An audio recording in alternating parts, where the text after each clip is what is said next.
Hi everyone, welcome to this set of 150 PMP questions and answers. The questions and answers have come directly from the PMBOK Guide 7th edition, making this a great way to prepare for your exam, or just a great way to brush up on your project knowledge or your project management information.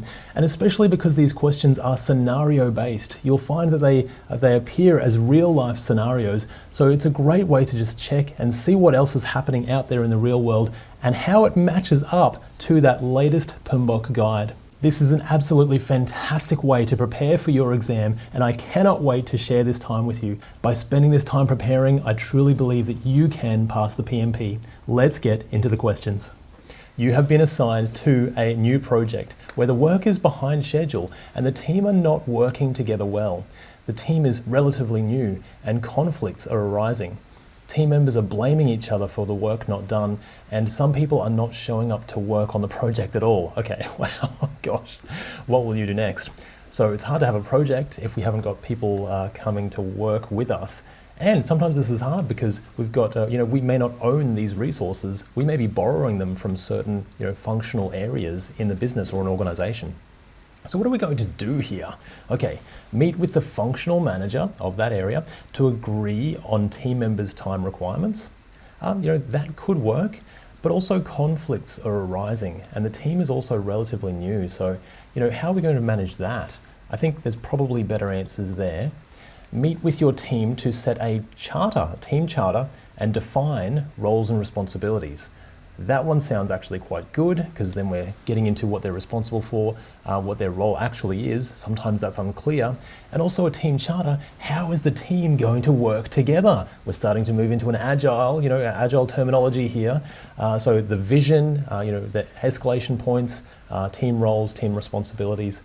I actually think that's a pretty good one. Let's see what else we've got. Meet with the project sponsor to gain additional funding for resources who can work together.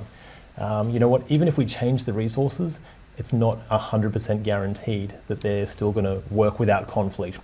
Projects are difficult situations, and so conflict is going to arise. It's up to us to manage it as project managers. It's part of the wonderful job that we have. Last, escalate the issue to the steering committee. Wow, escalating it even further as soon as possible as a project risk. Okay, well, it's already happening, so it's more of an issue. I think, probably it could be a risk, for future scope or schedule issues maybe.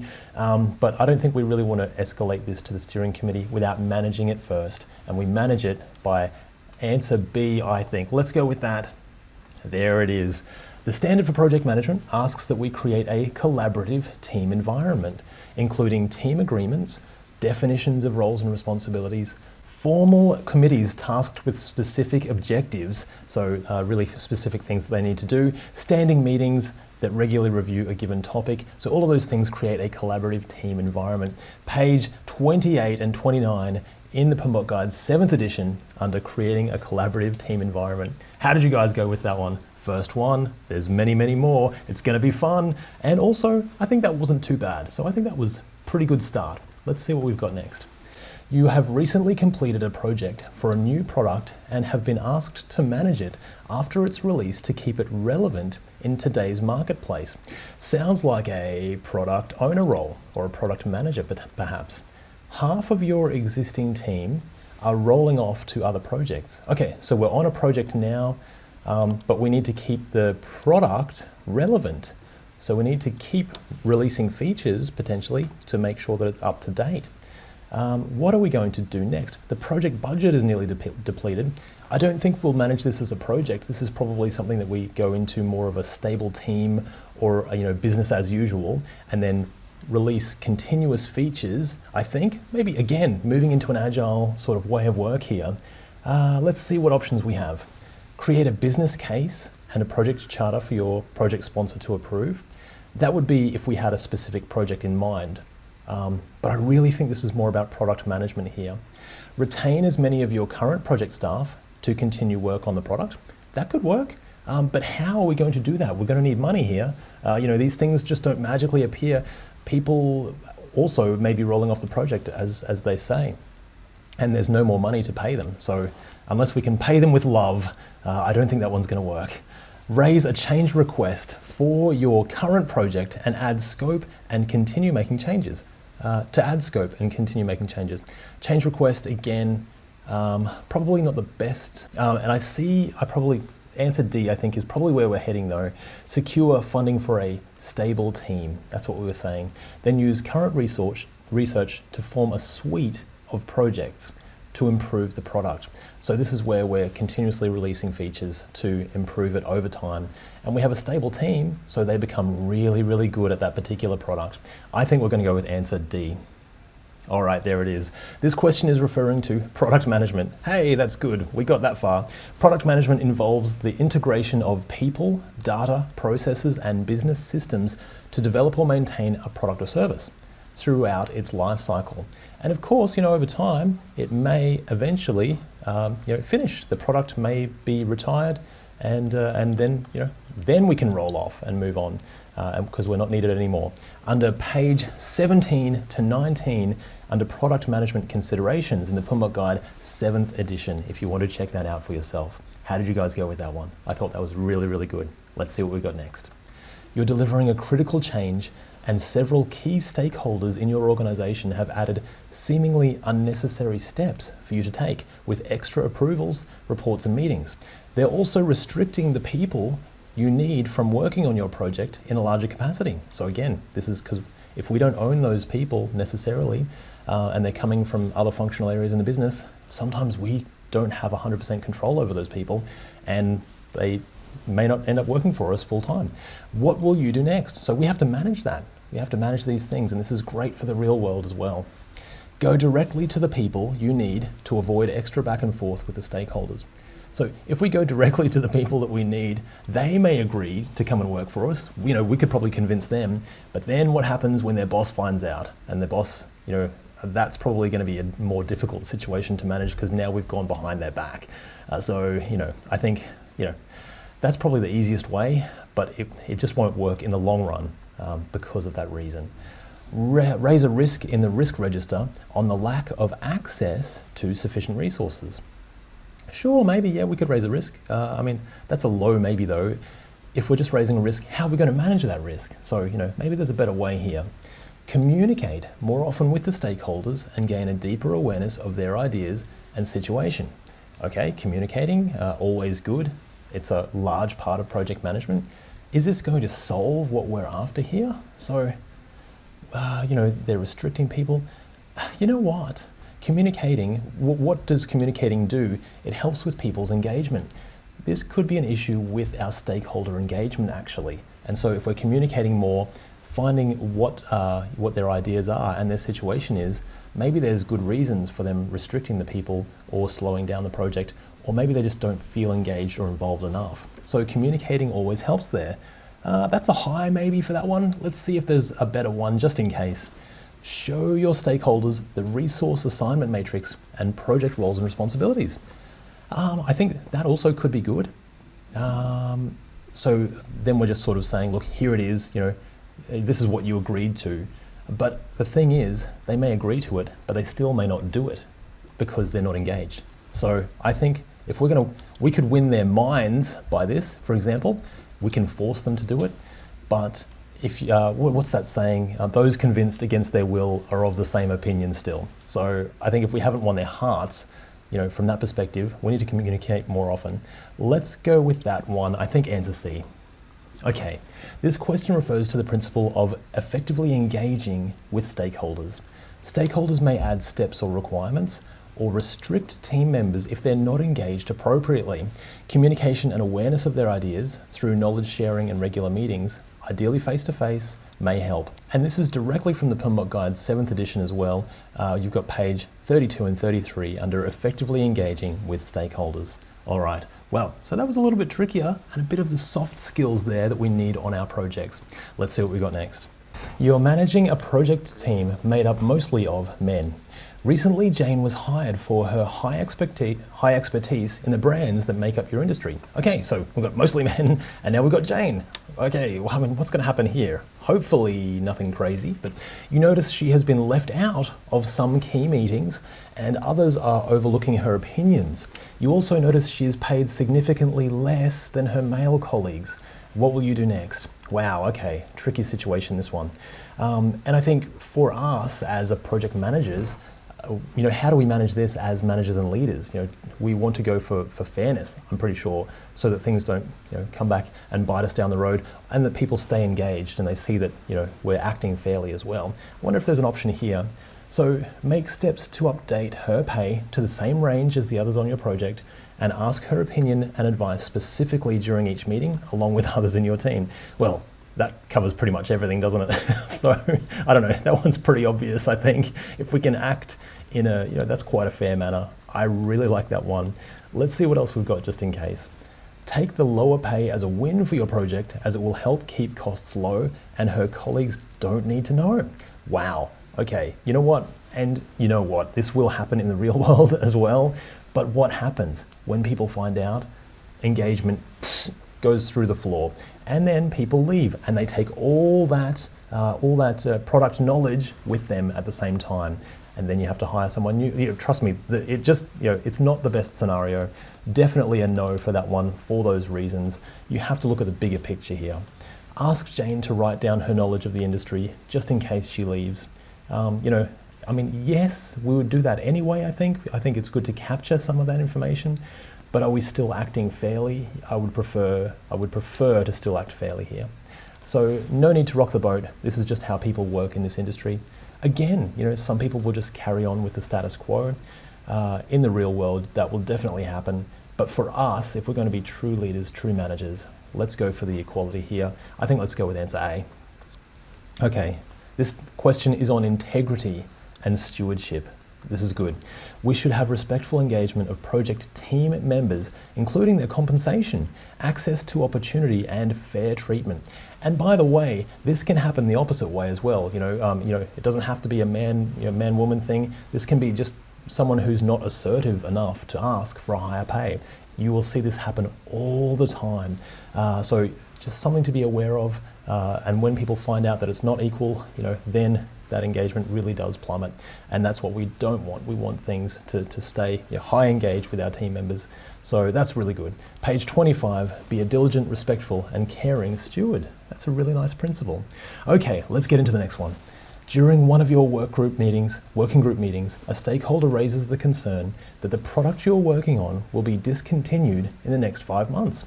You are not aware of this, and your project budget has already been approved until the scheduled delivery, which is in 5 months also.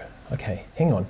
Discontinued in the next 5 months, and we're delivering a project at that 5 months mark as well. That's probably not a good thing. What are we going to do next? Of course, another tricky situation for us to manage using our project management skills. Let's see what we got. Keep the project going as it is. The discontinued product isn't your responsibility. And you know what? Maybe it's not. Maybe it's someone else's responsibility. But also that stewardship thing again. Can we do the right thing here? So let's put a very low, maybe quite a no for this one. Set a meeting with your project sponsor to share the information. Probably good. And a recommendation to terminate the project. Wow, that's quite full on. I guess that makes sense because it's just, why are we even delivering this? I think that actually does make sense. Let's put a high maybe for that one for now, and see what else we have just in case. Change the scope of the project to meet a different product. Hang on, so your project can remain relevant. You know what? Projects are usually about one set thing. You kick off a project for a particular reason, for a particular improvement or a particular change, and for us to just completely change that halfway through using the same money, I don't think that's really going to work. We'd probably have to kick off a new project. Ask for additional funding to see if you can improve the product instead of discontinuing it. And again, look, improving it, I think, and additional funding, there's a whole lot of rabbit holes that we'll have to go through for that. And also it may not work because it actually is just being discontinued. we would probably terminate the project and start a new one based on a different set of rules and maybe a different product, or maybe a different scope that we're looking at here. I think under this set of circumstances, let's go with answer B. Okay, these are a little bit tricky actually. So this question is about delivering value, the primary motivator for a project. Exactly. If the project is no longer aligned with the business need, or it seems unlikely to provide value, the organization may choose to terminate the effort. Okay, so that's good news. And remember, that's directly from the PMBOK 7th edition, page 35, focus on value. So that's a very good thing to know and understand. Definitely makes sense when I see it like that. So how did you go with that one? I think a little bit trickier there, but still pretty good. And we're halfway through this section, so this is really, really good. Let's see what else we've got. You've collected the requirements for your project and you're creating the scope statement and the work breakdown structure. Scope statement is your acceptance criteria and just a statement about the scope, and the work breakdown structure is breaking down high-level features into smaller pieces and then ultimately to work packages that people can work on.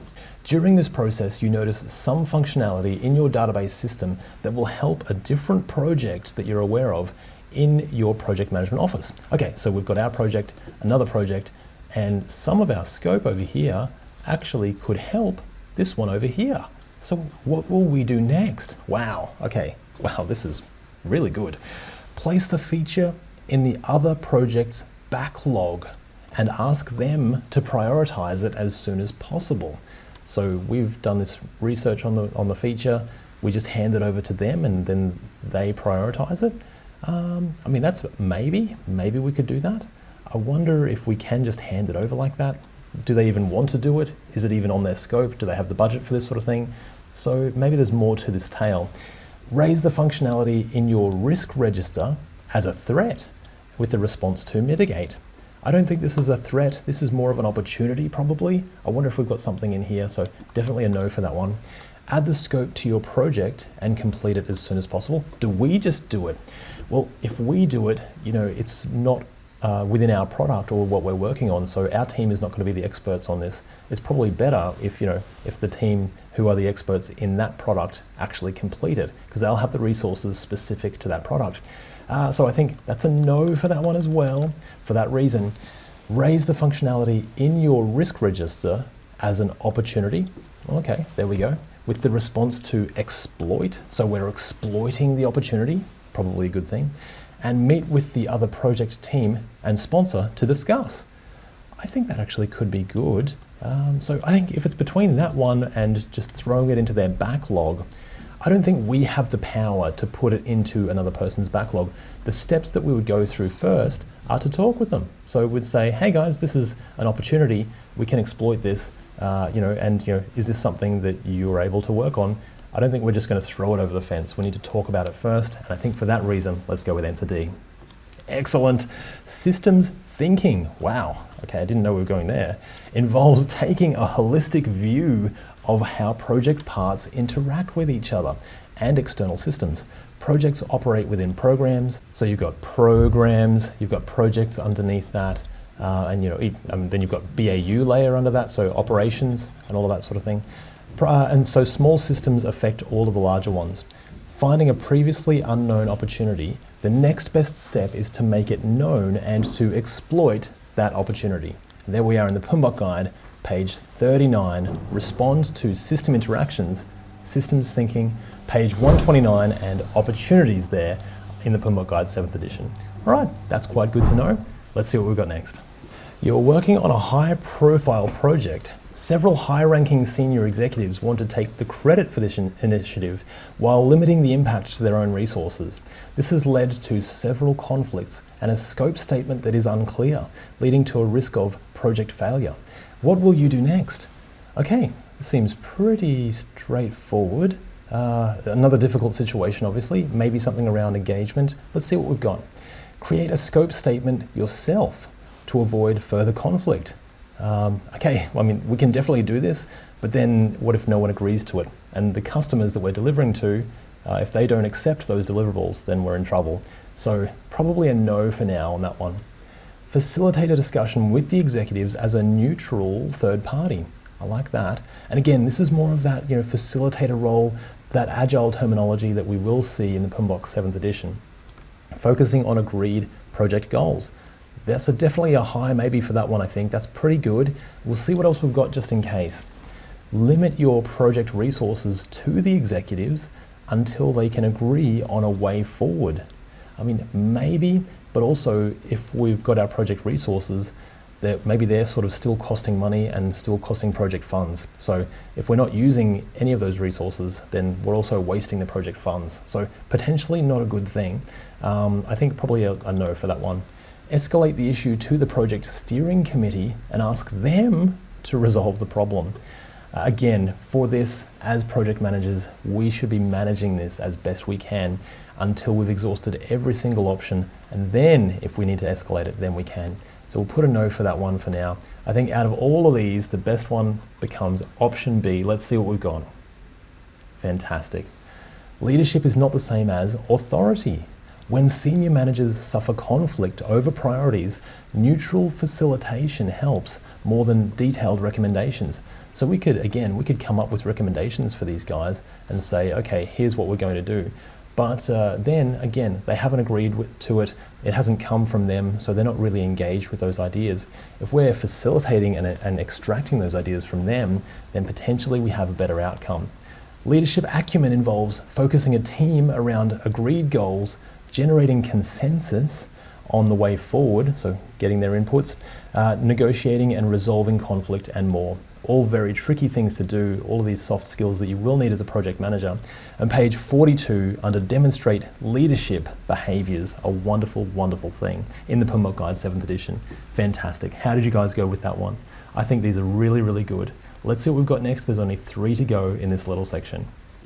You're managing a project where the majority of the product has been planned up front, but an external system is needed from a vendor in partial pieces where the requirements are unclear. Okay, so that sounds like Agile, that one, doesn't it? So we've got Agile, but we also have upfront planning. So we've got our predictive or our waterfall.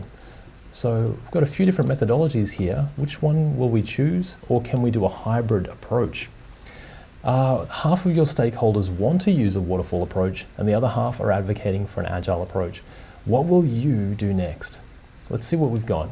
I think if we've got both of those, I think we could probably merge those two and create a hybrid approach, and that's quite a common thing to do. So let's see what we've got.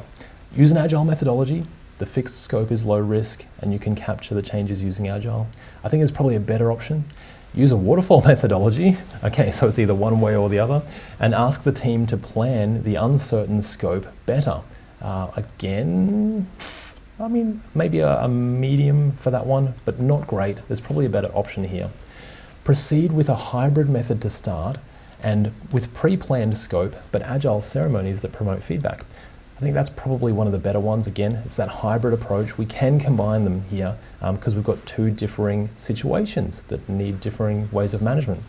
Use a combination of waterfall and agile to capture all the requirements and keep stakeholders happy. I think this is really similar to C, except C uses the specific terminology of a hybrid method, and hybrid is where we are combining waterfall and agile, but using it only where it's applicable. So I think for all of those purposes, let's go with answer C. All right, excellent. Each project is unique, and success is based on adapting to the unique context of the project to determine the most appropriate methods.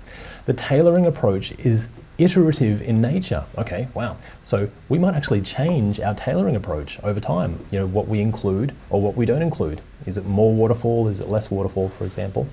And this project requires a hybrid of waterfall and agile with the option to improve it over time. I think that's actually quite good. So page 44 to 46 under tailoring in the PMBOK Guide 7th edition.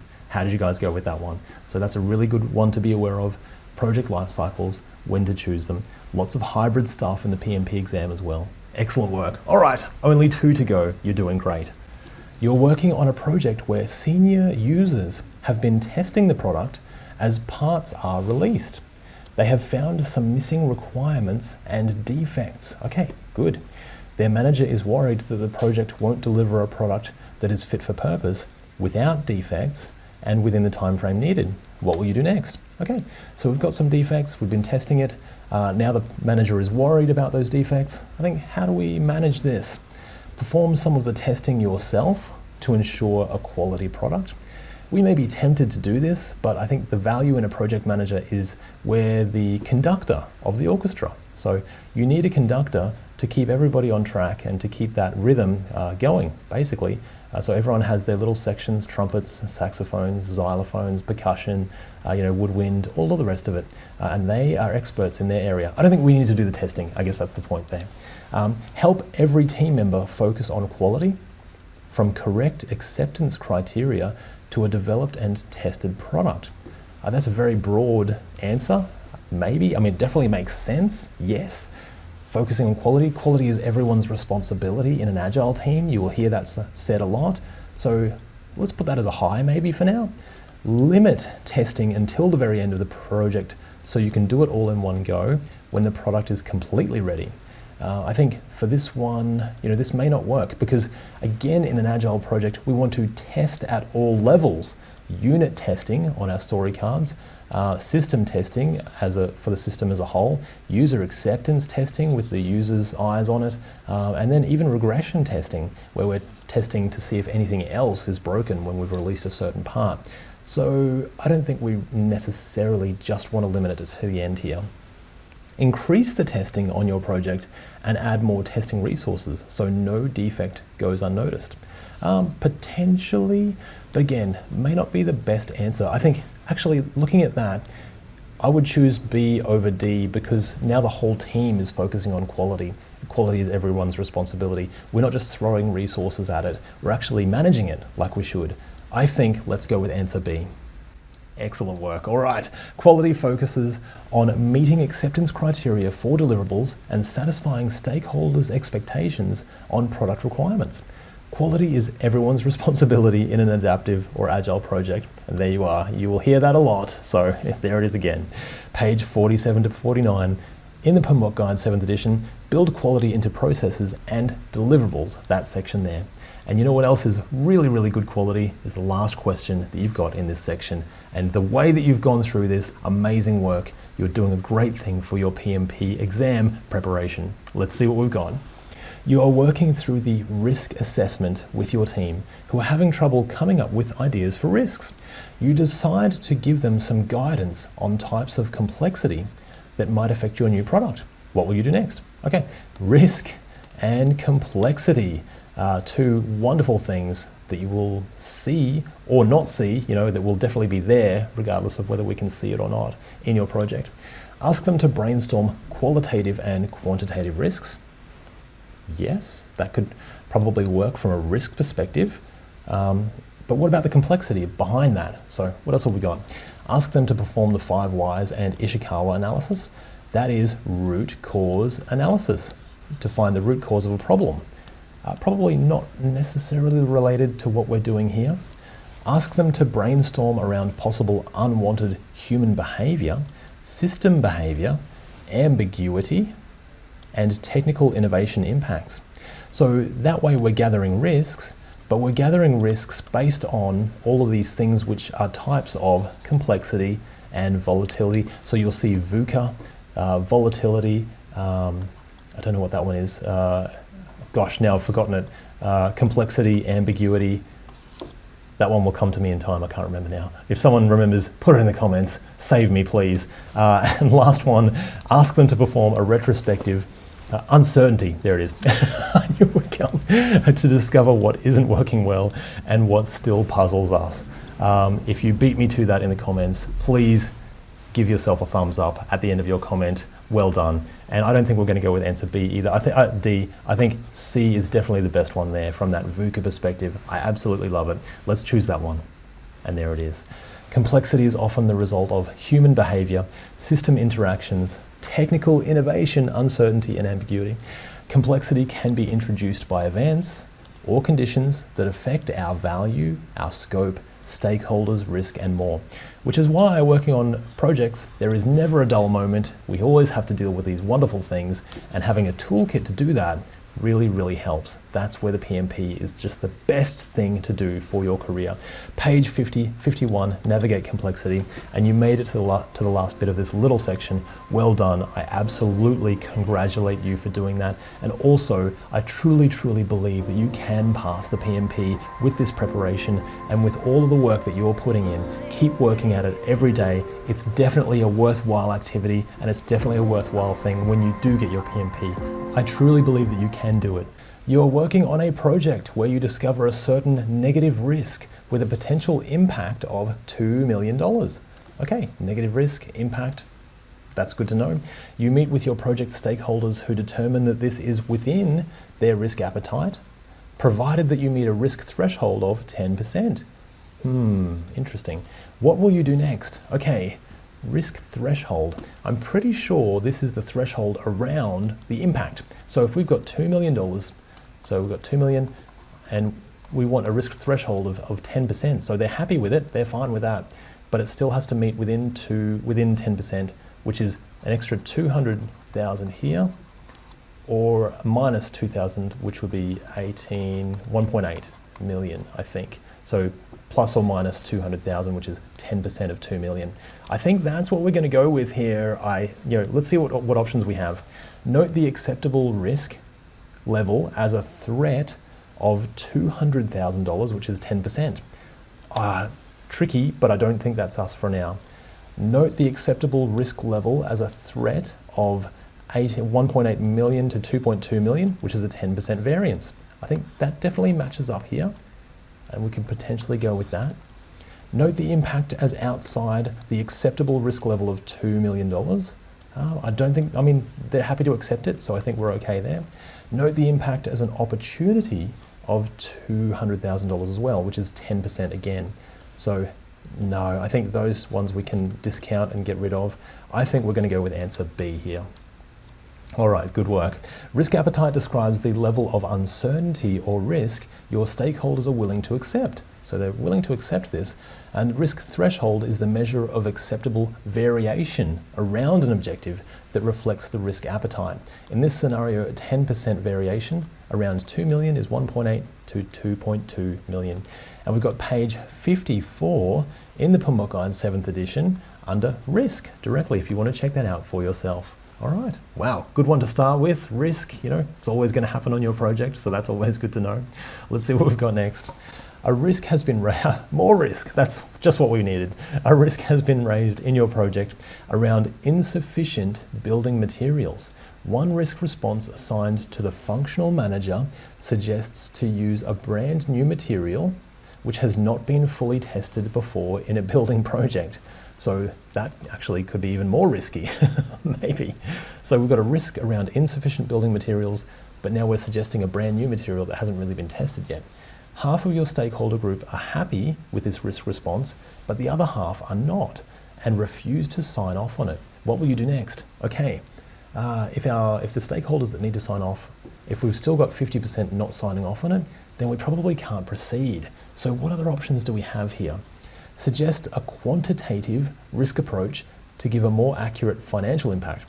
As you will know from our other videos, qualitative risk is our impact and the likelihood of happening. And then we usually multiply those together to get a risk rating, but it's a subjective rating usually. Quantitative is more your in-depth analysis, scenarios and Monte Carlo analysis, that sort of thing. Big simulations and big financial simulations usually as well. Anyway, all of that to say, I don't think we need to do that just yet. Suggest they proceed with the proposed risk response and ensure it is followed through. Well, we can't force it on them because 50% are disagreeing as well. So maybe a no for now. Let's see what else we have just in case.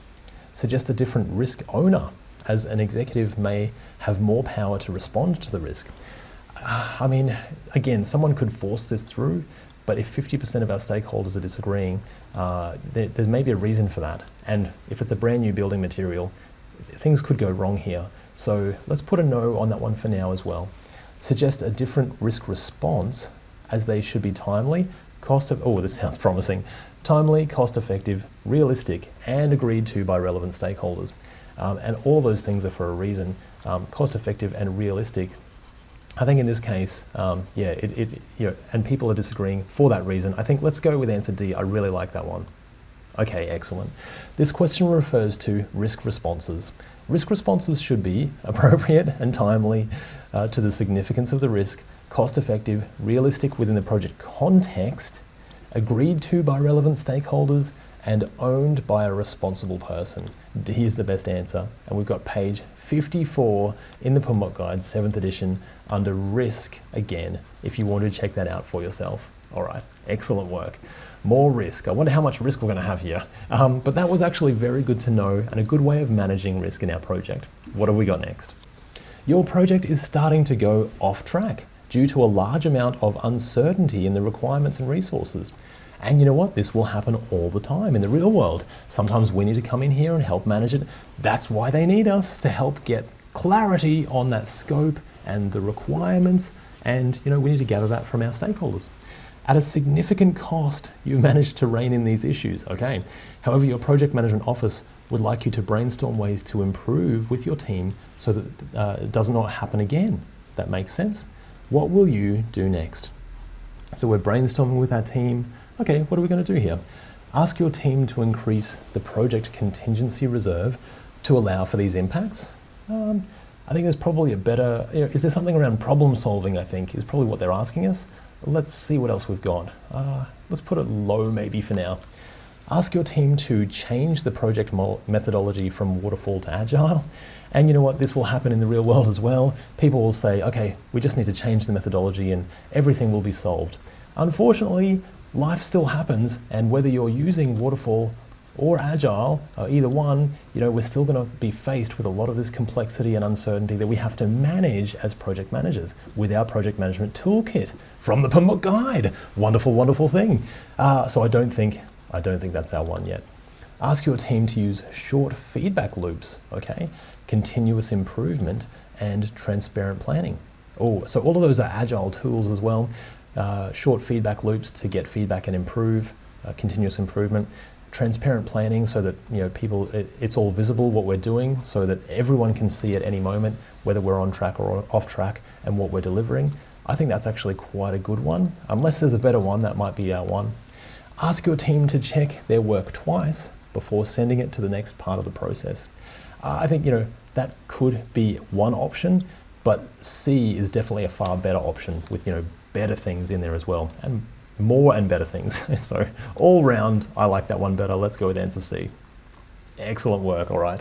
A project team needs to embrace adaptability and resiliency with methods such as using short feedback loops, continuous learning and improvement, regular inspection, which is sort of like this, and adaptation of project work, diverse project teams, transparent planning, using prototypes, and more. All of those are great tools, by the way. So really, really good to use in your own project management career. Page 56 under Embrace Adaptability and Resiliency. So really, really great stuff. All right, how did you go for that one? I think that was quite good. Definitely leaning a bit more agile here as well, which is very nice. Let's see what we've got next. As your project progresses, many of the business stakeholders are starting to voice their concerns, to question some of the changes, and even miss key meetings while trying to sabotage your efforts. What will you do next? I think we had similar ones before, and this is around that engagement, communication, engagement. I think, let's see what we've got. And I can already see communicate here, which is, this could be the one that we're looking for already. Communicate the vision and benefits for the change clearly, along with the impact to their work. So more communication will definitely help, and also listening very clearly to what they need. So communication goes both ways. So that's definitely a high maybe for now. Let's see what else we have. Create an impact over influence chart to determine who should be engaged appropriately. I mean, that's definitely also a good thing, but then it's not going to help with the missing key meetings or, people questioning the changes. I think we need to communicate those things first. So still A for me. Escalate the matter to your project sponsor and arrange for different stakeholders. Again, Sometimes we can, but often we can't just replace our stakeholders. They're already embedded in an organization. We have to work with them and do the best we possibly can. So that's a no for now. Map the current state and the proposed future state of the change for the stakeholders. So that's sort of working with them and problem solving with them. But what about all of the other things? So, I think again, that's actually quite a good one, but I still think for engagement, communication is more of the key. Let's try answer A. It's between answer A and D. Let's try A. Okay, good. Yeah, very tricky. Could have been either of those. They're pretty good. This question is on change management, which is a structured approach to transitioning groups to a future state. Too much change or a lack of understanding can lead to resistance and change fatigue. Methods include communicating the vision, goals and benefits of the change early, along with the impact to work processes. So we've got page 59 in the PMBOK Guide's 7th edition, enable change to achieve the envisioned future state. Fantastic stuff. And change management has a bit of a bigger place in the PMBOK Guide's 7th edition, so it's becoming more prominent in today's projects, which is good. All right, let's see what we've got next, nearly halfway through. You are analysing your stakeholders through an impact over influence chart and have found more than 100 different groups of people and over 3,000 impacted stakeholders. Other parts of your project are starting to fall behind as you try to keep up with a large amount of people. What will you do next? Okay, so lots and lots of stakeholders, lots of groups of people. Some people are falling behind because we're trying to keep up with everyone.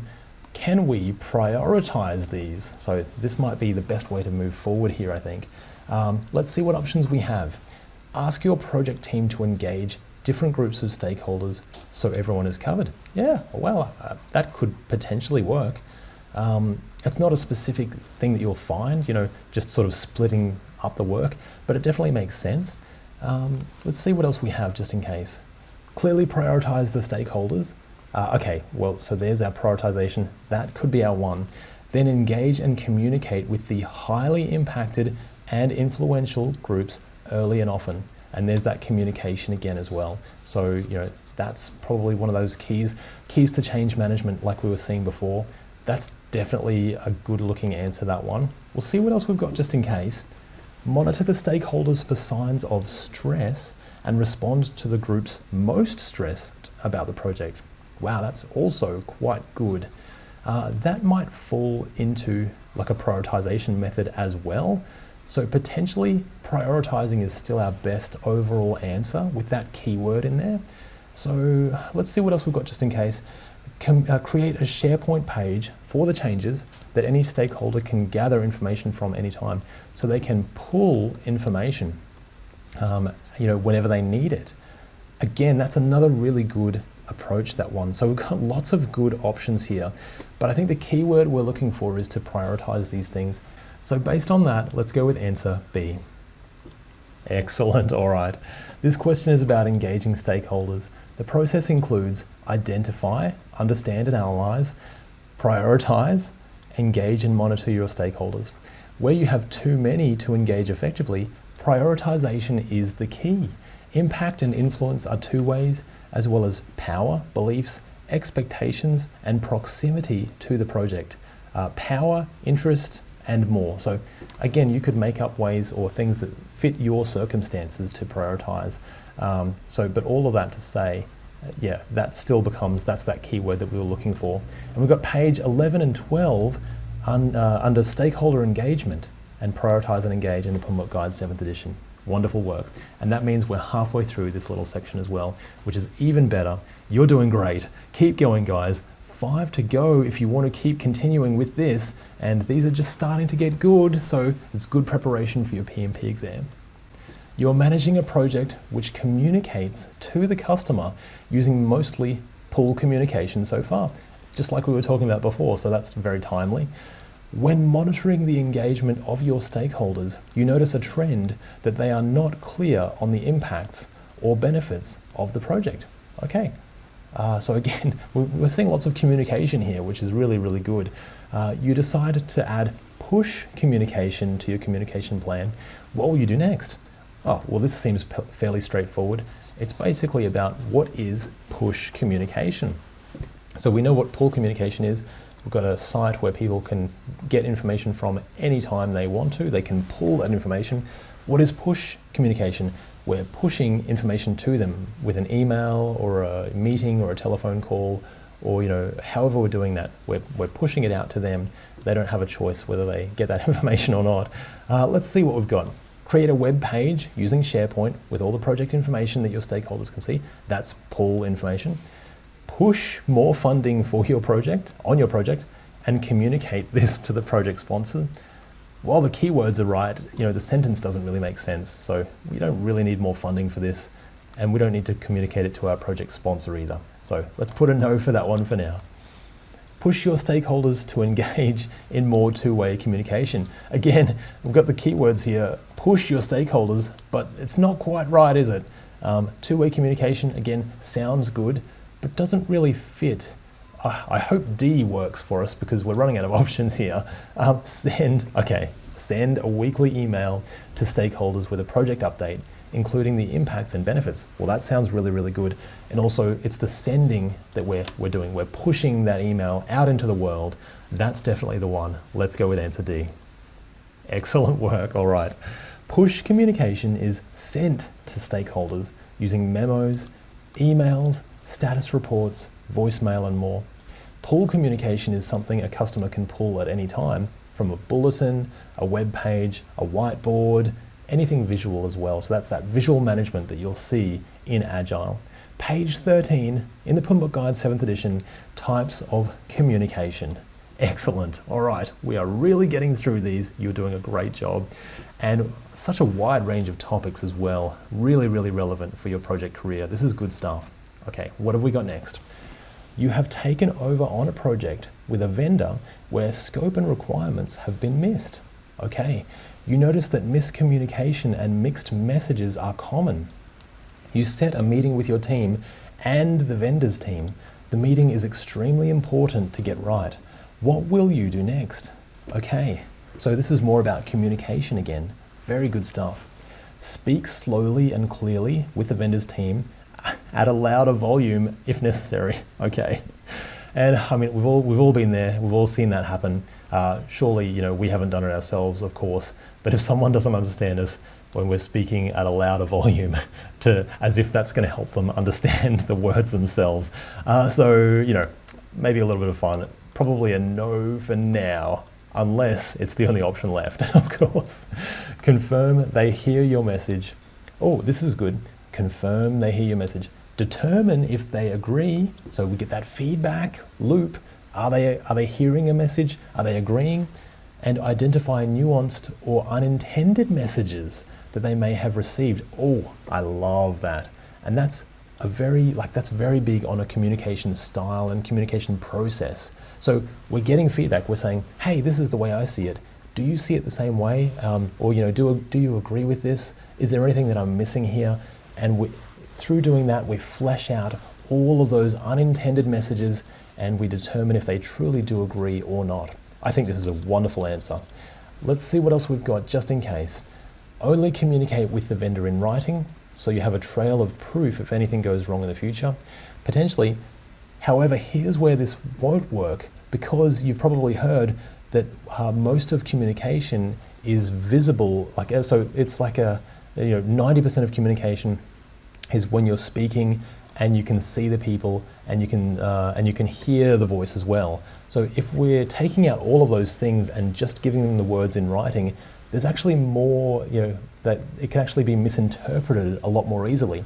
And you've probably had that happen to yourself where you've sent an email and you thought it was fine, and someone has received that email and read it, and they've read in some sort of, some innuendo or some sort of, maybe they think that you're being snarky when you're not actually, because that's the way that they've read it. So anyway, all of that to say, I think writing sounds good, but you're taking away all of that extra stuff that you need to communicate with, like seeing people, the body language, the tonality, all of those things are very important.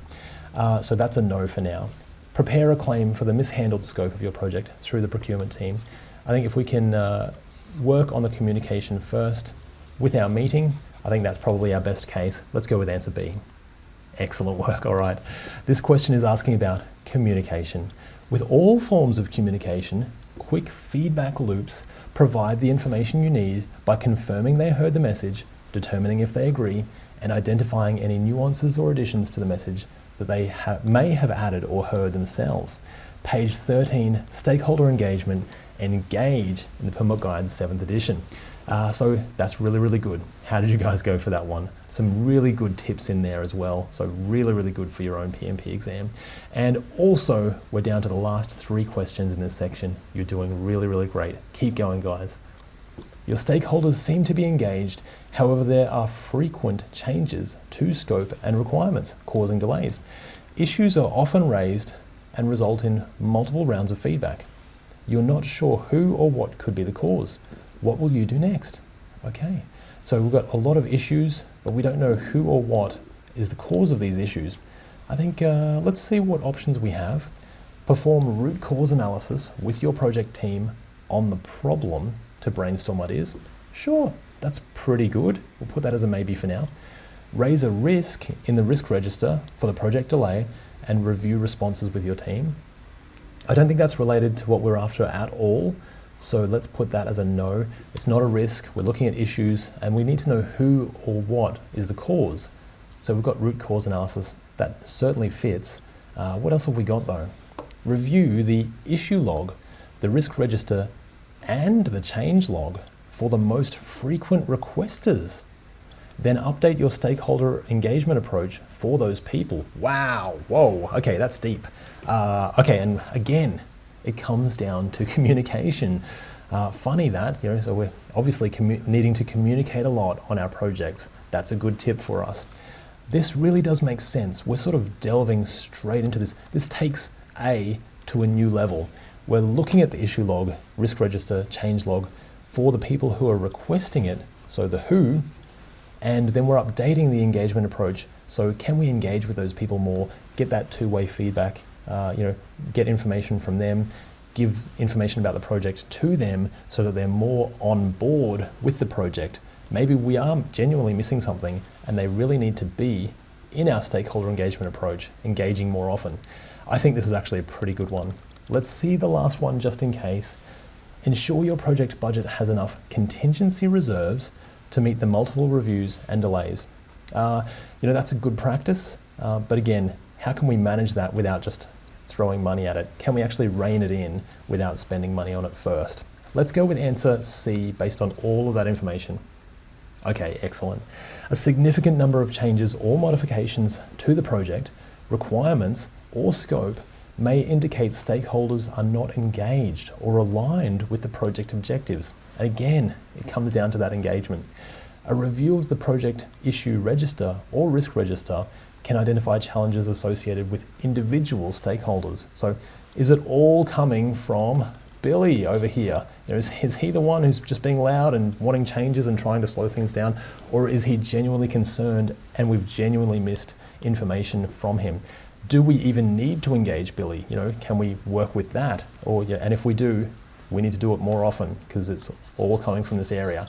So good information to be aware of here. Really, really good stuff.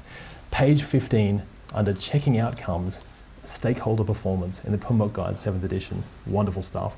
All right, we're down to the last 2 questions. You're doing great. Let's get into this. You've been working on a project where the manager leads in a dictatorship style. Over time, the team have stopped making suggestions. Sick days and mental health days have become more frequent and the pace of work has slowed, which typically does happen in a dictatorship style. It can work for a little while, but then over time, the team becomes disengaged. The manager comes to you for help. You suggest a servant leadership style instead. What will they do next?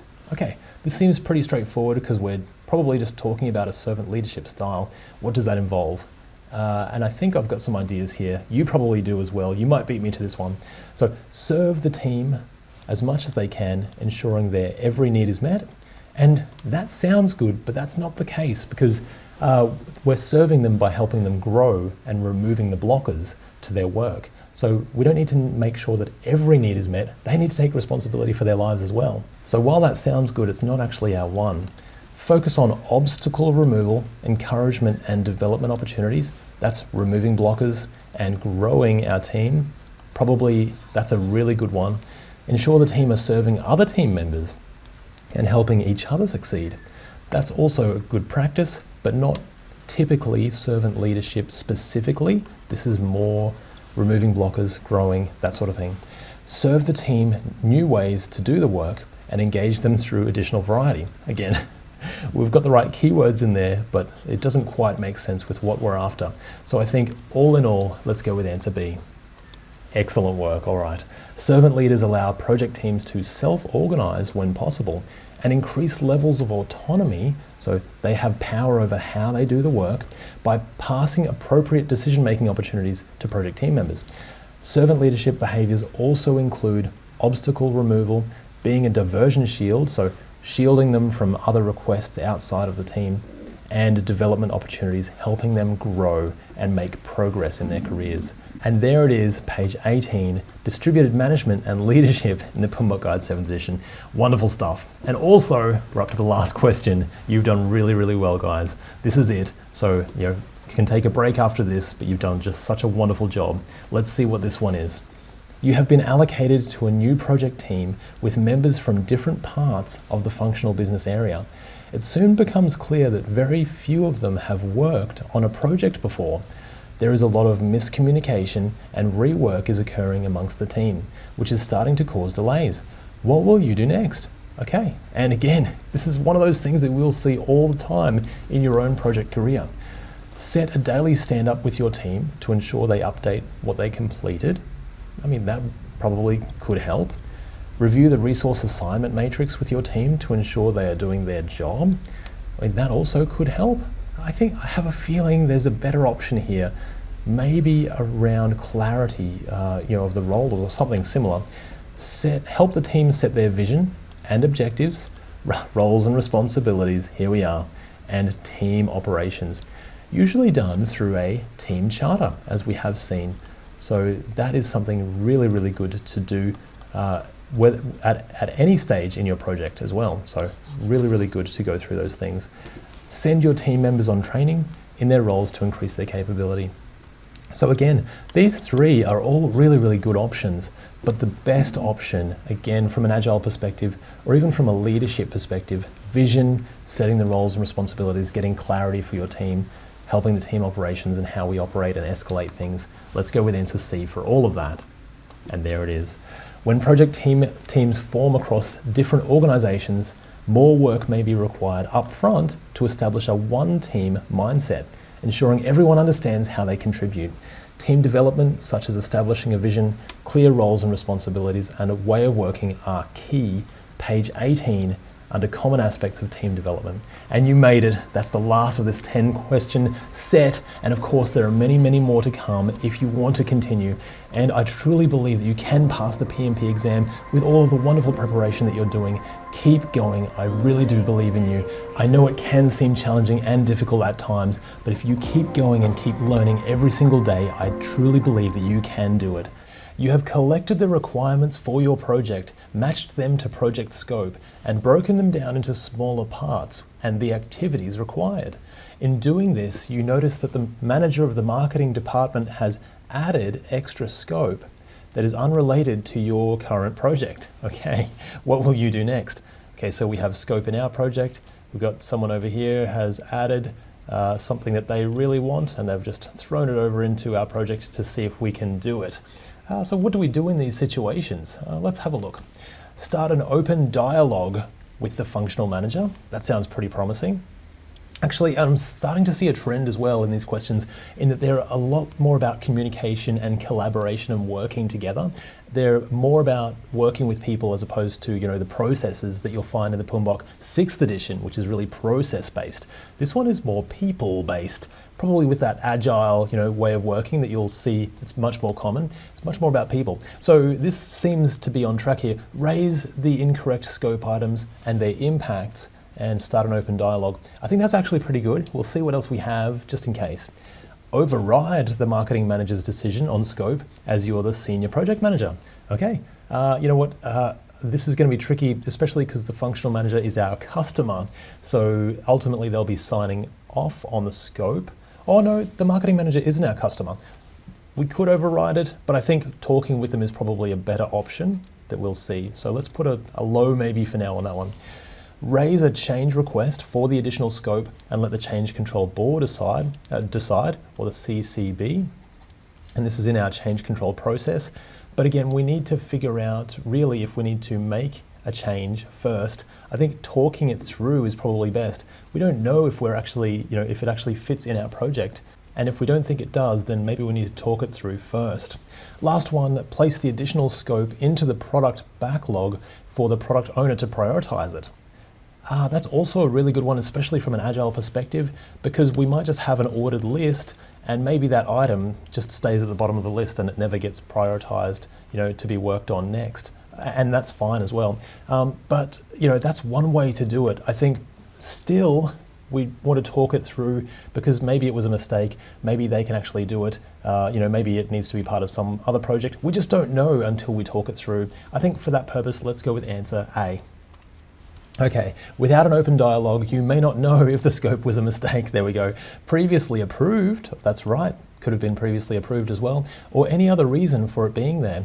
Positive discourse and courage are key aspects of a winning project team culture. So, that's a really good thing to note. Others include support, respect, celebrating success, and transparency as well. So I think we're going to see these themes come up a lot as we go through these questions from the PMBOK 7th edition. And this is on page 21, Project Team Culture. If you want to check that out from the book directly yourself, that's where it came from. Fantastic. All right, that was a good one to start. Let's see what we've got next. Your project team are protected by a union agreement. You notice that they don't know how to use the product you're improving. They're slow to respond and regularly complain about the work. Okay, difficult situation here. Your project sponsor has had enough. Oh, okay, difficult situation, getting worse. And threatens to shut down the project if improvements can't be made. What will you do next? All right, another tricky situation where we have to use our project management skills to try and win the day. Let's see what we can do here. And again, maybe we use a similar idea where we're trying to collaborate with people. I think that's probably where we're going here. Let's see. Set up a new project with different team members and transfer the project work to that team. That is a nice idea, but I don't think it's very feasible. So that's just something, there's going to take a lot of work to do that. We may even need, oh gosh, I just can't even imagine all the stuff involved to do that. Usually that won't be very straightforward. Plus, you're not guaranteed to get better results with different people immediately. You'll still have to go through the forming stages, forming, storming, norming, performing. You'll still have to go through the stages of a team development as well. So anyway, let's put that as a low maybe or a no for now. Set a clear project purpose and a vision and pair your team with the customer. Okay, I like this one. And again, it has that agile bent to it. We're working directly with the customer and we're also collaborating. We're setting a vision, maybe through a team charter, to show them how they are making a positive difference. I think that works with our engagement. We're trying to engage these guys, especially if they're complaining, not showing up, slow to respond. The engagement here is very low, obviously. So I think this is actually quite a good one. Let's see what else we have just in case. Tell your project team that they will lose their jobs. Okay, nothing like a threat to, and you know what, that might work for a little while, but eventually, either those people will leave if they get fed up, the engagement still won't increase based on a threat as well, if they don't increase the speed of their work. So let's put a no for that one for now. Again, sometimes that can work in some situations, but long term, it's better to work with people. Create a project Gantt chart, schedule, and burn down chart so the work is transparent to all. Transparency is also a good thing. Will that help us in this situation? Maybe not directly, I don't think. So I think working vision, working with the customer, pairing with the customer, and working with the product, helping them learn the product, I think for that reason, let's go with answer B. All right, excellent. This question calls for leadership skills. Oh, that's really good. Where setting a vision and a purpose and showing your team how they're making a difference can increase their intrinsic motivation, which is our internal motivation. So, when it's not money or bonuses or, or fame, we're actually internally motivated. We feel pride in what we're doing. We're happy with the work. Transferring to another team in the same company may risk the same result, and threatening your team may embed their behavior further. Oh, that's right. Because when you disagree with someone directly, it's like, have you ever found, do they change their mind immediately? No, they dig their heels in. They go, well, no, I'm even more right. And then it just becomes a battle like that. And this is where we're going. We're going with these ways around, little psychological tricks. Instead of making people embed that behavior further, we're actually helping them come out of that behavior through these things, pairing with the customer, showing them how they're making a positive difference. This is actually pretty good. Page 24, 25, leadership skills, establishing a vision and motivation in the PMBOK Guide, 7th edition. There we go. All right, let's get into the next one because these are actually pretty cool. I'm liking these so far. During a key scope meeting, an argument arises. Well, who would have thought? The business manager accuses the technology manager of not delivering to their needs on past projects, and the technology manager accuses the business manager of changing requirements that impact the delivery schedule.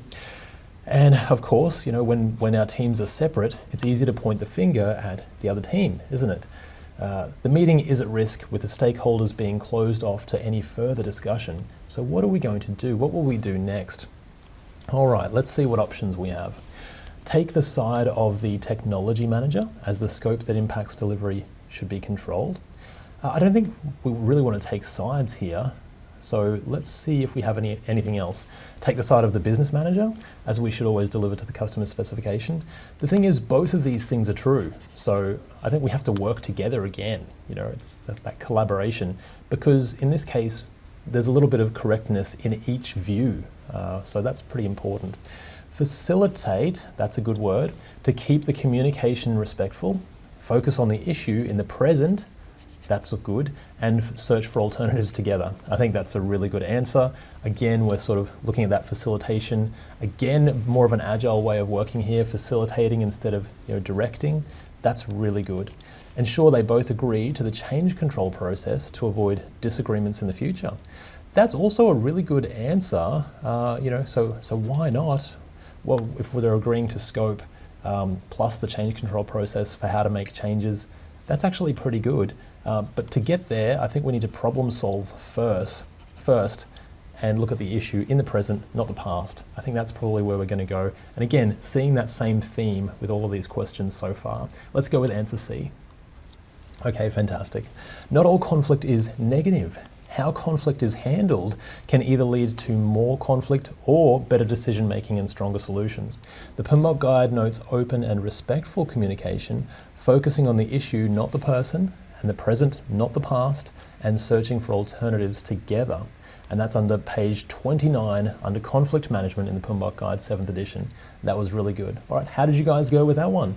A few correct answers potentially there as well. So that's what you'll find on the PMP exam. Sometimes you'll see more than one answer that could be correct and you have to choose the best one. So for this purpose, I think this is actually pretty good. Let's see what we've got next. You are working on a project where the project team is completely distributed around the country in multiple sites, including working from home.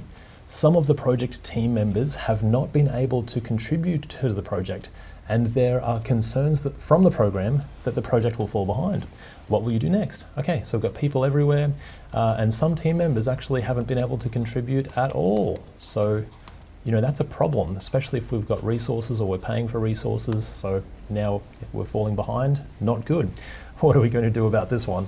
Okay, raise a request to the program to co-locate all your project team members as soon as possible. Another good idea, but how feasible is that really? Are we really going to uproot everyone from their respective cities and put them in one city, in the one place? That could be very difficult to do. So let's put a low maybe for now. Proceed with daily stand-ups and working group meetings with any team members in your area. Okay, what about the team members in the other areas? Probably not good for that one. Set team leaders for each area around the country to report back to you as the centralized project leader. Well, this is we're still working in different silos, isn't it? So that's probably still not good. Is there a way that we can get more transparency here and more interaction? I think if there is, let's go with that. Use technology to maintain ongoing contact with audio and video for meetings, a team website to keep all project information available. So that's our transparency. I think that's probably our one. And again, it's more about collaboration with everyone, not just a select few people. We want to talk with our team, get them all involved, and make sure they have all the information that they need as well. Let's go with answer D. Fantastic. This question is on distributed project teams. Really good, especially in this day and age. See it more and more and more. To improve, you can use audio and video capabilities for meetings, use technology, including messaging, for ongoing contact, build in time to get to know remote team members, and have an open project site for open information and transparency. Page 30 under Distributed Project Teams in the PMBOK Guide 7th edition. Fantastic. If you want to check that out for yourself, I do recommend it. It's not a bad read, it's actually pretty good. Not as big as the 6th edition, which is nice, so it's a little bit lighter. All right, how did you guys go for that one? I think we're getting through these. You're doing really, really well. Let's keep going. You are initiating a project to a sales team where the process will change significantly, even though the outcome of a completed sale will remain the same. Okay, that's fair enough. So we've got a process, but the process is changing even though the sale is the same. So, you know, that's fair enough. We still want the same outcome. The process is different, okay? The functional manager is concerned about the change and any disruption that it might bring. What will you do next? Okay, so is this about change management, perhaps? Let's have a look. Kick off the project with multiple deliveries to deliver small parts and reduce the change impact. Yeah, I mean, that sounds nice. Smaller deliveries. Will it actually reduce the change impact? We're changing a whole process here. Kick off the project with a single delivery, okay, at the end of the project when the process change is complete. Let's see what else we've got. Kick off the project with continuous delivery in mind. I think that's a red herring, to ensure fast delivery to the business. Kick off the project using periodic deliveries as delivering value as it's ready. But again, it's one process change, so probably a no for that one. It's between these first two, and they're both good, but I do seem to remember with process changes, we want to do that in one go, just because we're changing that one process all in one go. It's a tricky one, but I think we're going to go with answer B, and let's see. Okay, all right. It could have gone either way, actually. Let's see if we get any tips from the answer. This question covers delivery cadence and their various benefits. A process re-engineering project may not have any deliveries until near the end of the project when the new process is rolled out and ready. Okay, all right. So that's what we're talking about there, directly from the PMBOK Guide, page 34 under delivery cadence. Quite tricky, could have gone both ways, but that is something good to know and be aware of when you're doing the exam under those scenarios. Under a process scenario, re-engineering process. All right, let's keep going. We're halfway through this little section. Hopefully they're not as tricky as that one, but we'll soon find out. You're working on a project where the requirements are clear, but the solution ideas are uncertain. The product owner and the technical experts can't be sure which ideas will work in practice and which ones won't. The organization can't afford to get this project wrong. Now that's a big clue, as they have previously made mistakes and customers are starting to leave. So what will you do next? So we've got uncertain solution ideas. So we might need to change or improve, but we can't afford to get the project wrong. So we can't really just be releasing bits to get feedback directly from our customers. We actually need to release in one one go. So improvements along the way, but one big release is an iterative approach. So we're iterating towards success. So I think that's probably going to be our one here. Incremental is delivering increments of value. So we don't want to do that just yet because we don't want to scare away our customers. Use a predictive development approach. That will just plan everything up front and then deliver in one go without all of that feedback in between. And a hybrid is, part agile and part waterfall. So, not specifically for our scenario here. Let's go with answer B. Okay, all right. For development approaches, an iterative approach is used when you need to capture ideas that might change while still delivering in one release. Okay, that's good to know. Incremental progressively delivers features or increments. Predictive plans everything up front, and hybrid is a combination of predictive and adaptive. So this is page 37 under development approaches, and page 18 as well in the Agile practice guide. So that's pretty cool. So this is the PMBOK guide as well as the Agile practice guide under characteristics of project life cycles. Very, very handy to know and good information to have. All right, how did you go with that one? So that's good to know. I think there's going to be quite a few of those on the exam around which life cycle do we choose, or which development approach do we choose. All right, next question. You're working on a new product for your organization where the requirements are complex and are likely to change a few times as the project progresses. All right, that's another good clue. So requirements are going to change. The organization also needs usable parts of the product to be released. That's another good clue. Those are our increments as fast as possible to capture some of the market that they're aiming for away from their competitors. What will you do next? Sounds like an incremental approach here. We're delivering an increment, an increment, an increment, and getting that feedback as we're going along. So iterative, that's one big bang, but feedback. Predictive is planned up front. Adaptive, that could fit here. That's our agile approach, basically. So a combination of feedback plus releases, combination of iterative and incremental, that is. Adaptive or an agile approach. And hybrid is a combination of agile and waterfall. So those two in those two situations or scenarios. So based on that, we don't have an incremental option here, so increments, but we do have an adaptive or agile approach, which is increments plus feedback, or increments plus iterations. I think we're going to go with answer C based on that. Great. Doing very well.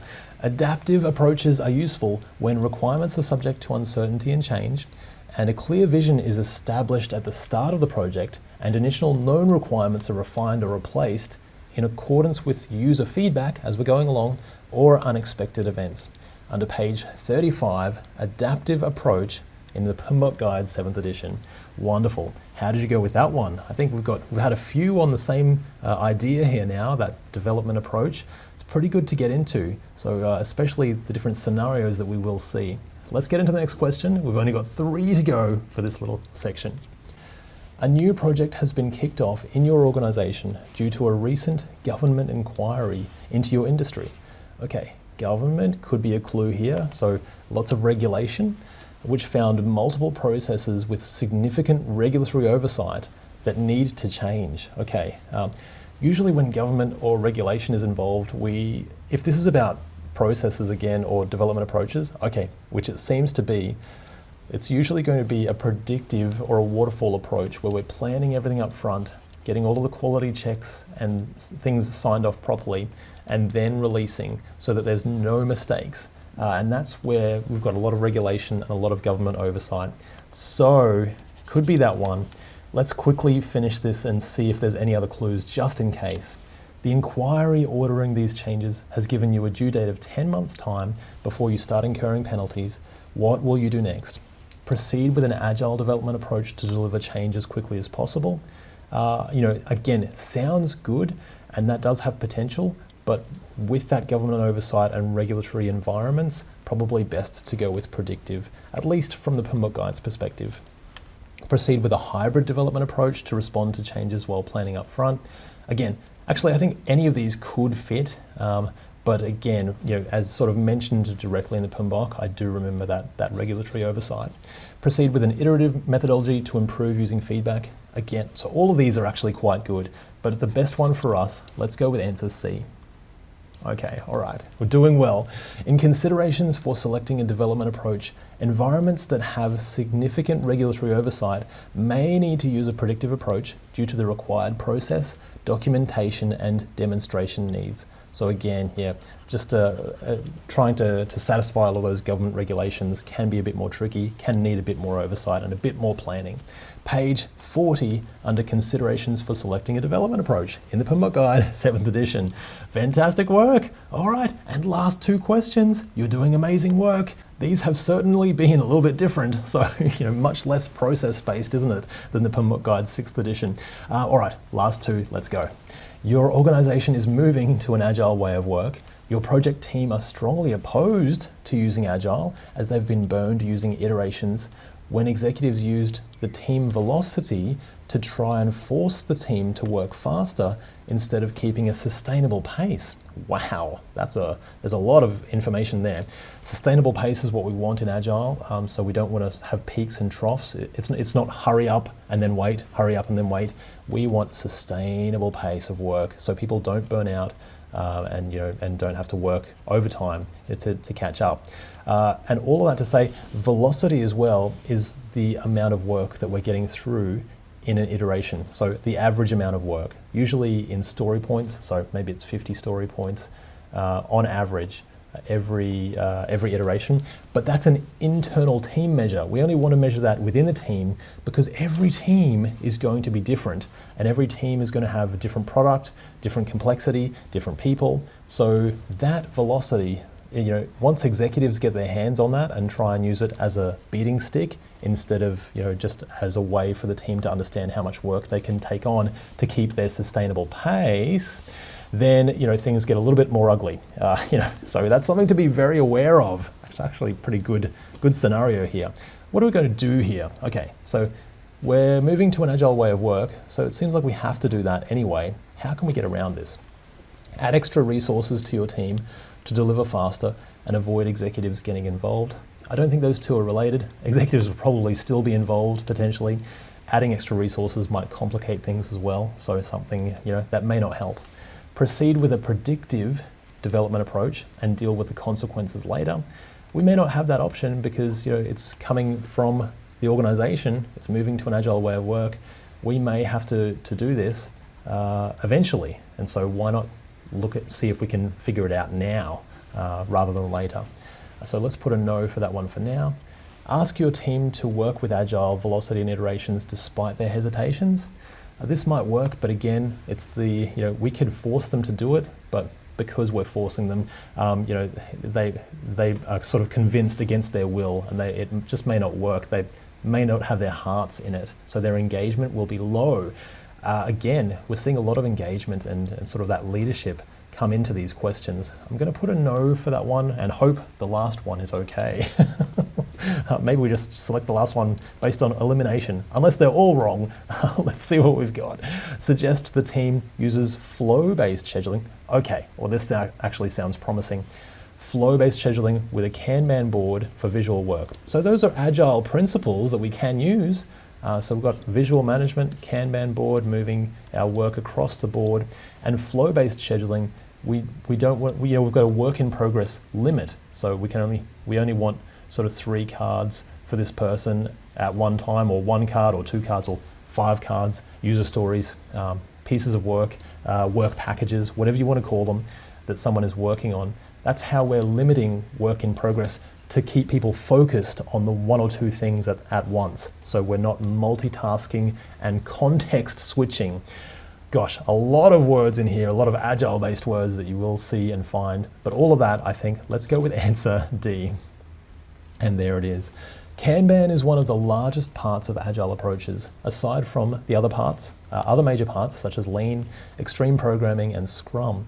A flow-based scheduling approach does not use sprints, velocity, or life cycles, but optimizes deliveries based on resource capacity and minimizes waste, such as context switching and handoffs between different people. So again, we sort of described how that happens with Kanban there, which is pretty cool. And you can use that in the real world. Very, very handy stuff.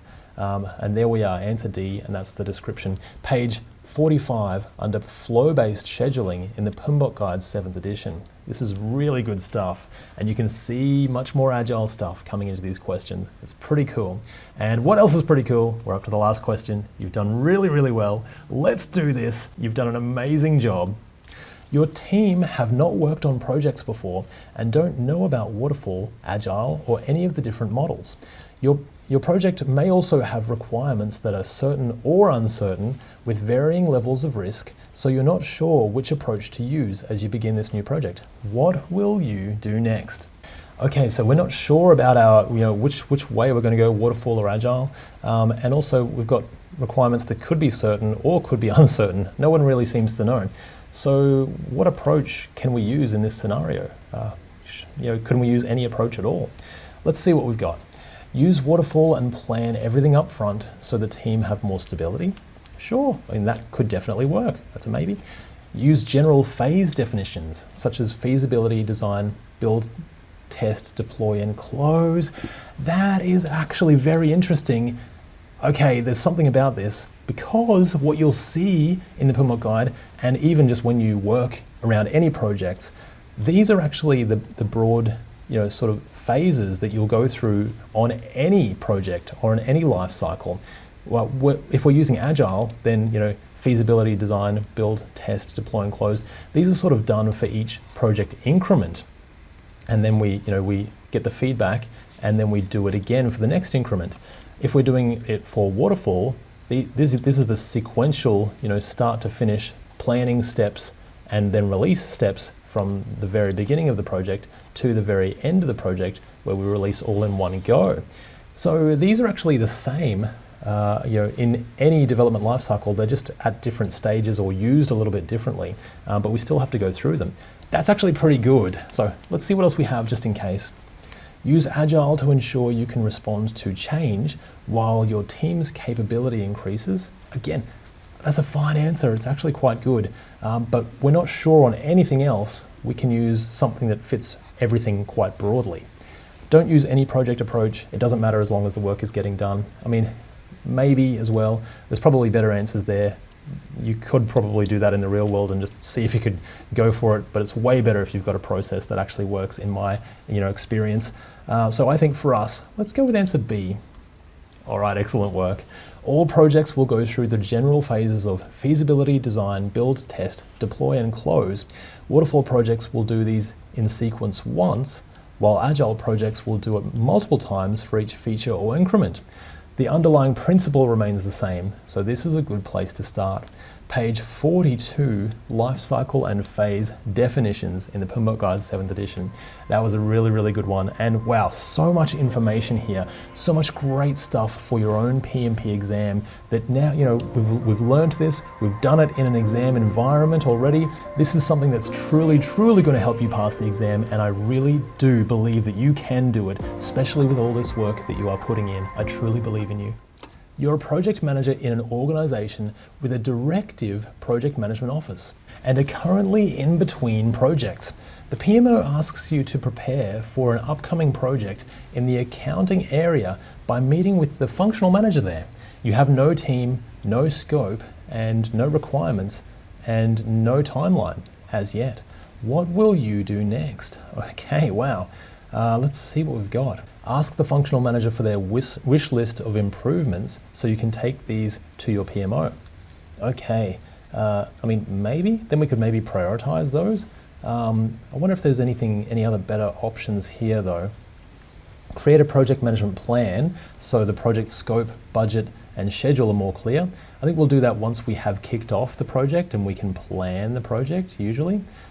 Before that stage, there's no project in existence, so why do a plan necessarily? Create a small backlog of work and start your first sprint, then progressively update the backlog as the project progresses. That's like an agile or an iterative approach. But we still may need to do the planning, and why are we doing this project in the first place? Even though we've got a small backlog of work, I think maybe we need something bigger than this, a vision, a direction. Let's put a low maybe on this one for now. Progressively elaborate the vision. Okay, there's our vision. That could be good. Vision statement and project charter to kick off our project, also good. To define a coordinated approach. Okay, remember we're in the very early days here. The project hasn't even been kicked off. To kick off a project, we do need a project charter, or in an agile environment, a vision statement at the very least to find out where we are going. Then we can do all of these other things. Project plan, small backlog of work, and even prioritizing a wish list of improvements as well. But for our purposes, I think, let's go with answer D. Excellent work, all right. Before initiating a project of any sort, we start with a vision statement, project charter, or business case in order to identify a coordinated path to achieve the desired outcomes. Page 52 under Planning Overview in the PMBOK Guide, 7th edition. All right, nice one to start with. A little bit of leadership, a little bit of vision. That's pretty good. Let's see what we have next. You're working on a project where part of the project delivers a high value, high risk component. Another part of the project delivers a routine change to the system. Okay, tricky. Your project sponsor wants to gain the business value quickly, but your project team want to start with the work that they're familiar with first. What will you do next? Gosh, okay. So we've got high value, high risk components. And we've also got BAU work as well. So what do we do here? And people want to start with different things. Okay, prioritize the high risk items at the end of the project. Okay, let's see what else we have. Prioritize the high risk items at the start of the project. Okay, you know what, that actually sounds pretty good because that's sort of a principle that we do. Try and remove all of the high risk items first, because the risk actually gets higher towards the end of the project. So if we haven't delivered it, then it's actually, the risk becomes higher and higher and higher because maybe we won't deliver it at all, or maybe it will impact something else right at the end of our project, which is a terrible scenario. So actually that one could work. Let's see what else we have just in case. Use an incremental approach and deliver part of the routine and high risk work in each sprint. Incremental, no, I think because then we're doing increments and we're delivering one bit of this, one bit of that. You know what? If anything, I would look at more of a hybrid approach where some of this is agile and some of this is waterfall. So some of this is planned up front and some of this is, is released in increments, or at least iterated on so that we can get the feedback on it. So I think no on that one for now. Plan out the work in detail and secure a scope baseline with formal change controls to reduce the uncertainty. I think that's probably going to make the situation a little bit worse. So for us, based on that, let's get rid of those high risk items first, then work on our BAU stuff. Let's go with answer B. Excellent work. This question refers to the concept of last responsible moment. Well, that's something good to know. Work that is novel or risky can be prioritized at the start of the project to reduce uncertainty with the project scope before a large investment has been made. Routine work can be delayed until the cost of further delay would exceed the benefit. In other words, can we delay it as much as possible until it's just going to become too costly to delay that any further, and that's when we need to do it. So that actually is pretty good. Page 54 in the PMBOK Guide under Delivery, paragraph 3, PMBOK Guide 7th edition. Fantastic way to get us started on this. That was actually pretty good. All right, how did you guys go with that one? I think we're getting through these pretty well. Let's see what we have next. You are working on an agile project where the functional manager you're delivering to only has a high-level idea of the system requirements that they'll need. The functional manager suggests a work breakdown structure. However, your team feel that that is more for a predictive or waterfall delivery approach. Oh, okay. What will you do next? So it says we're working on an agile sort of project, but does that mean that we can't use a work breakdown structure? Not necessarily, but is there another way to put this or do this in an agile project? So decomposition is the idea here, and it still applies whether we're working in this way or that way. So let's see what we've got. Use and create a work breakdown structure anyway, as it's just a tool. I mean, maybe we do that. I wonder if there's anything more agile centric though. Use rolling wave planning, that sounds promising, and keep the work at a high level until you're ready to work on it, and then you can plan in detail. That actually sounds pretty good. I mean, I put that as a high maybe for that one as well. That one's a high maybe. Are these all going to be good answers? I'm not sure. Note the high-level themes or epics. Okay, there's that decomposition, that theme, the principle of decomposition. We're decomposing things into smaller and smaller pieces. Decompose them into features and again into user stories. All right, that's a really good answer as well, especially because that's basically a work breakdown structure. We've got our high-level themes, decompose them into features, and then again into multiple user stories for people to actually work on. That could be our one, especially because it's more Agile-centric there. Last one, ask the functional area for more detailed requirements before the project begins. I think we want to collaborate with the functional area. We can't just ask them for it. We really have to work with people to elaborate and extract these requirements.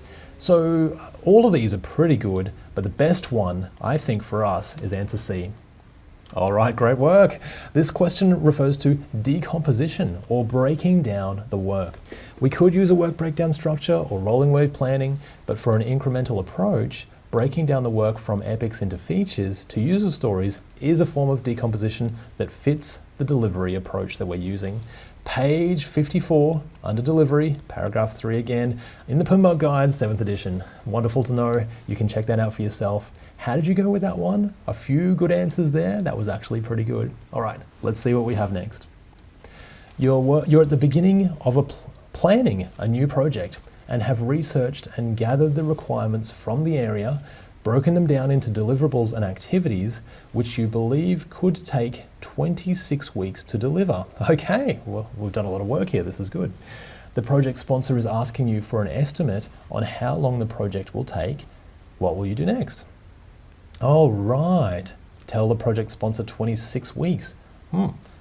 Is it that easy? That seems pretty straightforward. We think 26 weeks. Oh, hang on a minute though. You're at the beginning of planning a new project. So we're right at the beginning here. We're not sort of even in the project at all. So potentially here, then we're doing the planning, and then we're doing the delivering, and then ultimately the product is delivered. So we're like all the way back here at the very, very beginning. This is tricky because when we're estimating on things, our estimates are really bad at the beginning and they get more honed, they get better and better and better as we get more knowledge and information as the project goes along. So that's something that we really need to be aware of. And not to mention, there's actually ranges. So now that I think about this more, there's ranges, when it's really far away, it's like minus 50% plus 75% or something similar. They call it a rough order of magnitude. That's a rough guide at the beginning, and it gets narrower and narrower. So then I think the budget estimate is minus 10 to plus 25 or something similar, and then maybe minus 5 to plus 10, something like that, until ultimately it's delivered and the estimates are just 0 because that's what it actually is. So all of that to say, tell the project sponsor that you'll use an iterative approach where value is delivered until the project stops. We still need to estimate it, I think. So we still need a rough guideline here to, so that we know what we're dealing with. So let's put a no for now. Let's put a no on that one for now as well. Tell the project sponsor approximately 24 to 28 weeks. Okay, so we're right at the beginning. 26, what's 50% off that? Would be down to 13, wouldn't it? So is that enough? Not really. That's not quite enough. And plus 75%, not quite enough either. But the other one is tell the project sponsor approximately 20 to 45 weeks. So that's minus something like, what is that, 25 minus 25%? Okay, this is tricky. None of these match up with what we've done here. I don't really remember them all exactly, but I think the biggest one, is this last one. So this is the biggest range. Let's go with that and see how we go. Okay, answer D. This question is related to estimation and range. Estimates should have a broad range at the start of the project, just like we said, starting at Okay, minus 25 to plus 75. Oh, I was close. It was 25 instead of 50 there. So that's good to know. When there is not much information, once the project team has a smooth delivery cadence and experience in the product, a smaller range, such as minus 5 to plus 10%, can be used. A 0% range is when everything is known when the product has been delivered. So we were pretty close. Oh, nearly, but right on the right track, and still managed to eliminate all the other ones based on that. So that's good. Page 55 under estimating and range in the PMBOK Guide 7th edition. All right, a little bit trickier, that one. How did you guys go? Did you beat me to it? Possibly. I was floundered a little bit there, so but we still got there in the end. That was good. All right, we're nearly halfway through. After gathering your project requirements, project scope, and breaking it down into activities, you need to estimate the project schedule with your team. Okay, more estimation maybe? After some analysis and discussion, your team come up with a range of 53 to 75 days assigned across all tasks. What will you do next? Okay. Whew. And look at our answers here. We've got accuracy and precision. Oh, this is a question on accuracy and precision. And I think we've done this before in the 6th edition PMBOK Guide, 6th edition questions. So accuracy and precision, accuracy is the range. So if it's a small range, then it's high accuracy. If it's a wide range, so this is actually a pretty wide range. It's like nearly 20 days, more than 20 days here. And quite a big percentage of what we're looking at. So I think for us, the accuracy is actually quite low. It's quite wide range here. Okay, and the precision is more about, is it sometime next week, or is it specific this day, like Wednesday, or in days or hours or minutes? The precision is pretty good. So we're saying, it's this amount of days. It's not saying, sometime between now and November or whenever. Okay, so low accuracy, that's this one. Confidence and precision, that's not a real thing. So, that's a little bit of a red herring. We can get rid of those. But low accuracy and high precision ensure the estimates become more accurate as the project unfolds. And that's what we found. As we get better at the project, the estimates become more accurate, like we were looking at before. I think based on that, we can go with answer B. All right, excellent. This question is on estimates and their accuracy. The lower the accuracy, the larger the potential range in values, so big range, and that's what we're seeing. Precision is different from accuracy as it refers to the exactness of the estimate. How exact is it? For example, 2 days is more precise than sometime this week, and that is good to know. PMBOK Guide 7th edition, page 54 again, under estimating, accuracy, precision, and confidence. How did you guys go with that one? That was actually pretty good. Getting a little bit trickier, but we're getting through them. You're doing a great job. Let's see what we've got next.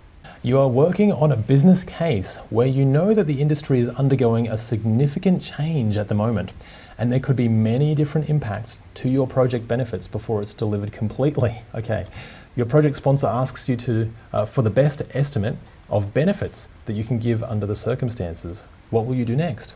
Okay, wow, tricky. So there's going to be lots of changes to our project and potentially to the benefits, but we have to estimate what the benefits are. Do we do that range? Do we do a range here? Let's have a look at the options we have. Ask your team for a probabilistic estimate. So that is a range, and it's a range with estimates with probabilities attached to it. So maybe there's a 50% chance of here. Maybe there's maybe a 30% chance of this one. Maybe there's a 90% chance of this one. So that's actually pretty good and pretty handy. That could be what we're after. Let's see what else we have just in case. Ask your team for a deterministic estimate. I think that's a specific number, so we're determined about it. I think a specific number. Let's see, I would say a no for that one for now. Ask your team for an absolute estimate. Maybe those two are similar, I'm not sure. But both of those sound very absolute, and we're sort of changing, our environment's changing, so it's not going to be the best. Ask your team for a relative estimate. That's more Agile related, where we're looking at the smallest piece and then estimating everything else as it relates to that first piece. For example, there's 2 bits in there, 4 bits in here, for example, that sort of thing. And there's various ways to do that, obviously, with Fibonacci numbers and that sort of thing that you will see in the real world. That's your relative estimating, not particularly what we're after here. I think we're going to go with answer A. All right, great work, guys.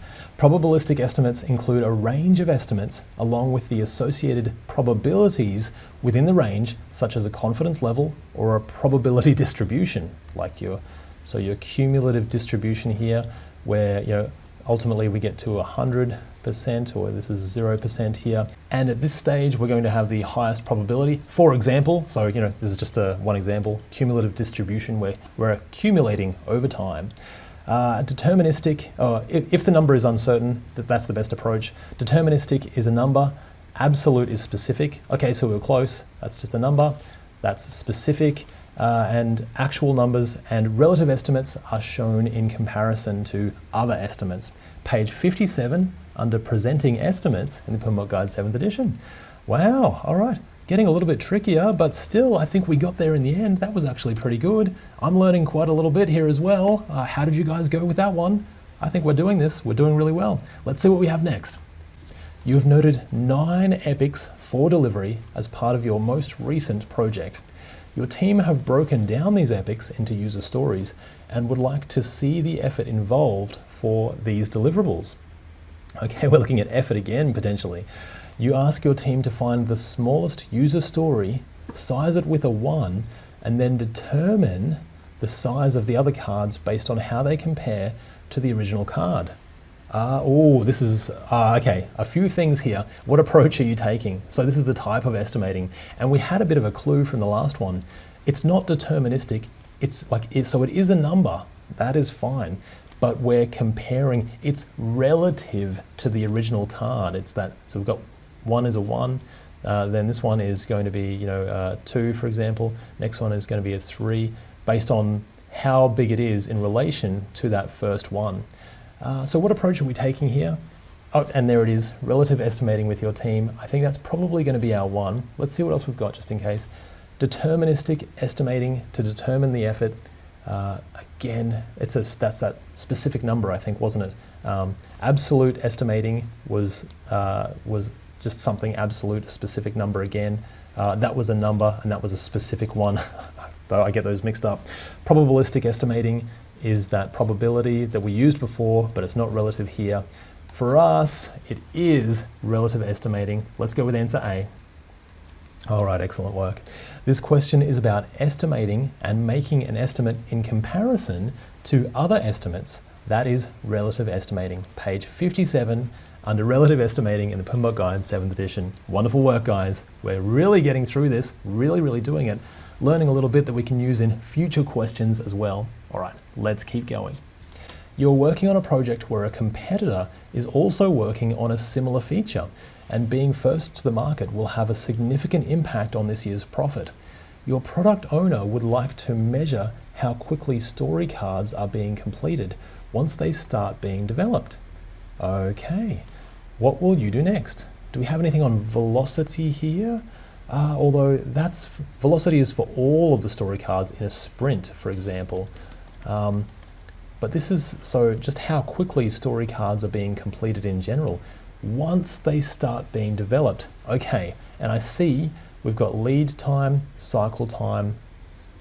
Check the Gantt chart. I think that's going to throw us off. That's not it. Check the schedule network and precedence diagram. That's going to throw us off as well. So we've got either the lead time or the cycle time. The lead time is from the time the customer makes the order. So for our purposes, it might be from when the feature makes its way into our backlog, and then to the time it is delivered to the customer or released, so into production, for example. So that's the lead time, that's the full time. But in between, we might have different story cards being completed, and that is our cycle time. The cycle time is when a developer starts picking it up and then completes their work. That's the cycle time for their work. So all of that to say, I think our answer here is going to be answer C. Excellent work, all right. Cycle time is the total elapsed time it takes one unit to get through a process or just their process. Lead time is the time from when the customer makes the order or the requirement is noted to the time that the item is delivered or released. Well, that's pretty much exactly what we were saying, so that's really, really good news. Schedule network diagram is useful for finding the critical path, and precedence diagramming is used to find what deliverable or activity relies on other activities. Page 58 under flow-based estimating in the PMBOK Guide 7th edition. That was pretty good. All right, you know what else is pretty good? We are down to the last 2 questions. You've done an amazing job. Let's keep going, we're nearly there. You're working on a project that has recently moved to a more agile way of work. The team have not completely taken on the Scrum approach, however, and are comfortable working with a more flow-based approach, moving user stories across a Kanban board. So flow-based is that Kanban approach that we saw before. You're wanting to get an estimate on how much work can be completed in the next 3 months based on the team's existing progress. What will you do next? Wow, okay. So we're just using flow-based scheduling. It's a pull approach where someone pulls the work usually onto the Kanban board. Once they're ready, there's usually a work in progress limit, so we can only have 1 or 2 in progress at one time per person, so they're not having to switch between tasks all the time. So that reduces that cognitive load, that context switching, so that people can really focus. But because we're doing that, okay, multiply the velocity by the number of remaining user stories. That's more of a Scrum way of work. Oh, here we go. Multiply the cycle time by the throughput. Cycle time is that time for each user story to be complete. So maybe it takes 3 days, for example, on average, and multiply that by the throughput. So how many of these are we getting completed, every week or so, or every month, for example. And so then that gives us a really good idea on how much progress we're making and how much work can be completed in the next 3 months based on that. And that's for your Kanban approach. Really similar to the Scrum approach, but just a little bit different there. Multiply the lead time by the schedule performance index. That's a red herring, trying to throw us off. Multiply the planned value by the actual value. That's our earned value management that we will see and relevant for other scenarios, but not this one in particular. For our purposes, let's go with answer B. There it is. Scrum uses velocity. Kanban or flow-based estimates are developed by determining the cycle time and throughput. Cycle time is the total elapsed time it takes one unit to get through a process. Throughput is the number of items that can complete a process in a given amount of time. Okay, goodness. All right, so to complete that feature, for example. All right, that's pretty good to know. Page 58 under flow-based estimating, if you want to check that out in more detail for yourself, which I do recommend. That's pretty good. And you can go directly there to the PMBOK guide. Fantastic. How did you guys go with that one? You're up to the last question. You're doing an amazing job. Let's do this. Your product owner wants to bring the next feature forward so that it is done in parallel to the current feature.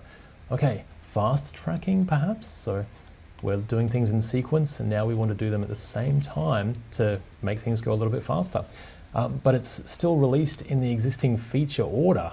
Oh, okay. So it's this one's still coming first. This one is released a little bit afterwards, perhaps. You make the necessary adjustments to the product backlog and decide to adjust the product roadmap, which you have visualized as a Gantt chart. So product backlog is our list of features. So which features are prioritized first, for example, so we can reprioritize those accordingly. And then we can put them on our Gantt chart, which is, looks like this, just bars on a chart as they're, going on a schedule. So what are we going to do next? How are we going to make this happen? And I see we've got leads and lags here. Okay, this is good. Leads and lags. So lagging is when it's moving backwards, it's lagging behind. Leading is when we're leading it forward, so we're leading the item back, forward to us, where we're using the lead that we have available. And so he wants to bring it forward, so we're leading it forward, remember? So let's have a look. use a schedule lead. So we've got either A or C here because we're using a schedule lead. And, change the feature to finish to start. So this is precedence diagramming. So the precedence diagramming method where we've got finish to start, start to start, start to finish, and there's another one there. I think there's only 4, so yeah. So the way we do this is a little trick as well, is the second item can't start before the first item has finished, and so on. So the second item can't start before the first item has started. The second item can't finish before the first item has finished. So that's your little trick to use when you see precedence diagramming method. So our second item for us still has to be in the same order. So it can't finish before the first item has finished. Like we were saying here, there's still the same order, isn't it? But it can start before the first one has finished. We actually want it to start so that it's ready to go based on all of that information. So I think this is going to be our one. Answer C, we can finish, the second one can't finish before the first one finishes, but we can bring it forward and start it so that it is ready to go. All right, I hope we got this right. Let's see, answer C. Okay, good work guys, excellent. Schedule lag is moving an item back. Schedule lead is bringing an item forward. Precedence diagramming method states for finish to finish items, the next item cannot finish until the previous item has finished. This allows the items to be worked on in parallel while still keeping the same delivery order. Wow, that was actually pretty tricky. And we've got page 59, schedules, lead and lag in the 7th edition.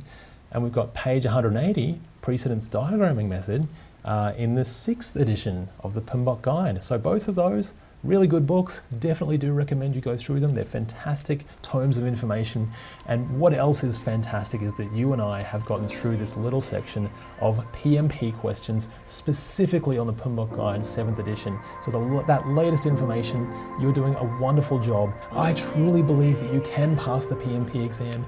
Keep practicing, keep learning a little bit every single day, and I know you can do it. You're working on a project where you have been completing the deliverables in sequence and the project work is starting to fall behind. The project sponsor asks you to speed up the work and reduce the time for the project to be delivered, but also makes it very clear that there is no more money to use when speeding up the work. What will you do next? Okay, so we've got sequence here. Oh, and it looks like we've got a few different options around schedule, around improving the schedule, so bringing our schedule back on track. We've got leads and lags. Okay, but what are we trying to do here? We're doing things in sequence. We have no more money, unfortunately, and so we can't use schedule crashing. So schedule crashing is where we're throwing money and resources at the schedule to bring it back on track. So we can put that out of our minds because we don't have any extra money here. Leads and lags, we could use that, but I think we need more information around that. It needs to be more specific. So let's say no to that one for now. Resource leveling is when we're taking items that are being done at the same time and instead doing them in sequence. For example, if they're both assigned to the same person, like these two tasks, they can't be done by the same person at the same time, so they need to be leveled out. So that's actually the opposite of what we're wanting, but schedule fast tracking is when we're bringing in items and doing them in parallel to each other, so that now hopefully we're bringing the schedule back on track because we're doing them sooner instead of one after the other. That's fast tracking, and I think that's the one that we're going to go for. Answer B. Fantastic. Project fast tracking is a schedule compression method. So we're compressing our schedule in which activities or tasks that are normally done in sequence are performed in parallel at the same time. Schedule crashing includes adding people to activities, working overtime, or paying to expedite deliveries. And we've got page 59 under schedules, fast tracking and crashing in the PMBOK Guide 7th edition. Great way to start us off. That is really good, and a whole bunch of information just in that first question. Let's see what we've got next. After reviewing your project schedule, you notice you are behind by 3 weeks and the schedule needs to be compressed. Excellent, because we've just learned all about that. So your project does not have enough budget to crash the schedule. That sounds familiar. You check with the lead for each area and review the schedule as to whether they can fast track their deliverables. What will you do next? And we know about that, so that's doing them in parallel instead of in sequence, bringing it back in line. But we're fast tracking all these items, but it looks like we're doing, okay, which one are we going to do with what sort of dependency are we going to do the fast tracking on? So which items can we easily move on our schedule? Can we move the industry regulated ones? Probably not, usually because there's a lot more checks and balances, a lot more regulation, a lot more oversight on that one. Let's put a low maybe on that one for now. External dependencies, also very difficult to move because we don't own those dependencies usually. They're external to our team, hard to move. Let's put a low maybe for that one. Mandatory dependencies, they are set in stone. They have to be done in a certain order or they have to rely on this one or that one. So again, hard for that one to move. Discretionary though is just at someone's discretion. So they may want it or they may not want it, but it's not a hard dependency, it's not set in stone. That one is much easier to move. So I think for our purposes, let's go with answer A. All right, doing well. When compressing the schedule, some activities cannot be fast-tracked because of the nature of the work, while others can. A discretionary dependency is based on project preferences, and it might be modifiable. External and mandatory dependencies usually cannot be modified. Internal dependencies might be modifiable, except when based on specific regulatory needs. So regulatory needs, not good for us, but internal dependencies we might be able to do, but we didn't have that really specifically mentioned here either. So, all right, that was really good. Wow, we're really getting through these. You're doing a great job. How did you go with that one? I think that was another good addition to our schedule compression techniques. Hard to say, but easy to get it right for us. Let's see what we got next. Okay, your team are new to Agile. We've got Agile and have previously been working with Waterfall. Okay, maybe moving from Waterfall to Agile. Your key customer asks you for a project schedule. The project team believes using a project schedule is from the old Waterfall way of working and they shouldn't have to create one. What will you do next? Now that's not necessarily true, but maybe there's an Agile-centric way of describing a project schedule. For example, a product roadmap would usually do the trick. Let's see what we have. Create a project Gantt chart to visualize the activities within the project. That's a yes. A product roadmap can be a Gantt chart as well. So let's put a maybe for that one for now. Determine the project's planned versus actual value instead of working with a schedule directly. This one is more about the variance of the schedule. So what have we planned versus how is it actually going?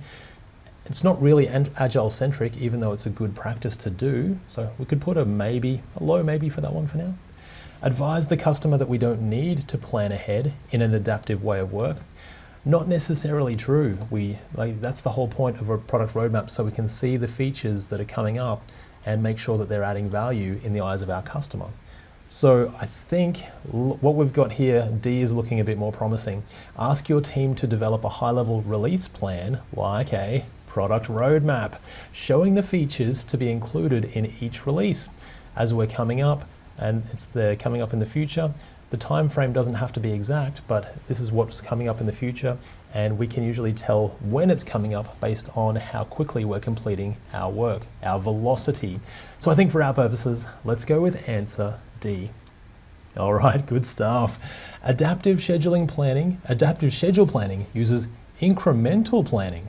A high-level release plan is developed that indicates basic features and functionality to be included in each release. And then if we're, so those are the increments that we're delivering, in other words, that incremental planning. So that's really good to know. Page 61 under Adaptive Schedule Planning in the PMBOK Guide, 7th edition. Wonderful stuff. And I'm already learning more about the PMBOK 7th edition without having to actually read it myself. And that's even better. Even though it's not too bad, it's not as big as the 6th edition, which was a huge, huge book. We're really getting through these. You're doing great. You're working in a project team that has recently moved to an agile way of work. Your business analysts want to gather the requirements, solutions, match them to the scope, and do a work breakdown structure for the whole deliverable. Your product owner says this will take too long and is not agile enough for their needs. Okay, what will you do next? Okay, is there another way to break it down perhaps, instead of doing it all in one go? Ask your team to review the scope management plan for the proper process.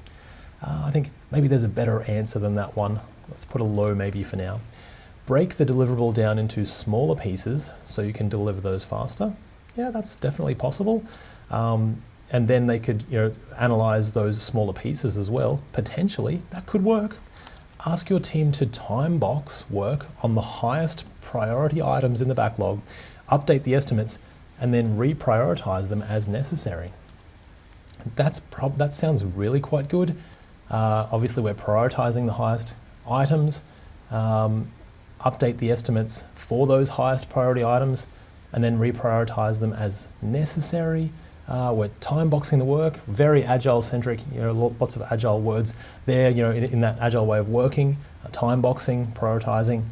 I mean, that's a pretty good one. Review the project charter for the high level scope and then use this to begin delivery quickly. I think there's definitely a better answer than that. We still need to plan properly, whether we're working in an agile way or a waterfall way. We still need to do the proper detail on the requirements and the scope and the solutions and that sort of thing. So between B and C, do we just break it down into smaller pieces? That might not actually fit, what we're doing. So sometimes if we're just breaking it down into pieces, they still have to be usable pieces, really. But this one, working on the highest priority items and then getting them to analyze those highest priority items and reprioritizing as necessary, that one definitely sounds a lot better. Between those two, let's go with answer C and hope for the best.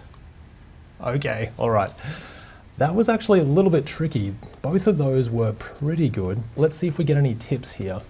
Adaptive approaches often use time boxes, so that's good. The work is based on a prioritized backlog. That's what we're talking about. The project team determines the amount of work they can do in each time box, estimates the work, and self-manages to accomplish that work. At this point, the backlog may be reprioritized for the next time box.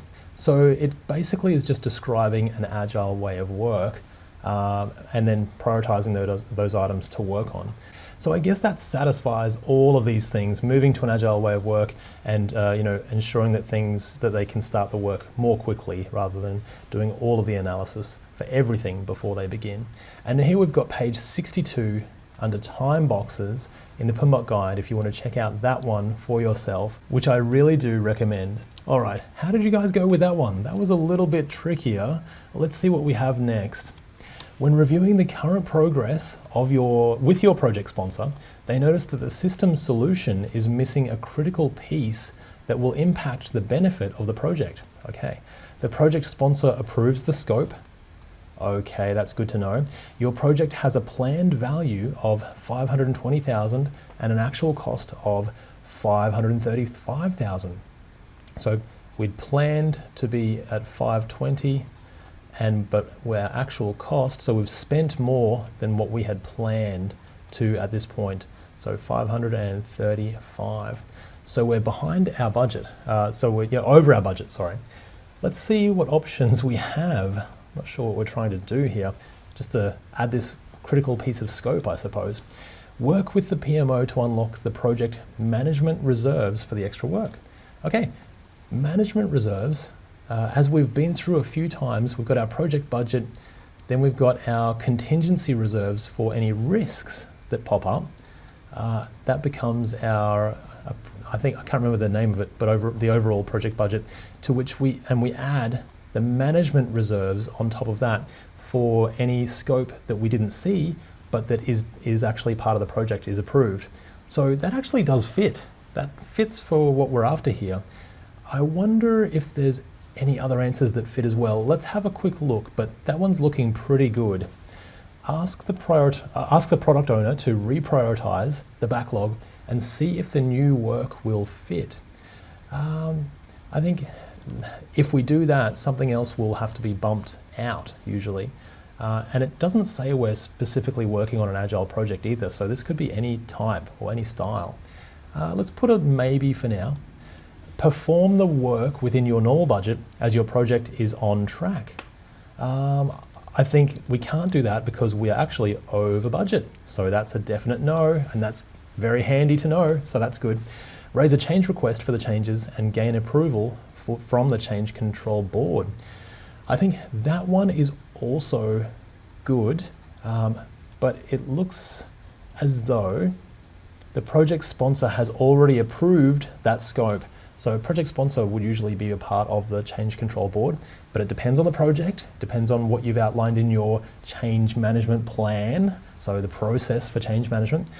Either way, all of that to say, it's already been approved. I think we can say no there.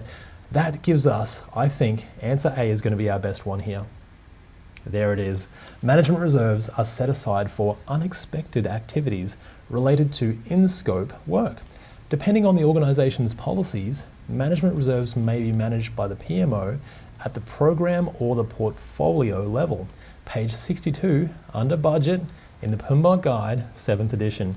Really good to read up on, and you can go straight there. You don't have to search for that, and that's really, really good to know. All right, how did you guys go with that one? I think we're getting through them really well. So this is quite good, and we're halfway through this little section. You're doing a great job. Let's keep going. You're in the planning stages of an Agile project where the functional manager and senior users have provided the high-level requirements and scope. You have been asked to put together a project team that will be able to deliver quickly. What will you do next? Okay, so everything is ready to go. We need a team and to pull those guys together. So a team that will be able to deliver quickly. So what are the features of a high-performing team? Let's have a look. Select project team members from each city to ensure diversity of knowledge within the team. Knowledge might be one thing. Let's put a low maybe for now, because I think an Agile project specifically, we're looking for things like transparency in our work environment, but also co-location is always a big one, where people can learn by osmosis, by overhearing conversations and working together closely. So put together a resource management plan outlining the resources required. I think not just yet. Do we have a strategy behind this? We're not sure yet. Let's put a maybe for now. Ask your PMO for current available resources and assign them to the work. I mean, yes, we'll probably do that as well. Unless there's a better answer, those are okay. Select a small team, okay, that sounds good, that can work in the same area so they can solve problems as they arise. All right, that actually sounds very good. And that's part of that co-location idea as well. Plus a small team keeps the communication channels small as well. Now I can never remember the formula, but basically the more people you have, it actually increases the communication channels. So between this guy, this guy, this guy, and this person, and then this person, and then everyone interacting, and the ways that they can interact, it increases exponentially the more people you have. So that's why we ideally want to work in smaller teams. It actually keeps things a lot more simple. But for us, I think we're going to go with answer D. Excellent work. When planning for the team, the project sponsor considers the ability and necessity for them to work in the same location. Small project teams that can work in the same room are able to take advantage of osmotic communication. And that's overhearing that information, conversations, and solving problems together quickly. And they can solve problems as they arise. So page 64, project team composition and structure in the PMBOK Guide 7th edition. All right, that's really good. Agile teams, very good information to have, very handy to know. How did you guys go with that one? All right, let's get into the next one. You are putting together a project team to deliver an accounting system to offices around the country. The accounting system you're moving to has not been used by anyone in your organization before. The project is quite high risk and the delivery needs to be right the first time. What will you do next? Okay, so if it's quite high risk and it needs to be right first time, we might use a predictive or a waterfall way of work. or an iterative way of work where we're iterating and then still releasing in one big bang. So what are we going to do? And oh, look at that. Oh, select a small team that can work in the same area so they can solve problems as they arise. Maybe that's the right answer again. Who knows? I mean, it certainly could work, but I think we're looking for more other things like, it hasn't been used by anyone in our organization before. So that actually might not work for us. We might need some information from outside our organization. Let's think about that. Use a predictive project approach, okay, that's what we're talking about here, and source part of your team externally, all right, if they have the skill sets in that new system. Oh, that's what we were just talking about, very good. So that actually could be our one, that could be pretty good. Train existing internal staff in the new system and then have them work on the project. That also could be very good. Obviously that's definitely a way of working. It might come with other problems because they may not know ways of working in projects or not have worked on projects before. So you'll definitely be going through that forming, storming, norming stages of a team. So that could be a little bit painful as well. Let's put a maybe on that. It's pretty good, but I still like this one the best. Perform a make or buy analysis on the different software options. I think we're a little bit past that one at the moment. Yeah, I think we're past that. We've already decided on that one. I think for our purposes, the best answer here, let's go with answer B. Okay, excellent. The benefit that outside skills bring to the project are weighed against the costs that will be incurred. With higher risk and a single delivery, a waterfall or predictive project delivery approach is best. So it covers a few different angles there and both of them are good. Page 63, Project Team Composition and Structure in the PMBOK Guide 7th edition. And that's really good to know. And that's good. Team structure, very handy, still usable in the real world as well. All right, we've only got 3 questions to go in this little section. You are doing great. You're putting together a project plan for a change that affects nearly 10,000 stakeholders in your organization. You have identified the affected stakeholders, analyzed and prioritized them. Okay, stakeholder analysis, very good. High impact, high influence usually, and are putting together a communication plan to ensure that the right engagement is made. What will you not include in your plan? Oh, well, that makes it simple. Communication plan, what do we not include in that? Okay, and what have we got here? We've got why, what, how, and when. They all sound pretty good. Let's get a bit more information. Why should information be shared with stakeholders? That's the why behind it, the vision, the reason for everything. That's pretty good. What is the best way to provide them the information? Definitely that one. We want to work with them and give them what they need. How can they make changes to the communication plan? I don't think they're necessarily making changes to the communication plan. That's more what we're here for. And we need to take into consideration their feedback. So we're sort of doing that anyway. I think that's a low maybe for now. Let's see what the last one is.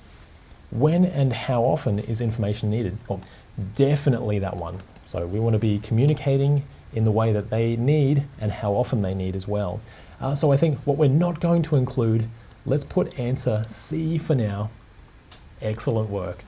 Planning communication for the project entails considering the following: who needs the information, who has the information that they need, why should information be shared with stakeholders, when and how often is the information needed, what is the best way to provide the information, what information does each stakeholder need. That's actually really, really good. And that's in your communication plan, page 64 in the PMBOK Guide 7th edition. Great stuff. I think I'm actually going to use that in the real world because communication is so important on a project, so important. And when you stop communicating, then you start hearing about it from your stakeholders as well. So that's always, they'll definitely let you know.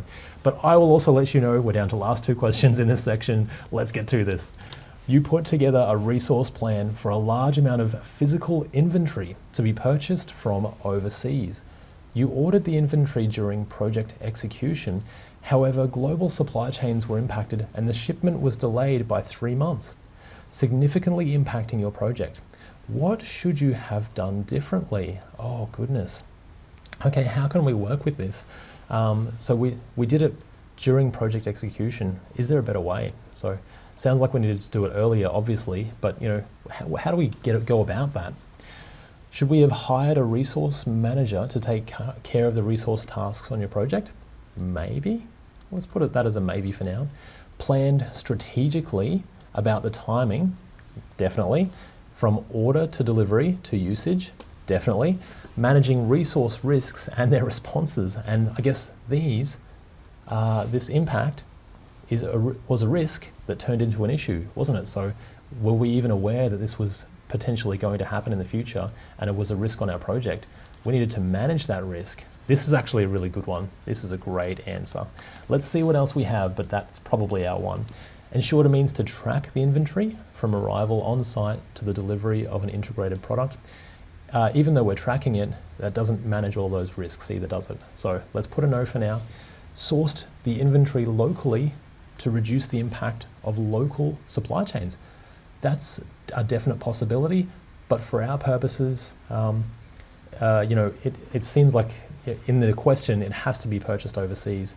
So even though that's a good option, if we have that option available, we're not sure. I think, and plus would be, if we were managing it correctly, then that would be a part of managing it correctly as well. So I still think let's go with answer B. Excellent work, all right.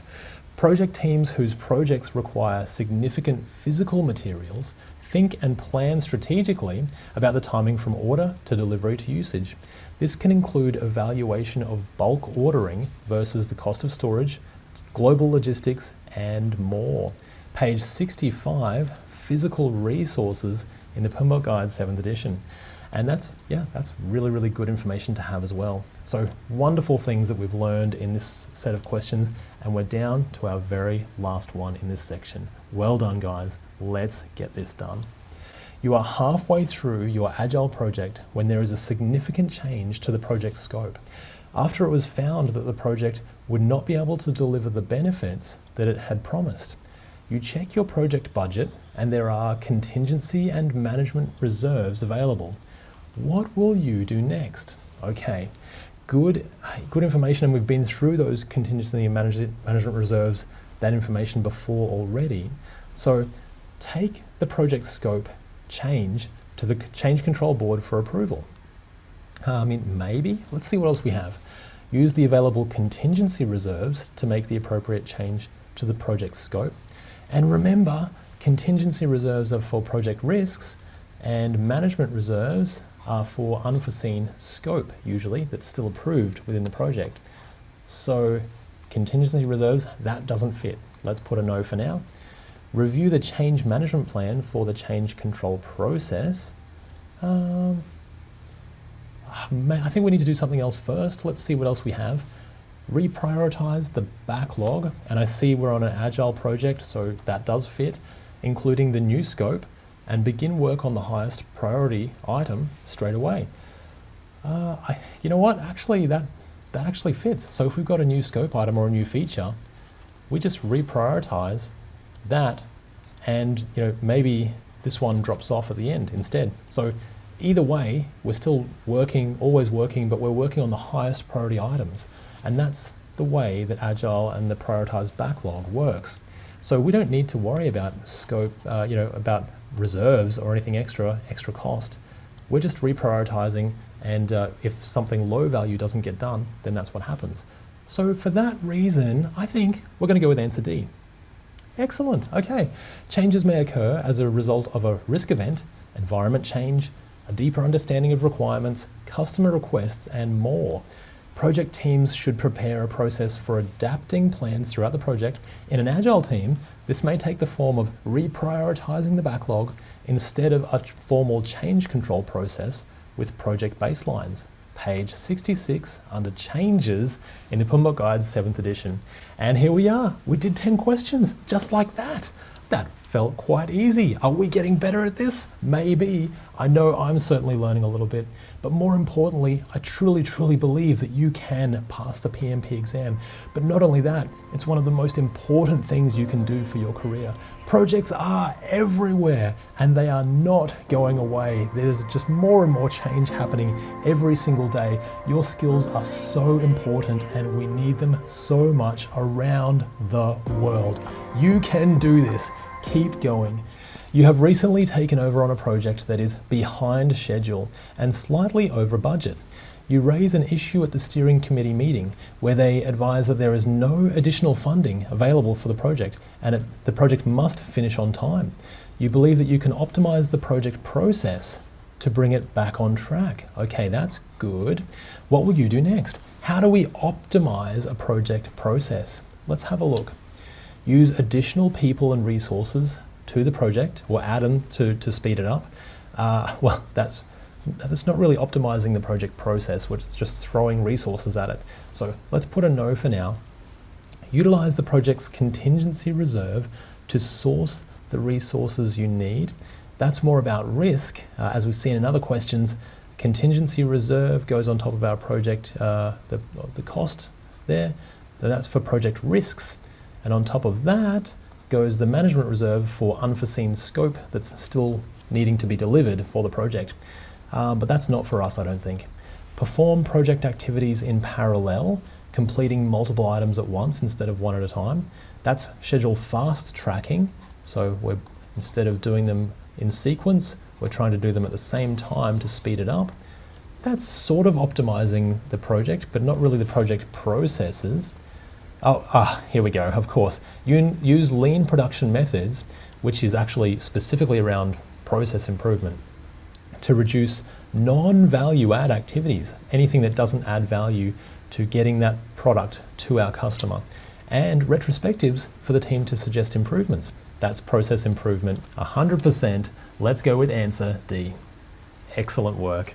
All right, ways of optimizing the project processes for the environment include lean production methods, retrospectives or lessons learned, and finding where the next best funding is spent. Adding people and resources may not always improve things. It can also increase the complexity and the communication channels on your project, making it more difficult, more ways for people to communicate and get messages wrong as well. So for mixed messages to happen. Page 71 under Project Processes in the PMBOK Guide 7th edition. And that was a great first question for us in this little section. Really, really wonderful way to kick us off. All right, let's see what we've got next. Your project management office is optimizing all the projects within their portfolio.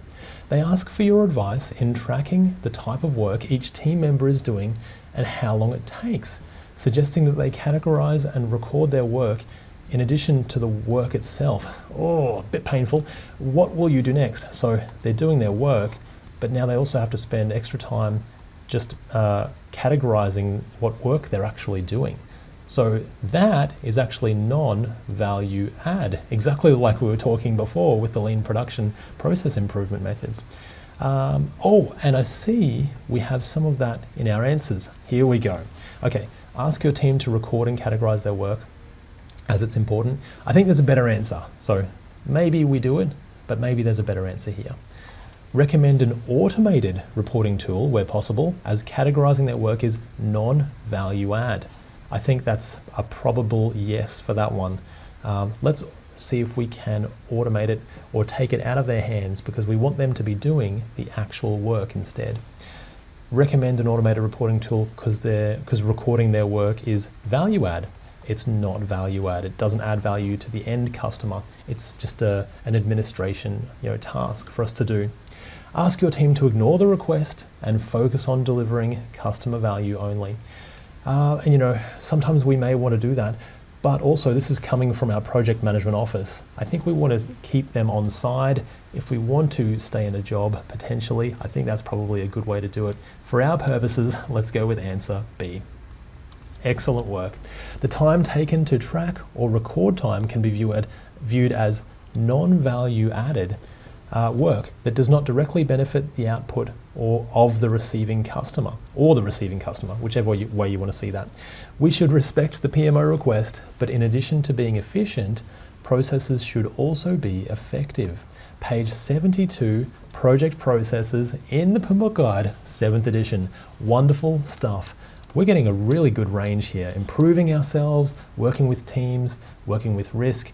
Okay, I think let's see what we've got next, but this is going really, really well. How did you guys go for that one? I hope that was pretty good. Non-value added activities. You're working on an Agile project as a Scrum Master, where the functional manager has worked with some people in your development team before. Functional manager being from the business, so usually from a functional area. They're the manager in that particular area. She approaches them directly to see if they can add a feature to the product in their current sprint. What will you do next? Okay, so we've got our team. This doesn't sound like she's the product owner, even though she's from the functional area, but she's approaching your team directly and trying to get them to do work. So there's a better way to do this. It needs to be prioritized first, especially in an Agile team. Let's see what we've got here. Adjust the sprint backlog to allow for the additional feature. Maybe, but then we'd have to prioritize it. And maybe it's not up to us either. I think the product owner needs to do this. Adjust the product backlog to add the customer requirement. Sprint backlog, product backlog. Right, so an extra feature would probably go in the product backlog. The sprint backlog is just for the upcoming sprints. So how much work, what are the user stories we can put in those sprints? That's the backlog of work, the sprint backlog. So I don't think either of those for now. Ask the manager to speak with the product owner for the product priorities, then protect the team from direct requests in the future. This is really good because ideally in an Agile team, any new requests, people have to convince the product owner that it's actually a good idea. So instead of everyone just throwing ideas out there and saying, mine is the most important, now they actually have to come up with the goods and say, here, product owner, I have this great idea. Can we prioritize this? And here's why. And if the product owner is not convinced, they're not going to do it. They're the single point of decision for the team for prioritizing work, the highest value work for the team. I really like this one. Let's see the last one just in case. Ask the manager to create a change request so it can go through the proper process. Potentially, except we're in an Agile team, so I think the prioritization method is probably the best. So let's go with answer C. Fantastic work. Project managers have a responsibility for assessing and balancing project team focus and attention. This may involve protecting the team's production capability, so their team health and their satisfaction, protecting them from all of these outside influences and the politics and all of the stuff that goes on that isn't valuable to their work.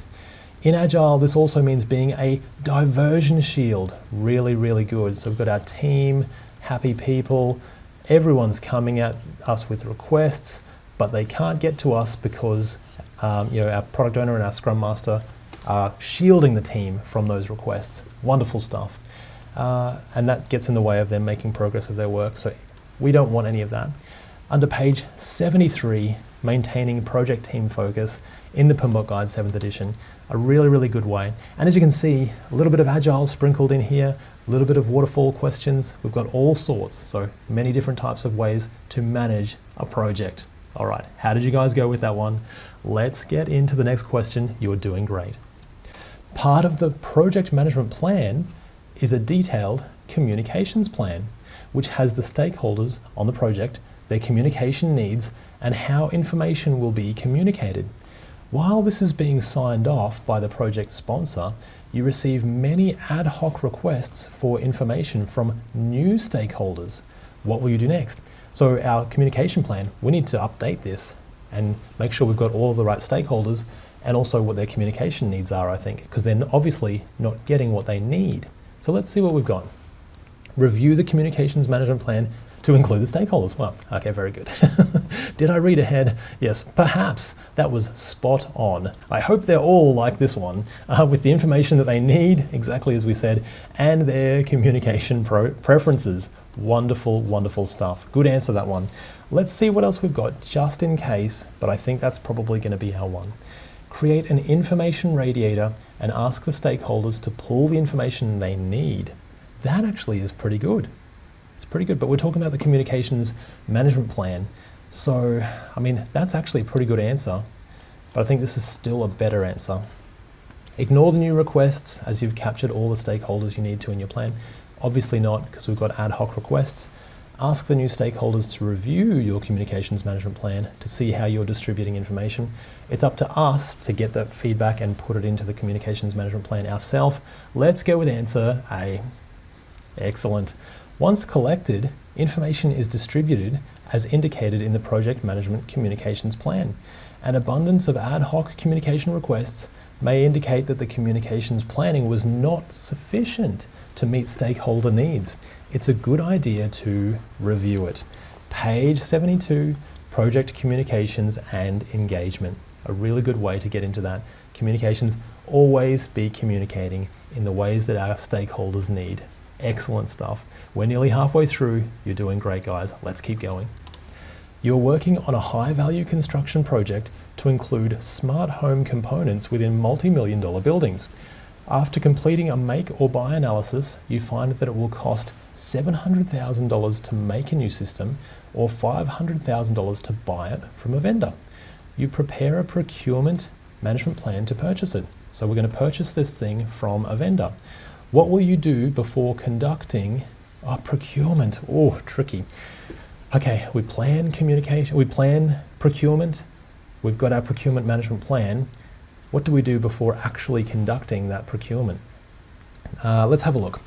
Work with your project team to complete as much as we can in-house as possible. That's not what we're doing, so we can definitely mark that one off.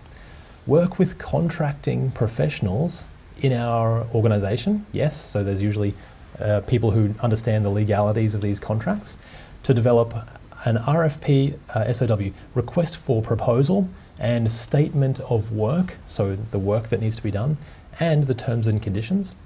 That actually sounds quite promising. So let's see what else we have, but that's probably looking pretty good.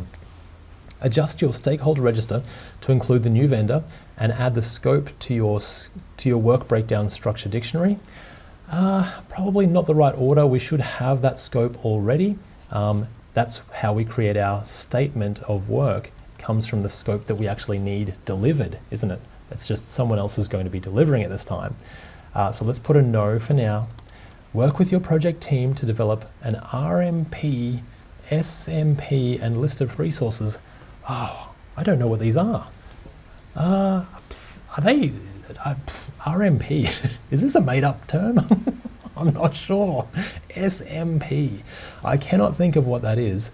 So it's either, I really like answer B. This one I'm not sure of. If it's answer D instead, then look, we'll have to take one for the team. But I think it's going to be answer B. Let's have a look. Okay, good. We got it right. But let's see if we get any tips here.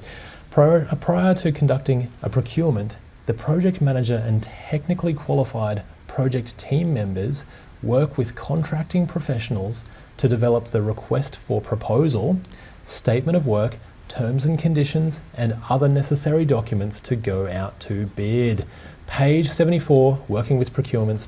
It didn't give us any tips on this, so I'm not sure about that. I'm not sure if that's a real thing. If it is, leave a comment to see if you can find out. I'm not sure. I don't think it is. It's probably a red herring, actually. So be ready for stuff like that, just in case.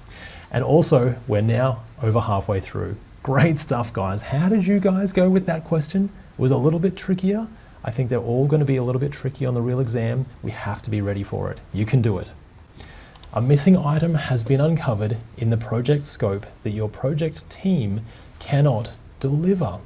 Ooh, okay. So a missing item in the scope, is this our management reserves again? Let's have a look. The item is not complex and seems to be fairly readily available from various sources. Oh, maybe it's a procurement item again. You are ready to move to source selection and choose a vendor that will meet their needs. What will you do before sending out those bid documents to vendors? Oh, did we get any tips from the last question? What will we do before sending out bid documents? I think we would already passed that stage maybe in the last question. Let's have a look at what we've got. Prepare a request for proposal for vendors to provide a solution to your needs.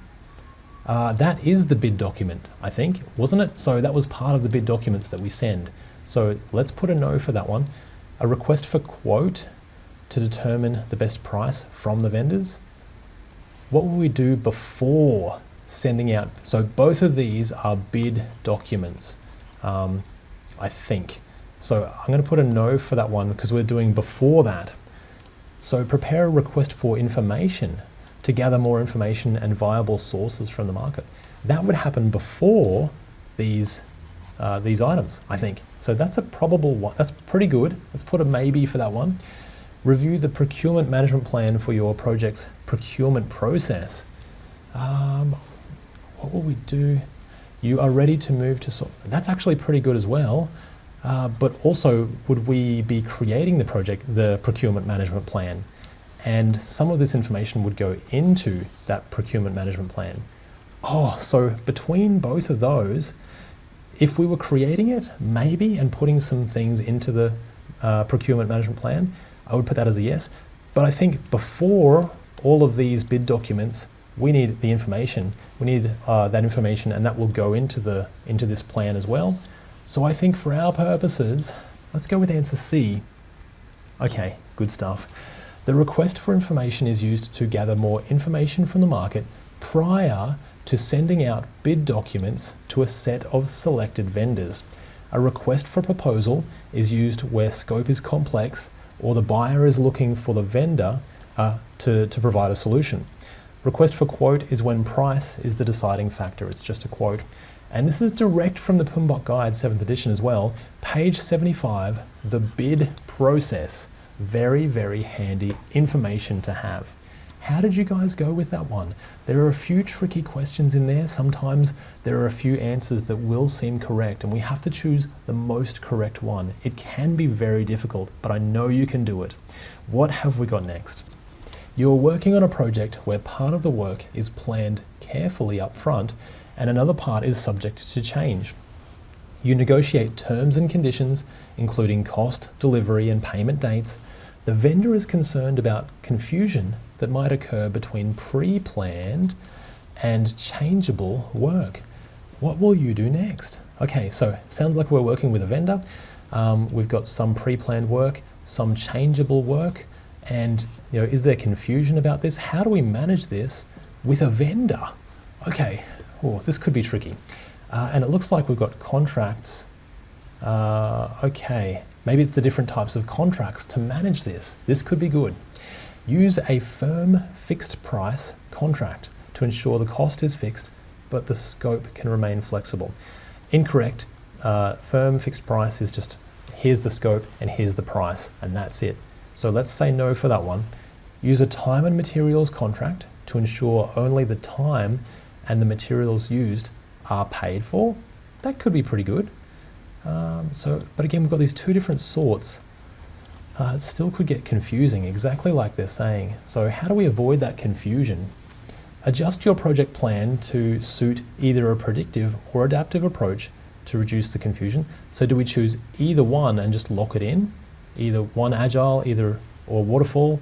I think we need to go with both. I prefer like a hybrid method here, so we'll say no for that one for now. Use a master agreement for the overall contract with adaptive work placed in an appendix. Okay, that actually could work, especially because we're talking about contracts. We have a master agreement on what we need, and then for the adaptive work, that's placed in the appendix so that we're aware that there is some changeable work happening as well. It's still part of the contract, so it still works for us. It gets rid of any confusion because it's all written in the contract. I think that's actually pretty good. Let's go with answer D. Okay, great. For projects that use an adaptive approach for some deliverables and a predictive approach for others, a master agreement is used, and the adaptive work may be placed in an appendix or a supplement. This allows the changes to occur on the adaptive scope without impacting the overall contract. And remember again, this is direct from the PMBOK Guide 7th edition, page 76, the bid process, contracting for that particular section if you want to check that out for yourself. And I really recommend you do. This is really good. You can go straight there and check that out. And you know what else we can check out is the last 3 questions in this particular section. Wow, we're really getting through this. You're doing an amazing job. Not far to go. Let's keep going. You're working in an Agile project where there are vastly differing levels of product knowledge within your team. The Scrum Master suggests that you try to gain knowledge by osmosis because the project information may be lost when only communicating by email. What will you do next? So how do we do things by osmosis? We've spoken about this before. It's when we're all co-located in the same space so that we can overhear conversations, and we're actually, information is just seeping into our brain because we're overhearing it naturally, and we're close to the action, we're close to the things that are happening. This is such a powerful method, and it really, really does work. And I can see co-locate the team to capture the benefit of each person's tacit knowledge. That's knowledge that they can't readily explain. So it just happens in those conversations. I think that's actually really good. Refer to the organizational process assets to capture the team's explicit knowledge. Explicit knowledge is things that can be explained. So like processes that we can put in place, for example. But that's a no for now. Osmosis is that co-location. Refer to the project's knowledge management system and capture the project's explicit knowledge. Very similar again, good practice, but not for us. Create a process to capture the team's tacit knowledge. That's, we're creating a process to do that, but the process actually is co-location. Usually we're all together, we're overhearing things. I think for our purposes, let's go with answer A. Excellent work. All right, learning by osmosis is capturing information from immediate surroundings, such as co-locating the team. Tacit knowledge is information that is not straightforward, such as experience, insights, and practical knowledge or skill. Explicit knowledge can be readily codified using words, a process, or pictures. And that's page 77 under explicit and tacit knowledge in the PMBOK Guide 7th edition. How did you guys go with that one? I think that's pretty good, and we're learning more about creating our own teams as well. Really powerful stuff. Last 2 questions, let's keep going, you're doing great. You're working as a product owner this time and have placed high-level information about the product in the product backlog. That's good. The highest priority feature is at the top. That's also good. Senior users informing the project are unable to clearly articulate their requirements. Okay, that's a clue. And they're concerned that the product will not truly meet their needs. What will you do next? So how do we articulate requirements better? Let's see. Proceed with the highest priority item during the first sprint. I think this is more about articulating requirements, so potentially no. Work with the customer to create mock-ups and prototypes to discover what works for them. I think that is probably a yes, because that's helping them get information on those requirements as well. So that's actually pretty good. Ask your stakeholders to submit a change request and update the project scope accordingly. Again, we need to articulate requirements, so let's say no for now. Begin breaking down the work into user stories to place into the sprint. That could work, but only if we're clear on what we're delivering, which is what requirements are. And to get that, we need a mock-up or a prototype or a wireframe or a storyboard so that we can get an idea of what it's going to look like and adjust that before we begin. I think for our purposes, let's go with answer B. Excellent work. On projects that do not have clearly defined requirements, prototypes, demonstrations, storyboards, and mock-ups can be used to evolve those requirements. In these situations, stakeholders are more likely to take an "I'll know it when I see it" approach. Now they can see it and they can say, oh, that's actually not what I thought it was going to be. Let's adjust it. Page 83 under Evolving and Discovering Requirements in the PMBOK Guide 7th edition. Wonderful stuff, guys. You have made it to the last question in this particular section. Amazing work, and I know I have learned a whole bunch, actually. So I hope you have too, and I hope you've had some good fun.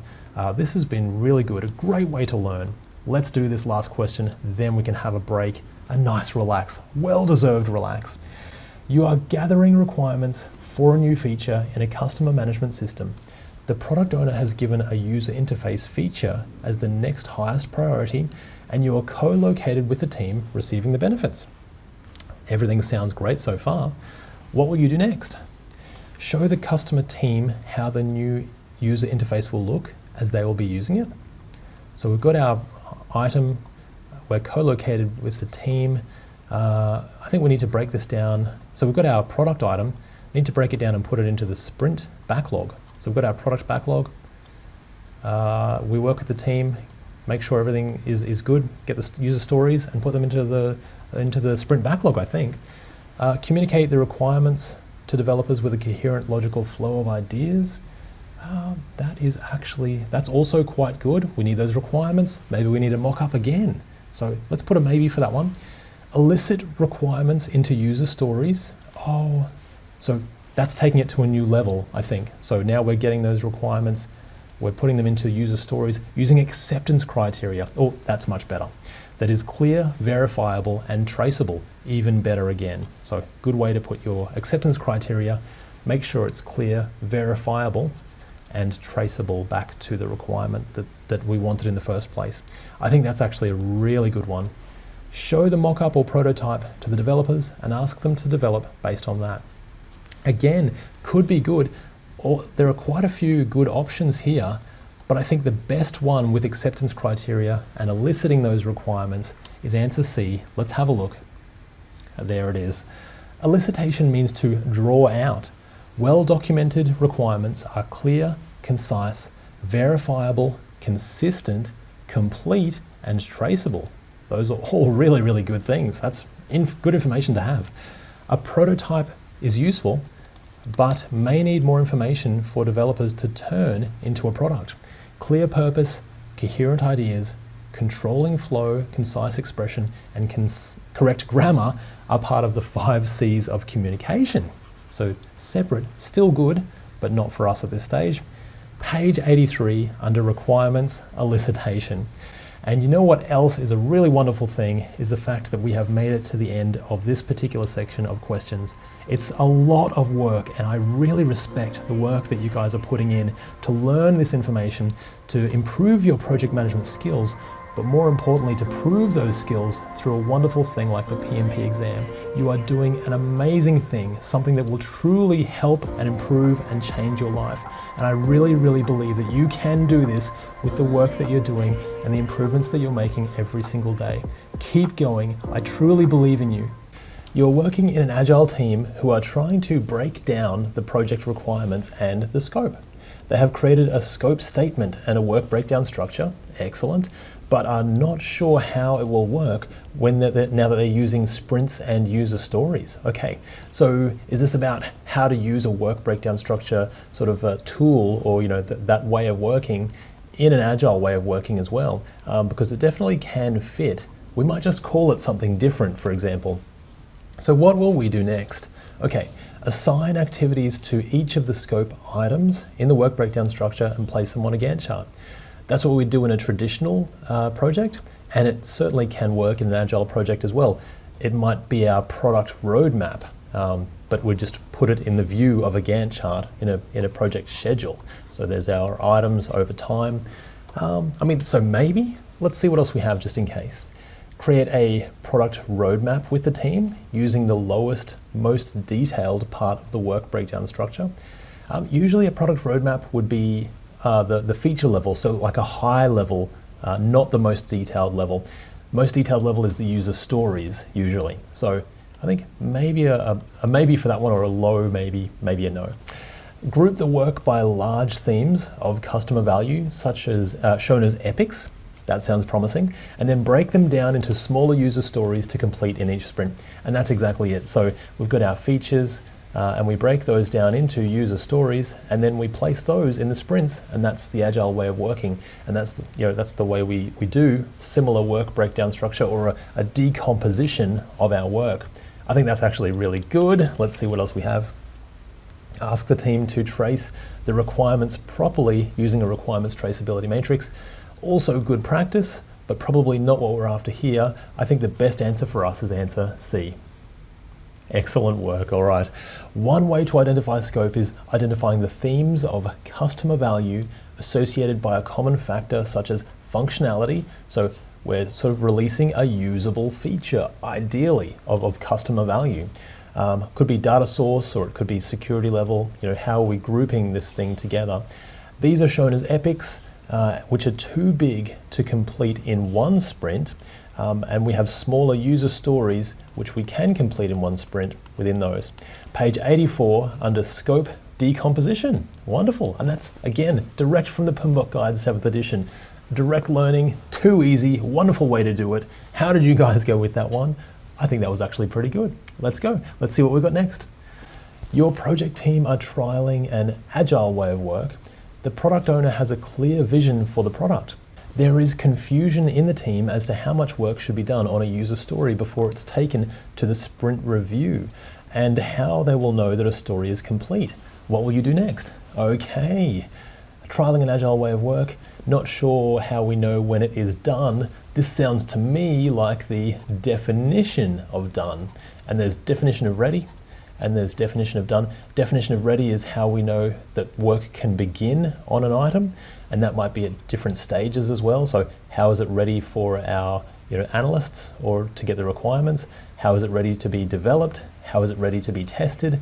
There's different levels, and it doesn't have to be complex. We can make it very, very simple, but each section usually has a definition of ready, and each section has a definition of done. How do we know when it's complete? So is there something like that here? There is, looks good. Refer to the user story acceptance criteria. That's wonderful. And your team's definition of done. I love that one. Let's see what else we have just in case. Review the user story with multiple users to ensure it's correct. Yeah, I mean, that's probably a good practice. Might be part of our definition of done, actually. So, it's a maybe. Ask the product owner to sign off on the completed user story. That's also good practice because the customer is then accepting that item. But again, that's going to be part of our definition of done. Ensure quality testing on the user story is completed and passed. Also good practice. These are all great answers, but the best answer for our purposes, let's go with answer A. All right, wonderful. Different ways to describe component completion include acceptance or completion criteria, technical performance measures, and the definition of done. Quality testing will be done to the acceptance criteria, as will the product owner sign off. So it all feeds into that acceptance criteria, into that definition of done. Page 85, completion of deliverables in the PMBOK Guide 7th edition. Wonderful work. How did you guys go? Did you beat me to that one? That was pretty straightforward. I really like that. A little bit of agile-centric wording there as well, which we're going to see more and more of. All right, let's get into the next question. You've been working closely with the quality manager of your project, planning the budget for the project phase that's due to begin in the next 2 months. Sounds like a waterfall project. They mention the need to budget for appraisal costs to avoid quality issues in the future. What will you do next? Okay, the cost of appraisal, there's different types of costs. Cost of prevention for quality. So the cost of quality, prevention costs, appraisal costs, there's failure costs if we catch a defect, and there's internal and external failure. So if we catch a defect before it reaches the customer, it's internal. If it reaches the customer and it's a failure, in the quality, then that's external failure costs. The worst kind and the most costly as well. So appraisal costs, we're appraising, we're reviewing, we're checking. This is our testing phase. So let's see what we've got here. Ensure there's enough for training. I think we've had that in a previous question. That's probably preventative. So we're preventing quality issues by training people for the future. So it's a good practice, but not for us. Ensure there's enough for a quality tester to verify the deliverables against the agreed specifications. That sounds pretty good from our testing point of view. Ensure there's enough to create a quality assurance plan. I mean, maybe as well, but probably not as direct as this one. So I still like B better, I think. Ensure there's enough to allow for rework or rectification when defects are found. And so that's our failure costs there. So we'll put a no for that one for now. And I think even though these two are both good, let's go, the best one, answer B, let's go with that one. Wonderful work, all right. This question is on the cost of quality. Prevention costs are training or quality planning. Appraisal costs, so there we go, that's maybe prevention instead, so that's good to know. Appraisal costs are verification or audits. Internal failure is waste, defects, and rework. External failure is customer complaints, repairs and servicing, and warranty claims. Again, direct from the PMBOK guide, that answer. Page 89, cost of quality. A really great way to learn and a great way to do it. How did you guys go with that one? I thought that was pretty good. We're really getting through these. You're doing a great job. Let's see what we've got next. Your Agile project has recently had multiple quality issues. Project features have been prioritized by the product owner and broken down into user stories. What will you do to help reduce the cost of quality issues the most? Okay, so it seems like everything is going, quite well from an Agile way of working perspective. What will you do to reduce the cost of quality issues the most? Okay. Quality test each user story according to its acceptance criteria before release. I think that's pretty good. Yeah, I mean, that's what we were looking at before. That's that quality testing, that appraisal costs. But I wonder if there's something better or earlier that we can do here. Let's have a think. Advise the team that any quality defects will come out of their bonus. Yeah, that's a pretty harsh way to do it. And, maybe that will work for a little while, but also it's pretty harsh. You might sort of lower the engagement of the team. I mean, it could work, but I don't love that answer. There's probably a better answer in there somewhere. Perform testing all in one go at the end to reduce the cost of testing resources.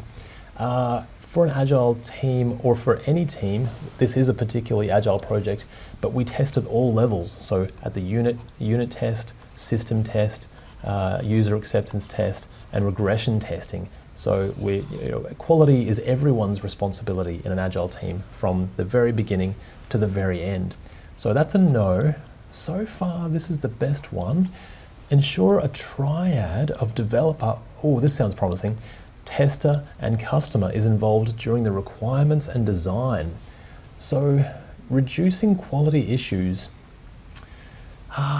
testing definitely is good, but here, quality issues, we're sort of catching it before it becomes an issue. So we're getting the testers involved, we're getting the customer involved, we're getting the developer involved, and we're making sure that things are correct from the very beginning. This actually could be the answer D, because there's different stages from the very beginning. Our requirements and acceptance criteria, then goes into the development, then it goes into testing.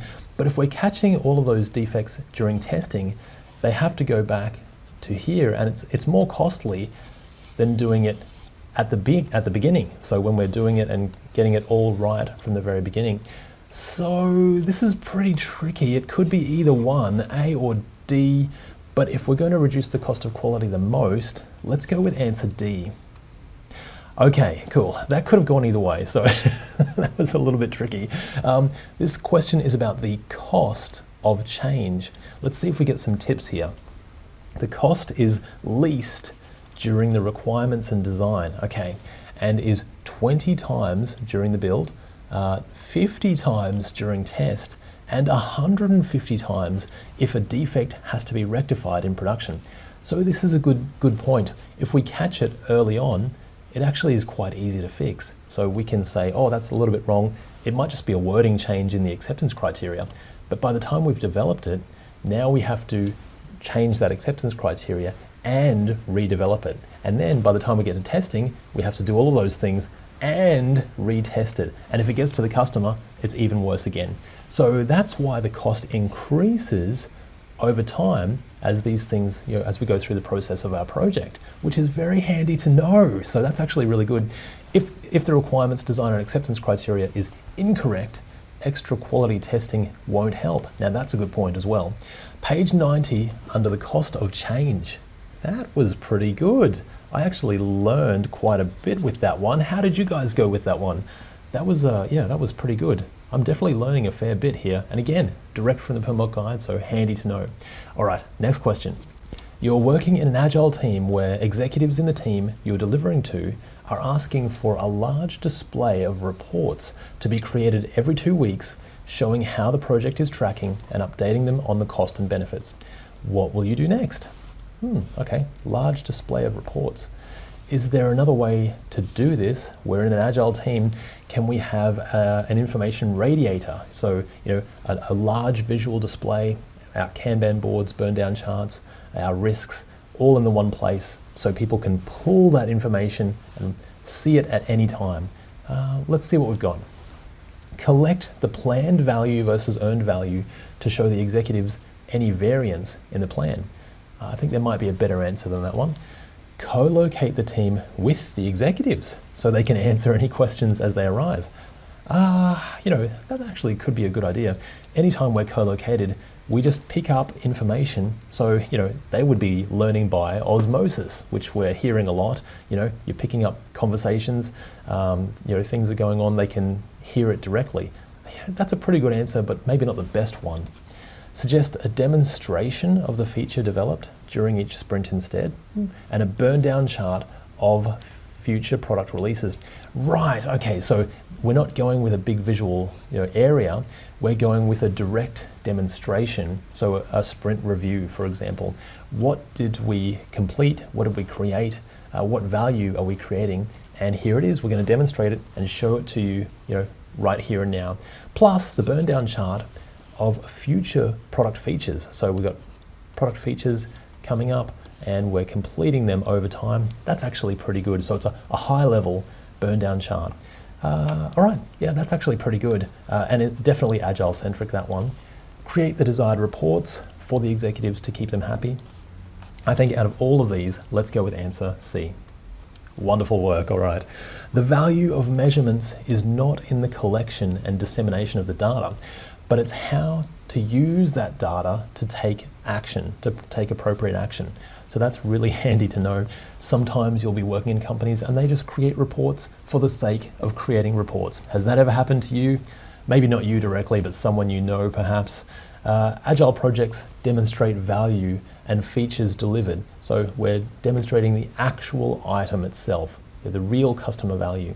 And we use live information radiators instead of large reports to stakeholders. Page 94 under measurement performance domain. And that's again, PMBOK Guide, 7th edition, it's right there. Very Agile centric. So now, as you can see, we're starting to get a lot more Agile questions there. How did you guys go with that one? All right, I think that was pretty good. Let's go to the next question. Multiple features have been released, but they are not having the effect that the product owner believes they should. Your team are using some key performance indicators, KPIs, to track performance, and you agree to move to more leading indicators. Okay, what could you use as examples of leading indicators on your project? So we've got leading indicators and lagging indicators. Lagging indicators are things that have happened, so information that's already happened, work that's already happened. Leading indicators is how do we figure out what's going to happen in the future? And that can actually be very tricky. So let's see what we've got here. It's usually around, do we have the right processes in place, or do we have, the right requirements, for example. It's a little bit more fuzzy, but let's see. An increase in customer usage once the feature is released, that's lagging, such as sales and repeat purchasing. We'll put a no for now. Stakeholders who are not engaged and a lack of a risk management process. So definitely, disengaged stakeholders will lead to poor performance in the future. That is a leading indicator. And again, it's a bit fuzzy, but it's still leading. So that's actually pretty good. Velocity of the work completed in each sprint and cycle time of the user stories. Now that is work completed again, so it's already happened, it's lagging. If we can use it to forecast, but it's still a lagging indicator because it will change as things as we're completing those things and updating the user stories and the cycle time. Variance in the schedule between planned and actual time taken, again a lagging indicator. I think for all our purposes, let's go with answer B here. All right, great work. There are two types of KPIs, leading and lagging. Leading predicts changes or trends in the project and include lack of a risk management process, stakeholders who are not engaged, poorly defined project success criteria. Oh, that's a good one. How many times have we been working on a project and we actually don't know what success looks like? So everyone has a different version of it, and now that also leads to disengagement. Lots of leading indicators there. Lagging indicators include work completed or schedule variance. Page 96, leading indicators in the PMBOK Guide 7th edition. All right, I think that was another good one. Now we're getting into metrics and measures. There's a whole section on metrics and measures in the PMBOK Guide as well, so that's really good to know. And we're more than halfway through this section, so you're doing a wonderful job. We've only got a couple to go. Let's see what we've got next. You're working in an Agile project team that has increased in size and complexity since the project began. In reviewing the throughput of work with your team, you notice fewer and fewer user stories being completed. So we've got an increase in size and complexity, and now the work is starting to go down. And the roadmap of features scheduled to go live is being pushed out. So our schedule is being pushed out. So what are we going to do next? So can we reduce the complexity here somehow? Place a limit on the work in progress and work with the team to reduce the cycle time. Okay, I mean, Agile team, that's certainly an Agile-centric wording there. So the work in progress, that could work from a context switching perspective. So if we've got too many things that we're working on and we're switching between these, every day, then it takes time to get back up to speed on each different feature. So it's actually pretty difficult. It takes more time there and increases the complexity, just in that context switching. But if we've only got one thing that we're working on or two things that we're working on here, then that's a lot easier for us to just focus and push through and get it done. That could be the one, but let's see what else we have. Increase meetings with the team. Okay. Definitely not. I don't know if you've seen recently Elon Musk in Twitter sending that notice out to all of his staff. He's basically reduce meetings, get rid of meetings, only meet if you absolutely have to. And that is also good practice. So we're certainly, probably let's not do that one for now, according to Elon Musk. Ask the team to work overtime until the number of features reduces. And actually this is anti-Agile because we don't really want peaks and troughs. We want a sustainable pace. So we have sick days here and burnout here. That is a terrible way to run a project, for various reasons. But if we've got a sustainable pace, then everyone's there often all the time, just completing work and engaged in the project. That's the way we want to work, I think. So that's a no for now. Put a pull system in place where the team can pull work only when they are ready. And that's actually pretty good, except here's what will happen. They will have, they'll get blocked on a piece of work, and instead of just focusing 100% on it and unblocking it, they will pull a new piece of work. And then all of a sudden, we've got too much work in progress. So that is a lot of Agile stuff going on here, which is quite wonderful, and the reasons why we do it. So I think for our purposes though, out of all of those options, let's go with answer A. Okay, great work. With more work, different tasks, and increased complexity, the team are likely context switching between too many different things. Kanban aims to limit the work in progress to avoid that context switching and multitasking. Other things we can use are reducing queue size and batch sizes and reviewing process efficiency. All right, so those are other things, and that's actually pretty good to know as well. Page 99, what to measure under delivery in the PMBOK Guide 7th edition. Wonderful work. All right, how did you guys go with that one? You're doing great, only 3 to go in this little section.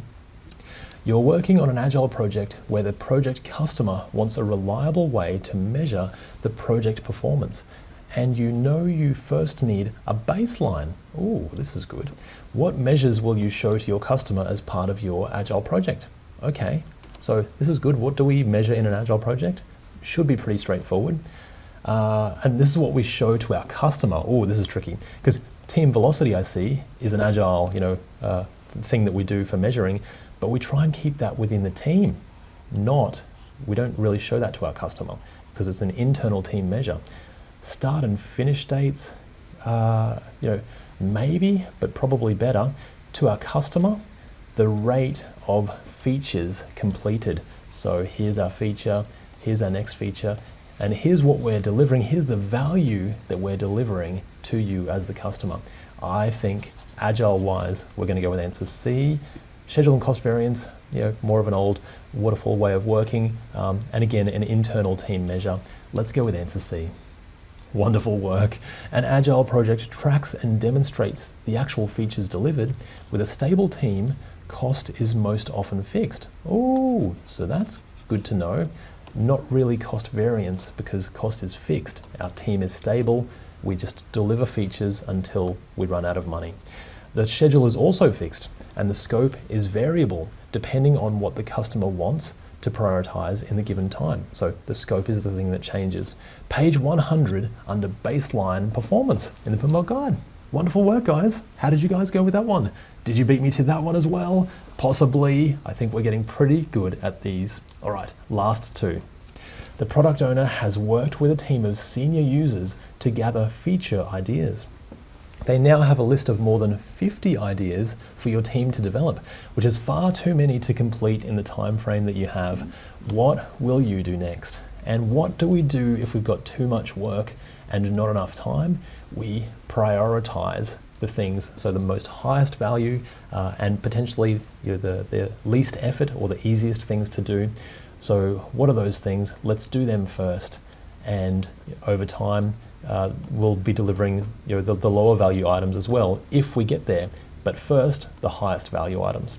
So let's see if we've got that here, and I can see it already. So ask the new product owner to prioritize the features using cost to benefit. That's one way to do it, so pretty good. And then deliver in their priority order until the time all the money runs out. That's definitely the way that we're going to go. What else do we have just in case? Start work on the smallest features first. Again, we want highest value, so that's a no. Ask the product owner to return and ask for a shortened list. We can have a long list, but we just prioritize it with the highest value. Workshop the features with a wider audience. That could get messy and get a completely diverse view on their priority. We actually want the product owner to own this and be the one person who decides. So people have to convince the product owner, not the other way around. And so because of that, because they have the deciding factor, we can move much faster. We don't have to get a cast of thousands. So again, that is a no. Let's go with answer D. Wonderful work. Product owners prioritize features based on business value. Metrics that measure business value include cost to benefit ratio, planned to actual benefits delivery, return on investment, and net present value. So all of those things, good metrics to know. Page 102 under business value in the PMBOK guide. Wonderful work. We made it to the last question. We're nearly there. You're doing great, and this has been some good learning for me, I know that. Let's do this last one, and we're nearly there. Your Agile project team has only recently formed. The product is still unclear, and there have been disagreements and minor conflicts over the past 2 weeks as the team find their rhythm. What would you would like things to improve, but you can't quite pinpoint or address the problem. What will you do next? So do we need to problem solve with our team? Probably again, Agile-wise, what do we do?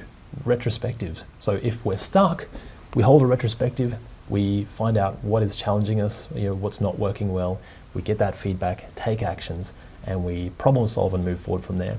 So let's see what we've got. I see there's a retrospective here. Have the team complete a net promoter score. That's interesting. With comments, so that's just 1 to 10. How am I enjoying my time in the team? For example, usually it's would we recommend it to a friend, but it can be adjusted for any situation. It's like a customer satisfaction measure. And ask for improvement ideas at the next retrospective. Net Promoter Score is an interesting choice here, but look, I think we could roll with that, especially with the comments. And then the retrospective is the real key, where inviting that feedback, improving our process. I don't see it anywhere else. So hold a workshop with your team and ask them why they're unhappy. Maybe, but that could just turn into a miserable session, where people are just complaining. We're not actually improving. So pretty important there. Raise the issue with their line managers and ensure that everyone is working on the issue. We actually have to work on the issue ourselves and work with the team. Have the team pair up together so they can learn from each other. That's a great practice, but it's probably, there might be other things that we need as well. That might actually come out of our retrospective as an action. So let's go with answer B. All right, great stuff. Measuring stakeholders can be done with a Net Promoter Score or a satisfaction score, especially with a comment or a mood chart. So that's pretty good to know. Improvement ideas are captured during retrospectives for most Agile teams. Pairing is another Agile practice, but it's not as relevant here, at least initially. And again, we might get to that stage after some improvement information or decisions. Page 103, measuring stakeholders. And you know what else we're going to get to is the very end of this little section of questions. You've done an amazing job. But more importantly, I really, truly believe that you're doing the right thing and that you can pass your PMP exam. What you're doing is so important because projects are everywhere, and this preparation will set you up for the rest of your life. You're doing a wonderful job. Keep going. The project has faced serious impacts in getting materials, with supply chains being disrupted and a global pandemic. Sounds familiar? And is currently 3 weeks behind schedule. Okay, you take this information to the next project steering committee meeting, where they advise they need more information on how much the project will end up costing. Okay, what will you do next?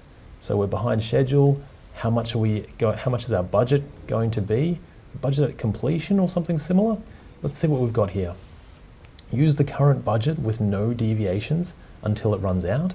That probably won't help us with what they need to know. So let's see if there's a better option.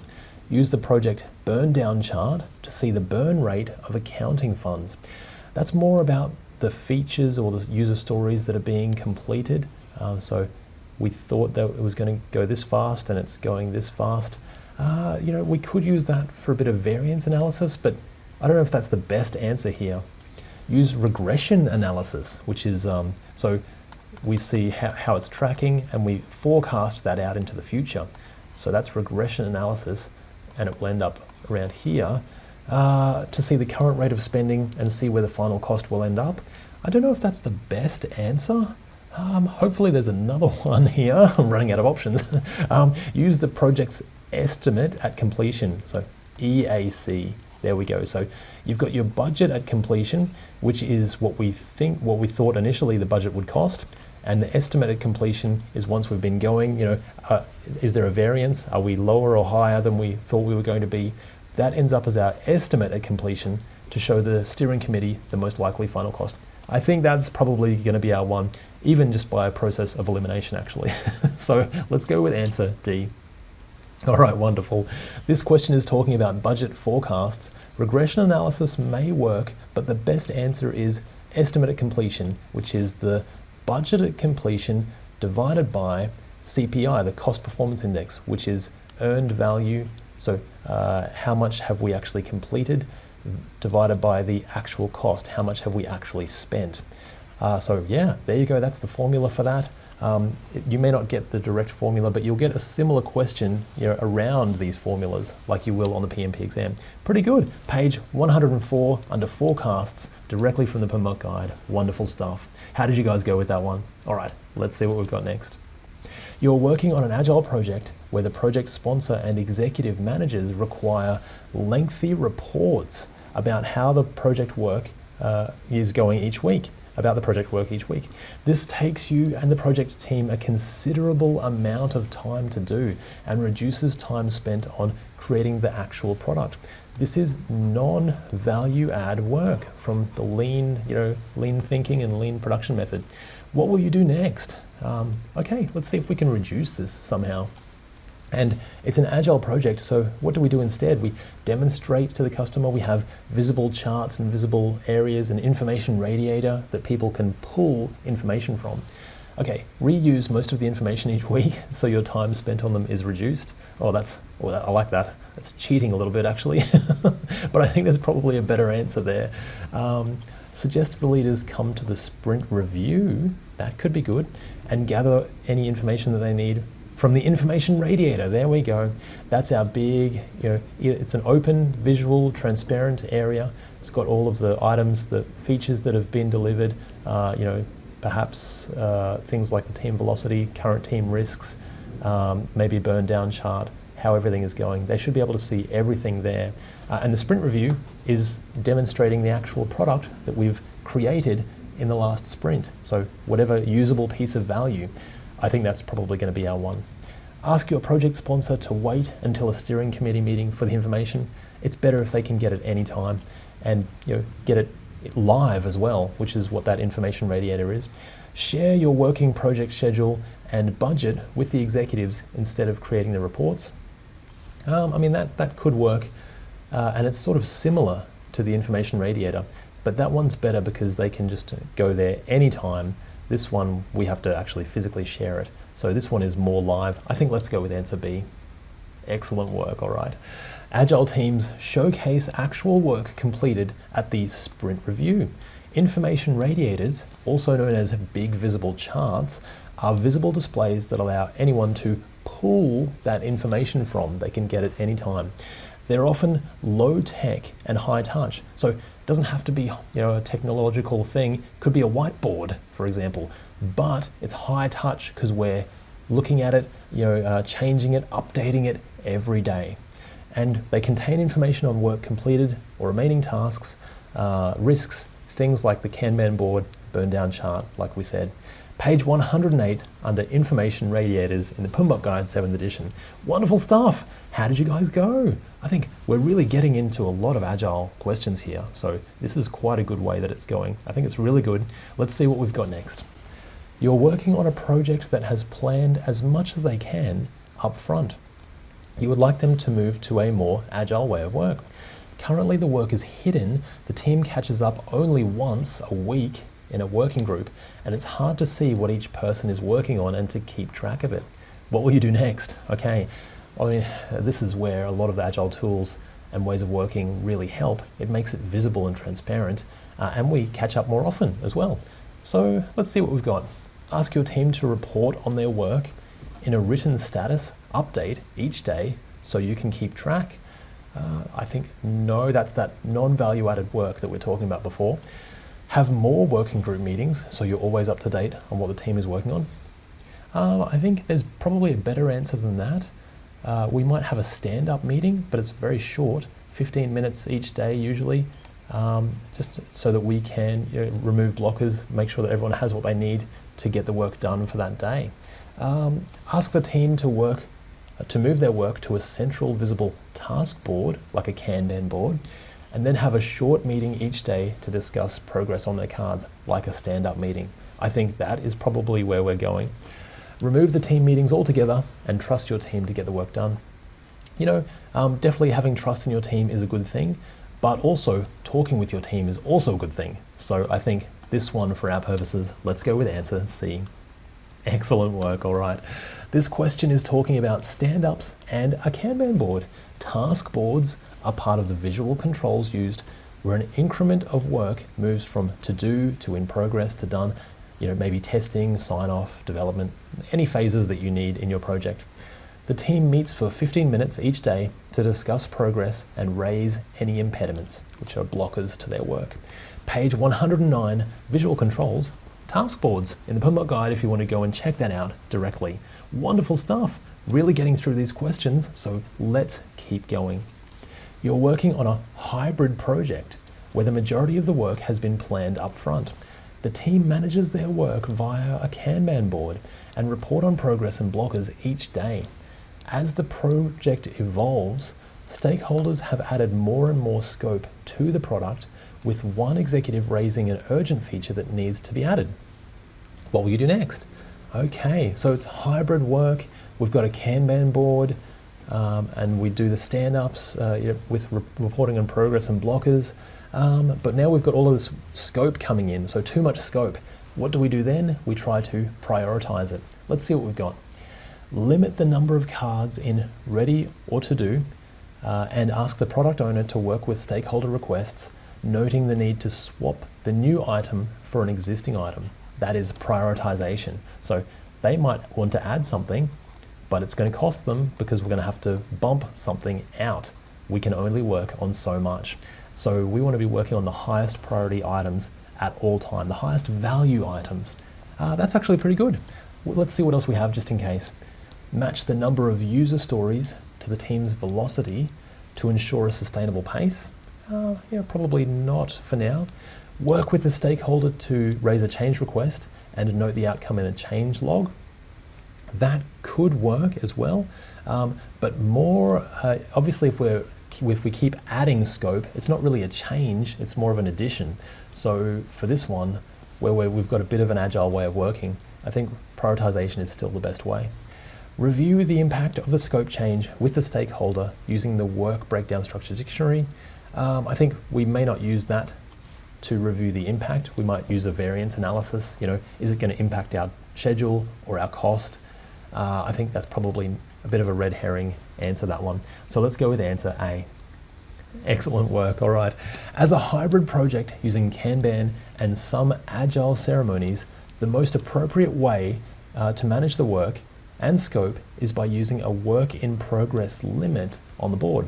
The product owner has the final say on prioritizing features and scope, so they work with the stakeholders to ensure they understand that something might be deprioritized by adding a new feature.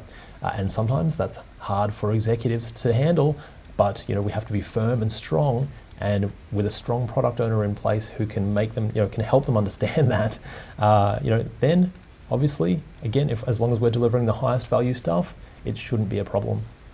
Page 110 under Kanban board in the PMBOK Guide 7th edition. All right, really, really doing well. And we're nearly halfway through this section, so you're doing a great job. Let's keep going. You're working as a product owner in an agile team, where the main measure of project success is the number of features delivered into production. Okay, that's good to know. Over the past 6 months, the team have delivered the highest number of features your organization has ever seen. That's interesting. However, customers are starting to complain about issues and bugs in the product. What will you do next? This is super interesting, actually. So our measure of success is the number of features. And so what does the team do? They deliver as many features as they possibly can, but at the cost of everything else, by the sounds of it, because now we've got bugs and we've got issues and all of these things. So it's actually not the best quality product. However, we are meeting our success measures. We're moving quickly. So how do we fix this, or how do we help this? What will we do next? Ask the team to work harder. Okay, oh gosh. You know what, there's definitely better answers than this, especially when we're talking about sustainable pace in an agile team. Very important. To deliver more features and fix the product issues, possibly a better answer there. Adjust the product metrics to include customer satisfaction and quality measures. Oh, this actually could work, because we're adjusting the way we're measuring the team. So now we're also focusing on customer happiness or customer satisfaction. So we can deliver quickly, but we also have to meet customer satisfaction measures. And so you'll see the behavior change as we change what we measure in a project team. I can't remember what it's called. It's like Hawthorne's something. It's like a fallacy, like a bias that we have. I can't remember exactly the name of it, but maybe we'll get a tip in the answer. Add a Slack card of 5 points in the sprint backlog to deal with the technical debt. It may not just be technical debt, although yes, I mean, that's actually pretty good. That's a pretty good answer, actually. So yes, we definitely want to be doing that, reducing the technical debt, reducing the defects and issues, definitely. But how do we actually deal with the root cause of the issue? So these are both good, but I think we'll still go with answer B. Remove customer comments and feedback completely until you've finished delivering all the features. So I guess they can't get mad at us if we're not measuring it at all, but then we stick our head in the sand and all of a sudden it just gets worse. So for our purposes, we've got 2 good answers there. They're both good. Let's go to the root cause of the issue. Let's fix the measures and see if that helps initially. Answer B. Okay, great. Oh yeah, there it is. The Hawthorne effect. There you go. So I can't remember, it's by someone called Hawthorne, I think, obviously. And so what we measure influences the behavior of our team.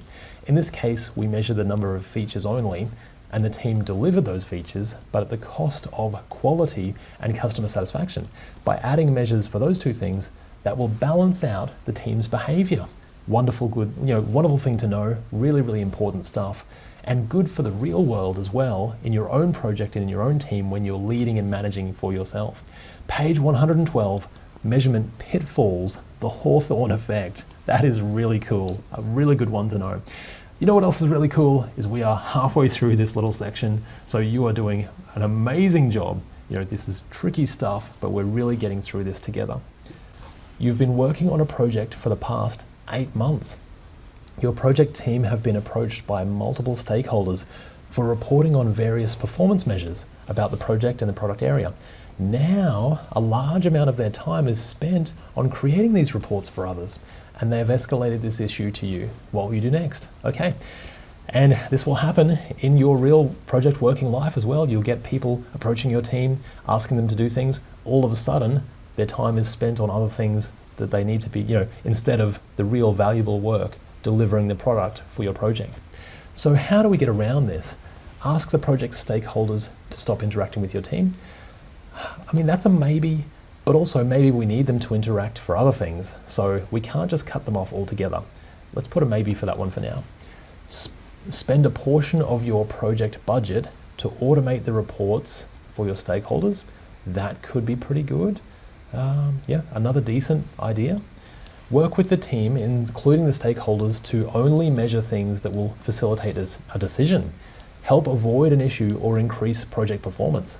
Wow. Okay, that's very deep, that answer, and I really like that. Again, we're going way back to the root cause and the root thing that will solve this. So we're measuring things that will, so we're still engaging with our stakeholders as well. So that makes this one not the best, because we actually want to engage with them, get those answers, and we want to facilitate decisions, avoid issues, and increase our project performance. So we still want to talk with people and get those answers, and that will actually help. I think that's actually pretty good.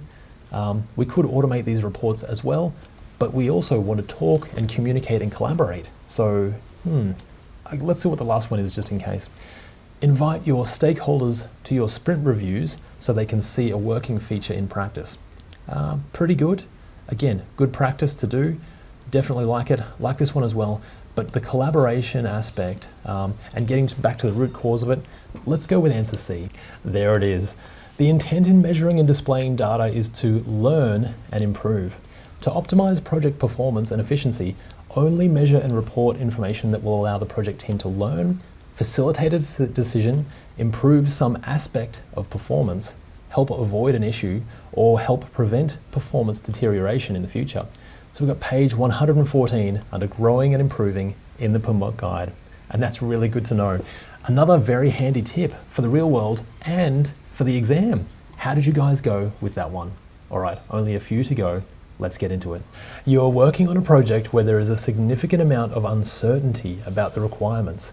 There is also a legislative change coming, and no one knows what it will mean for your industry.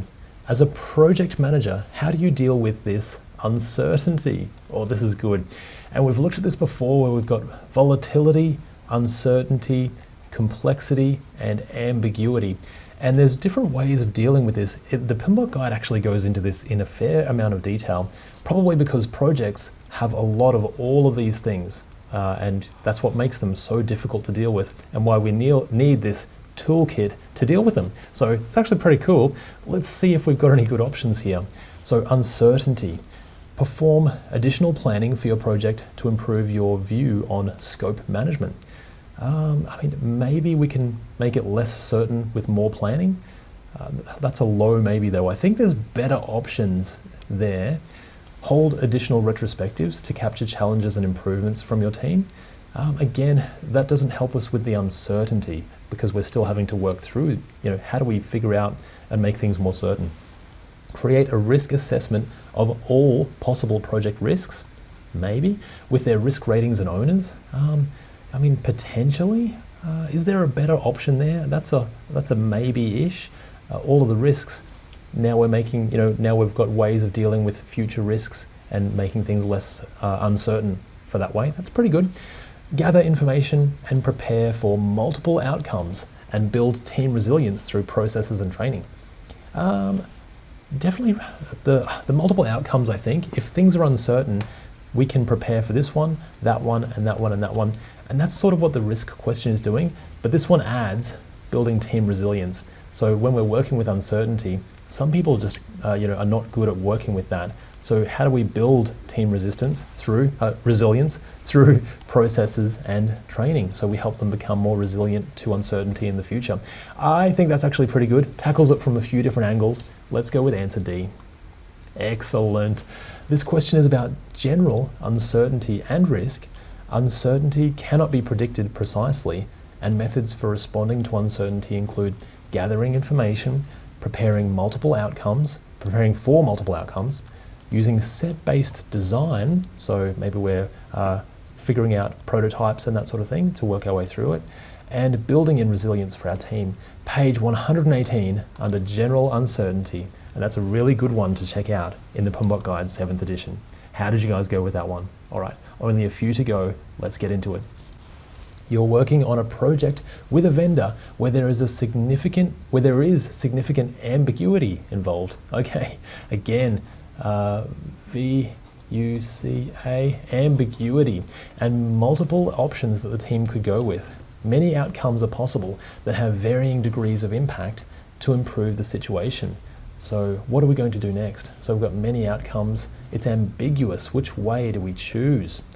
Use experiments and prototypes and progressive elaboration to work your way through it. That actually sounds awesome. So that sounds perfect. And progressive elaboration is that agile way of working. We're delivering something, maybe it is just a prototype, getting the feedback on it. Yes, is it good? Is it working? And then, adjusting and moving forward and going again, getting that feedback. We're progressively elaborating, and we don't have to do that with a full thing. We can just use a prototype to do that. So that's actually pretty good. Let's see what else we have. Ask your team for additional reporting around different options so you can make an informed decision. Probably not the best one for ambiguity. Add all the different options into your project scope so all your bases are covered. What are we going to do then? How do we work through the ambiguity? It's still going to be ambiguous, isn't it? Even we've still got all of those options to choose from. Work more closely with your senior users so they can inform you of the product requirements. I think that's good practice in general, but won't help us directly with the ambiguity. This one is definitely the best option. Let's go with answer A. Excellent work. This question is on ambiguity. Now that I've said that so much, there are two different types of ambiguity. Conceptual, where something is hard to understand, that's pretty good, and situational, where there are multiple options and multiple outcomes. And the reason this VUCA was, it actually came from the military. So it was, and for various reasons, because in a military environment, you're going into an environment that is or could be volatile. It could be ambiguous. We're not sure. There's lots of different options. It could be complex. There's lots of things interacting with each other and changing the outcome. So this is, even though it came from the military, many years ago, it actually works perfectly in a project environment because all those things are present for us. All of this complexity, uncertainty, it happens in a day-to-day, and we have to work through it as project managers. So use progressive elaboration, just like we said, experiments and prototypes to work through this ambiguity. And we can do that in any project environment, physical, software related, any of those things. Page 120 under ambiguity in the PMBOK Guide. Wonderful work, guys. Last two questions, you're doing great. You're working on a project to improve some software that has been in production for over 17 years, and it's been modified extensively over that time. It also integrates with many other systems within your organization. Gosh, this sounds like complexity, doesn't it? So we've got an old system, it interacts with many other systems, so it makes things quite complex. You cannot decide which features to deliver first. How will you deal with the complexity? Oh, that's good. Okay, we're definitely on the right track here. List out the possible features you can deliver and prioritize them by cost over benefit. That's pretty good. That's definitely good practice. Let's see what else we have just in case. Simulate decoupling connecting parts to simplify the number of variables. Okay, and we're simplifying. And so we're decoupling this and decoupling this. Now, all of a sudden, it's not interacting with 5 things, or or the other way around, and it's a little bit simpler to deal with. So now, I think that reduces some of that complexity. So we just do that in a simulation. We don't have to actually physically do that, but we can check that out and see what would happen.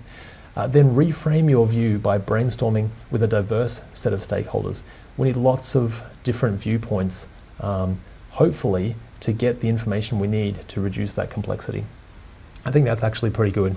What else have we got just in case? Provide an incentive for your project team for whoever can solve this complex problem. I think we have to work together on this and use the actual tools and methods for reducing complexity. Form a business case for a third-party system to replace the existing complex system to transfer the risk of delivery. That, that may not reduce the complexity.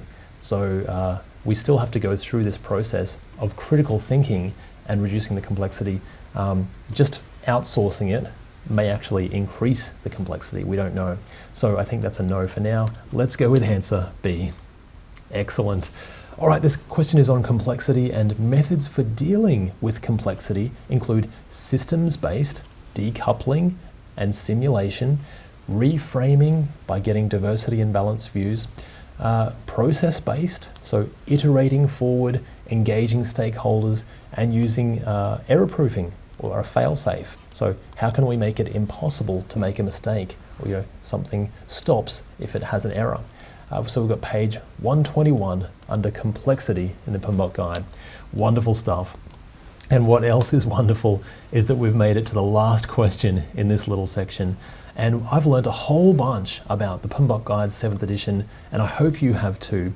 Especially I love that volatility and VUCA stuff, because you see it every day, and it's good to have tools to deal with that. Let's do this. You're working on a project that requires a very particular programming skill set, like Liam Neeson. He or she has a very particular set of skills, programming skills, that are not very common. Excellent. It's also the hottest job market the industry has seen in 2 decades. Gosh, of course. People are hard to come by and they leave often.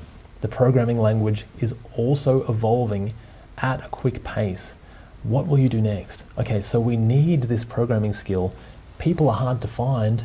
How do we work with this? So is this another one of our VUCA things?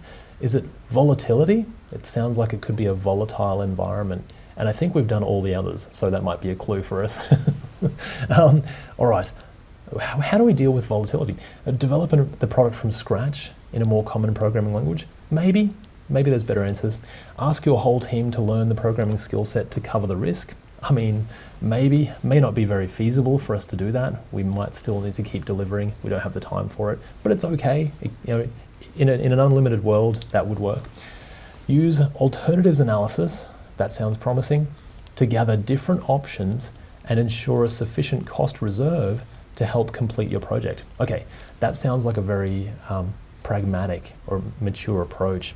So we've got different options just in case, and we can brainstorm those. And also just in case, we've got a cost reserve if something does go wrong, or if we need to tap into that as people come and go.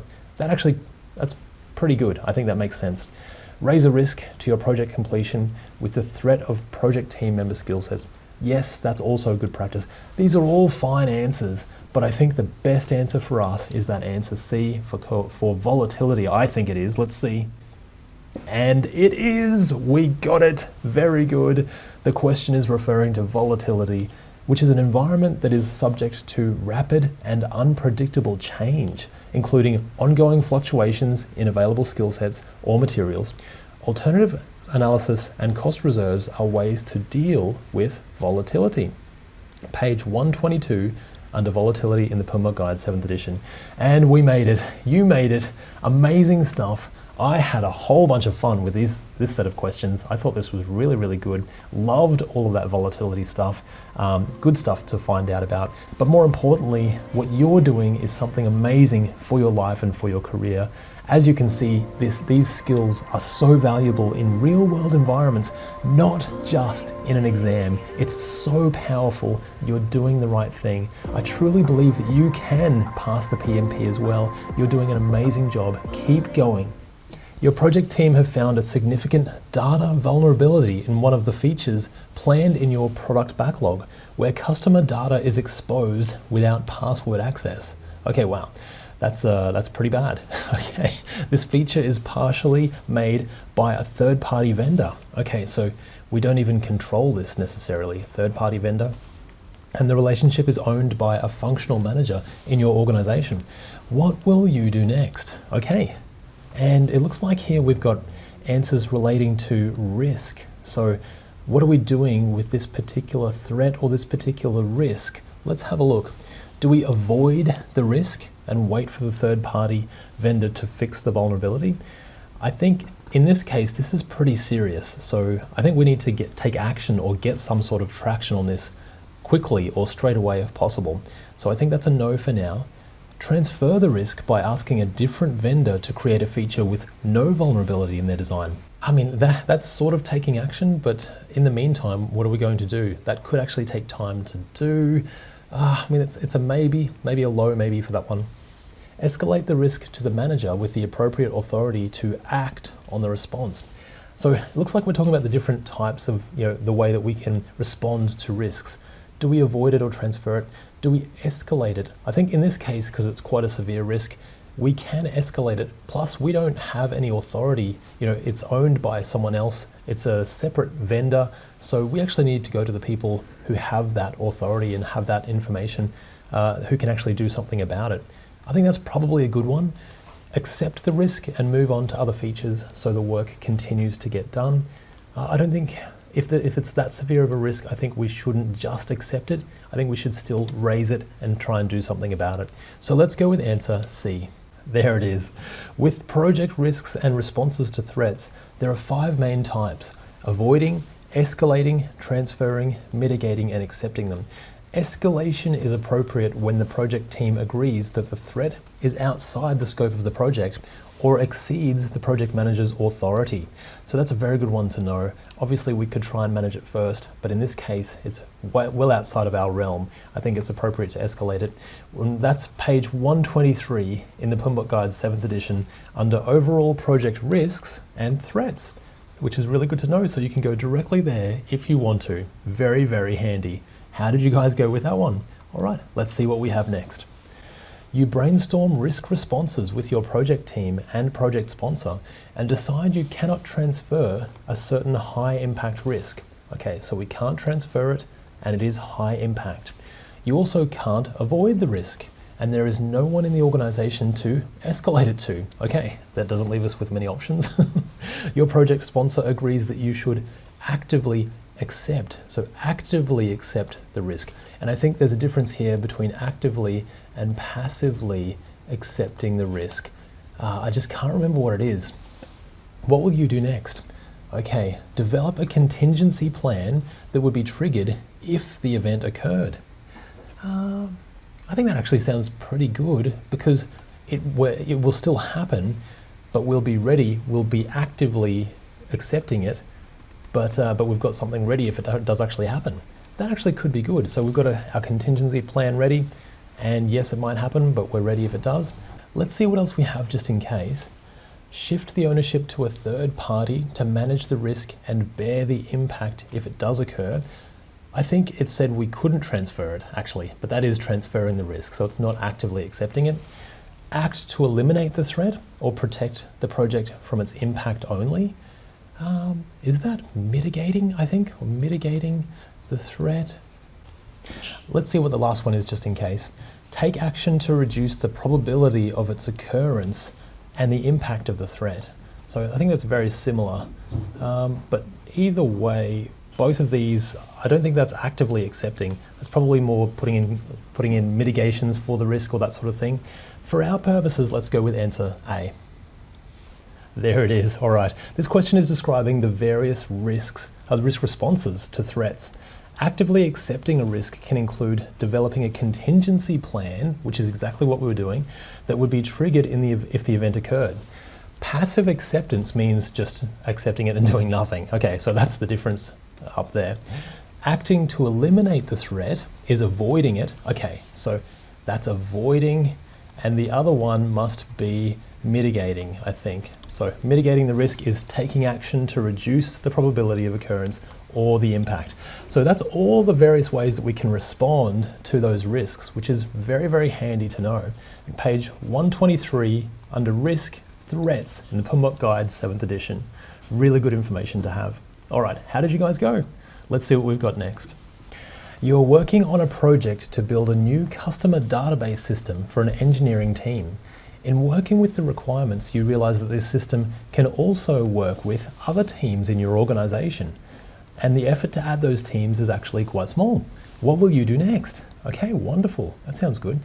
And it looks like this is really similar. We're looking at opportunities now because it's a positive risk. And so what are the different options that we have? We can work with the other teams and their managers to escalate it, exploit it, enhance it, or accept the opportunity. Okay, so what are we going to do here? I think escalating it is when we don't have the authority, so maybe, but I think there's possibly a better one. Accepting it is just if we, again, could be passive or active acceptance when we're just accepting that it's there. Enhancing it is when it's already happening perhaps and now we're sort of making more of it. That could fit, but I think probably the best one for us is to exploit the opportunity, to actively make sure that it happens. So it's like mitigating a risk. We're actually taking action. We're saying, okay, let's do it and let's make this opportunity happen. I think for our purposes, let's go with answer. I mean, there's a lot of good ones here. Maybe we'll get some tips in the answer. I'm pretty sure we really want to exploit this though. Let's try answer B.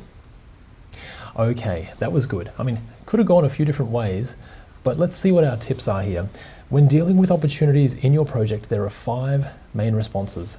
Exploit is acting to ensure an opportunity occurs. Okay, so that's good. We're definitely doing that. Escalating is when it's outside the authority of the project manager, just like we said. Sharing allocates ownership to a third party who is best able to capture its benefit. So if there was someone else, it is another team, but I think we're still adding that information. So even sharing may not have fit the best for us because we still need to actually exploit it and do the work. Enhancing is increasing the probability of its occurrence. Okay, so that's actually very good information to have. Do we enhance it? Well, no, we still need to exploit the opportunity and make sure that it happens, not just increase it, the probability of it happening. And then actively accepting merely acknowledges that it is existing without doing anything extra. So I think we want to take a bit more action than that. And there it is, page 125 under risks and opportunities in the PMBOK guide. So that's actually pretty good. We're getting a really good view of risks, positive and negative risks, uncertainties. It's actually pretty good. How did you guys go with that one? Let's see what we've got next. I think these are getting pretty good. A little bit difficult too. You're working as a product owner in an Agile team, and during a recent risk review, the team have uncovered various risks, more risks, excellent, that's always fun, that will impact your project. You brainstorm risk responses with your team. The project customer would like them to be mitigated as soon as possible. What will you do next? Okay, so, and again, we're a product owner in an Agile team. So how do we deal with risk in an Agile team? Probably very similarly to the way we deal with everything else. We prioritize it, and we prioritize the highest risks first, I think. Let's see if we have anything that aligns with that. Ask your team to work on the risk responses and get them done as soon as possible. So we've got what risk responses. Are we just asking them to just go ahead and do it? Okay, but what about all the other work within the team as well? I think, you know, we still need to make sure that we're working on the right things. So that's a maybe, but you know, maybe we've got something better. Ignore the risks initially. Some might dissipate over time and only the important ones will be left. You know, in fact, it might go the opposite way as well. So then maybe those risks will get worse and blow out of proportion. So I think we really want to tackle risk and be actively managing it. Assign the risk responses to all stakeholders around your project team to share the load. I mean, you could do this, but only if it's appropriate. Some people might end up with risks that they know nothing about, and then it's just going to take them forever to do as well. So let's put a no for that one for now. Here we go. Prioritize, that beautiful word in Agile. Prioritize the risks by comparing the expected monetary value of the risk to the anticipated return on investment. So it's similar to cost benefit, I guess. So the value of the risk, the impact, versus how much we need to invest, how much return on investment. Oh, so we're comparing it against the return on investment of our other deliverables. Oh, so we're prioritizing all of that, and maybe a risk will fit in here because it has a high monetary value, and then something else has a lower value, a feature, so that gets bumped down. That's how we prioritize that. That's actually pretty good information. I really love that one. Let's go with answer D. And there we are. Prioritizing risk responses in a risk-adjusted backlog is just as important as prioritizing features to avoid negative risk impacts and technical debt. Comparing the expected monetary value of a risk to the anticipated return on investment of a deliverable allows product owners to incorporate risk responses into the planned work in a normal way. So that's actually very handy. I'm probably going to use that in the real world as well. So this is not just for our exam. This is actually good stuff to know. Very good information to have. All right, how did you guys go with that one? I think we're nearly halfway through, so you're doing great. You're planning a project where supply chains have been impacted and the requirements are complex and intertwined with other areas of the business. Your project sponsor asks you to manage these risks before the project moves to execution. What will you do next? Okay, so we have to manage the risks. What do we want to do here? Move to project execution so you can work through risks as they happen. I think there's probably something better. It's complex. Maybe that's a clue. Move to an agile way of work so you can deliver faster and also deal with the complexity. I think there's probably a better way here. Again, just changing our way of work often doesn't help. Because we still have all of these things in life that impact our project. We still have to manage those things, whether we're working agile or waterfall or anything in between. Note the risks with appropriate controls and add a contingency reserve in the project budget. As we've been over a few times, you've got your project cost, you add a contingency reserve for risks, which becomes your project budget, and then you add the management reserve for any unforeseen scope on top of that that's still within the scope of the project. And so that's our way of managing these risks before it gets to execution. That's actually pretty good. Assign a management reserve. Oh, and that's a nice one, sort of throwing us off there. But as we saw, management reserve, more for scope. So to deal with the risks before moving to project execution, not that one for us. Let's go with answer C. Excellent work. Reserves are an amount of time or budget set aside to account for handling risks. Contingency reserve is for identified risks, should they occur. Management reserve is for unknown events, such as unplanned, in-scope work. And that's page 127, Management and Contingency Reserve in the PMBOK Guide 7th edition. Wonderful stuff. And I know we've been through that a few times, but it's a good information to have still, and also useful for your own projects when you're going to need maybe to tap into some contingency reserve for those risks. All right, what have we got next? You're working on an agile project and delivering a usable feature every few weeks. The project sponsor is from a waterfall background and is concerned that there is not enough focus on risk, of course. I think there's certainly enough focus on risk in this set of questions though. So, at least we've got that covered. They would like to hold a regular risk review with a wide group of stakeholders. What will you suggest instead? Okay, so agile project. We don't want big meetings because that can end up being a waste of time. We want small focused meetings, like stand-ups and demonstrating the actual work. So how do we manage risk on an agile project? There is no need for a separate meeting as risk is everyone's responsibility in an agile team. Sort of, but maybe we could do something a bit more here. So a low maybe for that one. Use daily stand-ups to report blockers early, sounding good, and fortnightly demonstrations, that's our sprint review, of the product to catch any stakeholder dissatisfaction. I think that actually sounds very, very good. So, that's capturing types of risk, but in a physical, like in an actual way, using the actual product and talking close in person, place and time. That's pretty good. So use the Kanban board to see the work and how it flows. That's also a good option. We're sort of uncovering things doing that, but I think this is still the best. Hold the risk meeting, but only with the immediate project team to avoid unnecessary participants. We might actually need some of those external stakeholders, so that's something to consider. So for our purposes, I think we're going to go with answer B. In Agile teams, the risk review can take the form of the daily stand-up, reporting blockers that could become threats if they continue to delay progress. Frequent demonstrations of the product can also surface threats and opportunities, as can retrospectives. While quality is everyone's responsibility and the Kanban board does visualize the work, B is the best answer. Page 127 under Risk Review in the PMBOK Guide, 7th edition. All right, that was pretty good. Lots of risk stuff, Agile, waterfall, lots of different ways to handle it, and it's actually really great. How did you guys go with that one? Let's see what we've got next. Your project management office has no prescribed way of work, so they're working with a vendor who supplies an extreme programming framework at a significant cost. Okay, well, that's an interesting scenario. Maybe not for the real world, or maybe your organization is using it, but projects are still running behind schedule, over budget, and with low customer satisfaction. And by the way, this could be for any framework. I see this happen all the time. Replace this name with some other name, you name it, it's happened.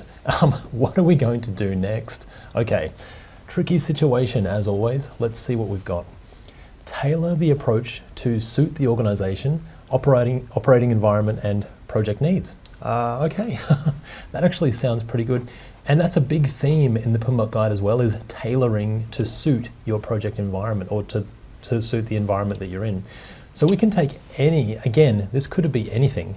Could be waterfall, could be Scrum, could be, you've got other Agile frameworks, hundreds of Agile frameworks almost, but all of those do need to be tailored to suit the organization. That's actually pretty good. Let's see what else we have just in case. Use a waterfall approach instead to ensure the proper planning. Again, same thing. Switch to Scrum instead. And see, this is the thing. We could literally switch to anything, but we'd still need to tailor it as it's a more popular framework. Of course, you'll see that happen all the time. Oh, got to do the most popular one. There must be a reason for it, or, people get tricked by that, but it's not always the best. Tighten the controls around the project environment with a more directive PMO approach. I think for our purposes, we really want to tailor it. Let's go with answer A. Projects operate in complex environments that need to balance competing demands. Tailoring is performed to better suit the organization, operating environment, and project needs. Page 132 under Tailoring Overview in the PMBOK Guide, 7th edition. Wonderful stuff. All right, only 3 to go. You're doing great. Let's keep going. Your project management office is in the middle of a company-wide ways of working transformation. Okay, similar situation here. They have taken a popular project framework and are tailoring it to the organization with branded templates and processes that meet their existing governance requirements. So controlling PMO, perhaps? You have been asked to help finalize the process. What will you do next?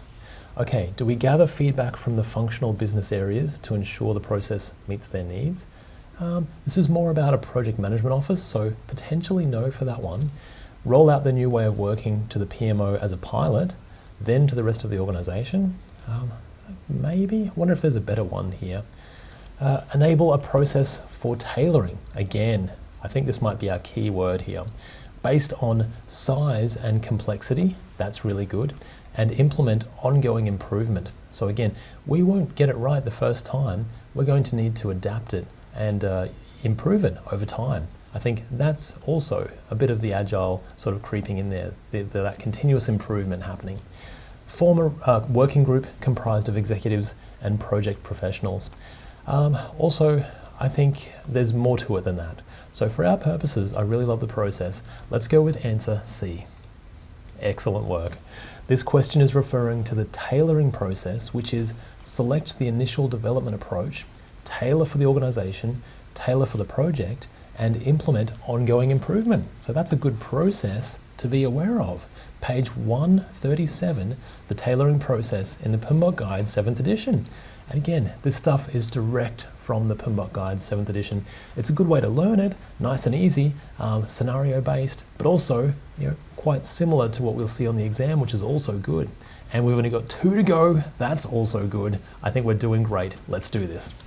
You're a manager of a PMO in a large organization which has recently undertaken a company-wide way of working transformation.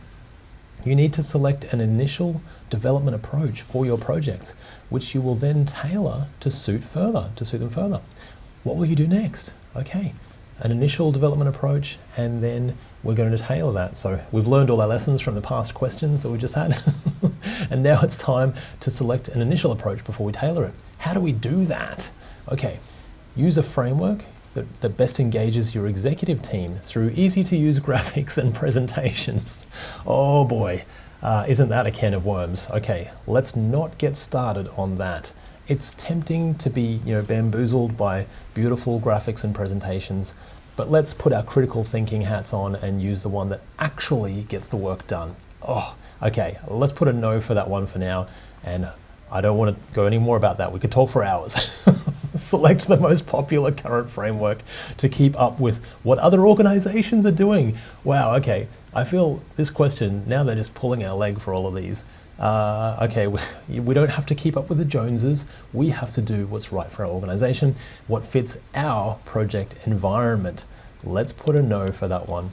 Select multiple development approaches as a baseline for your organization.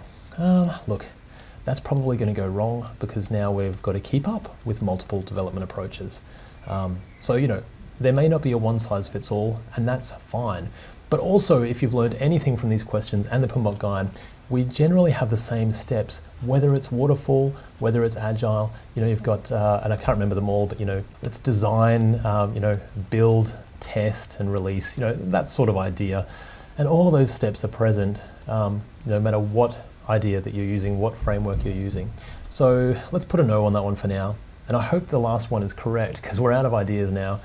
Use a suitability filter. Okay, that actually sounds quite promising. To assess the most appropriate development approach. Makes complete sense. Suitability filters, it gets sort of advanced, once we get through all of our basic agile, how-tos, then we start looking into coaching and evolving organizations. And when we do that, using a suitability filter is a great way to start.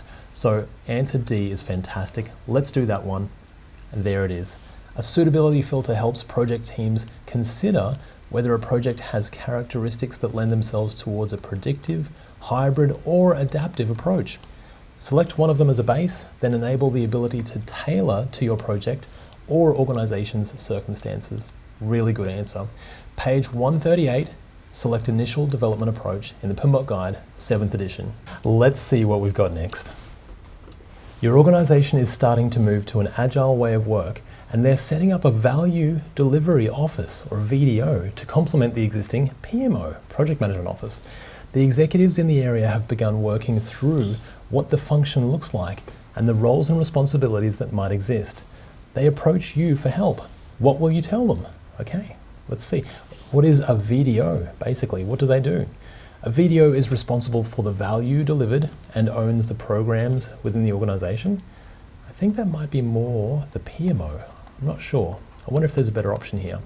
The VDO focuses on coaching, that sounds promising, coaching project teams, because in Agile or value delivery, we're more coaches, we're more about facilitation rather than directing, that sort of thing.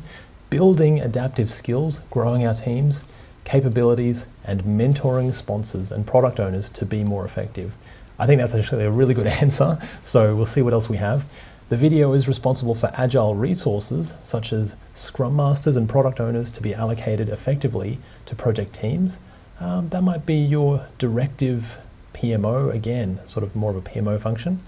The VDO creates the organizational framework to be used on each project throughout the company. Again, probably more of that directing PMO function.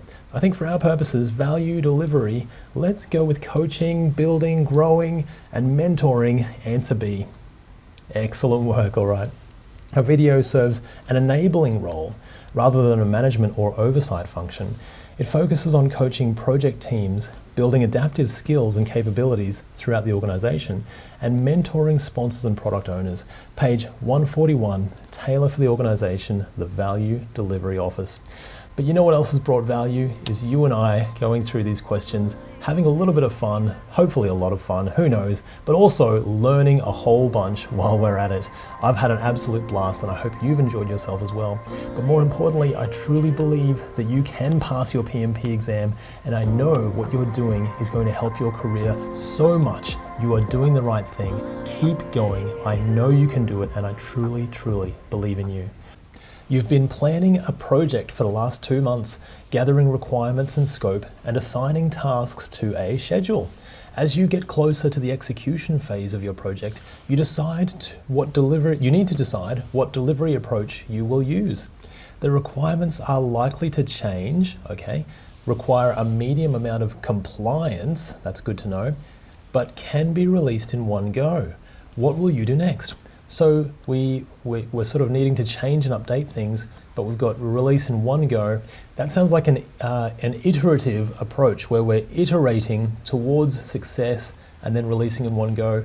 It's not incremental, where we're releasing increments at a time, and it's not waterfall, where we're just planning all the way up front and then releasing in one go.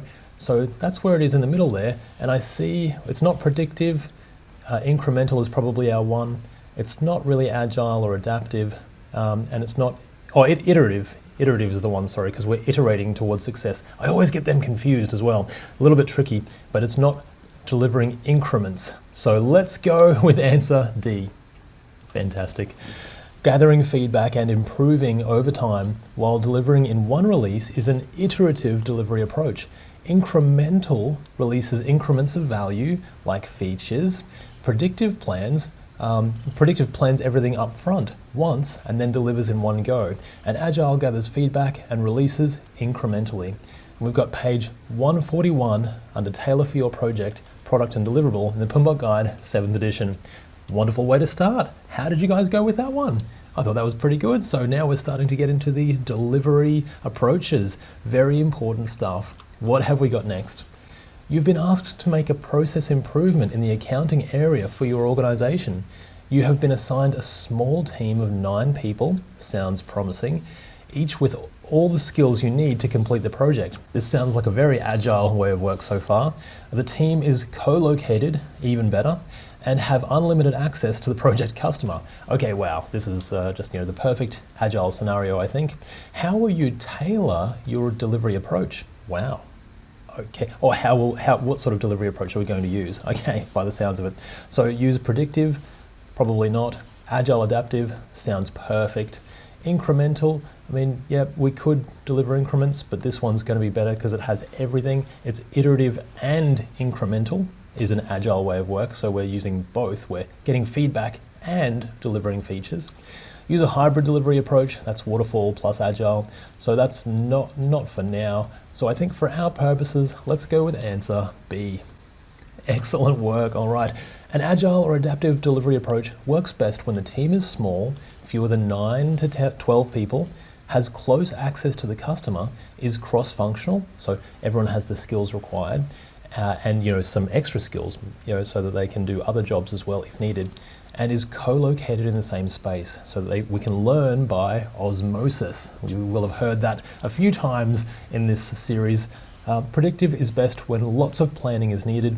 Hybrid is best when there are 2 different approaches needed. And incremental delivers features over time.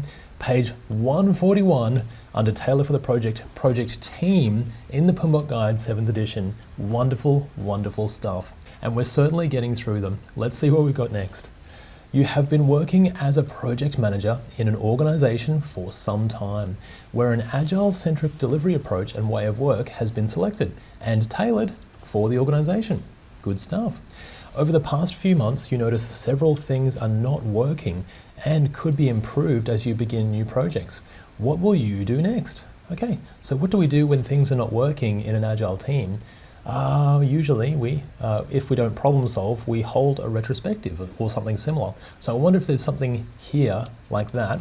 Review the product backlog to see the flow of features going through the teams. Not really necessary for what we're wanting to do here. Look into issues, threats, and quality assurance statistics, so defects and things like that. I don't think that's really going to help.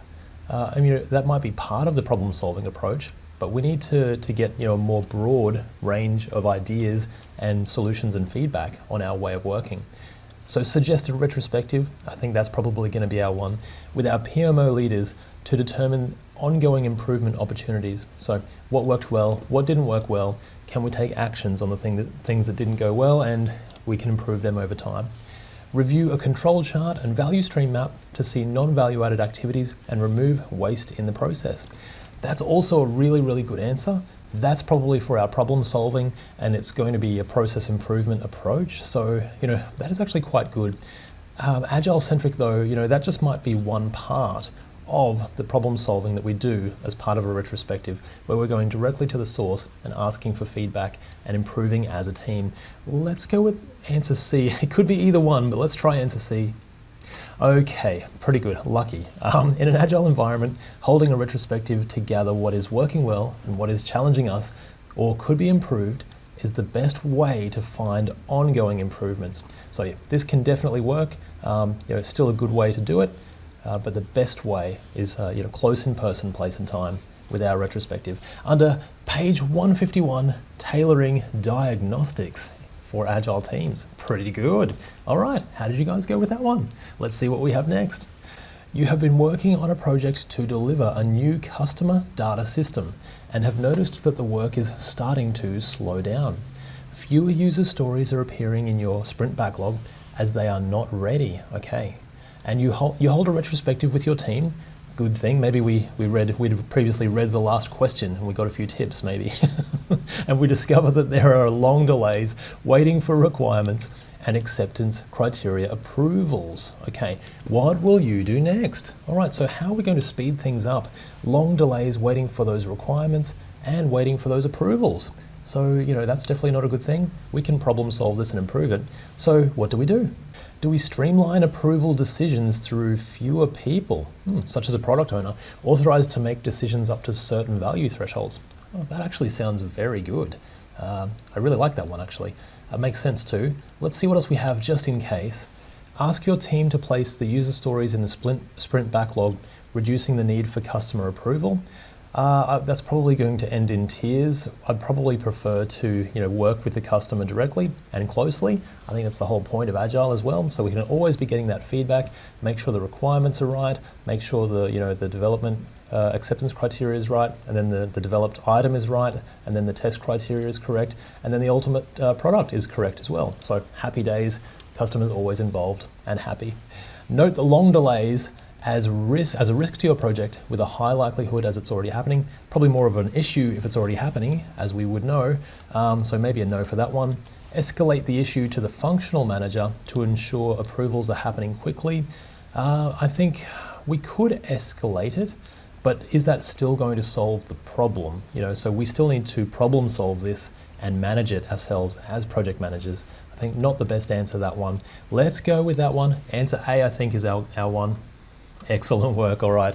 Where there are long delays or waiting for approvals, the tailoring suggestion is to streamline decisions through fewer people, authorized to make decisions up to certain thresholds, at certain value thresholds. And don't forget, that is directly from the PMBOK 7th edition. So, any questions, you can go directly there. It's page 151, Common Situations and Tailoring Suggestions. Go and have a nice read, some good bedtime reading there for sure. But this way, we're sort of getting the information directly, which is also nice. How did you guys go with that one? All right, we're nearly halfway through. Let's keep going. You have been assigned to take over an existing project as the previous project manager leaves for another opportunity. In working with your team, you notice that there's a large amount of work currently in progress all at once. Oh, I think we've tackled this before.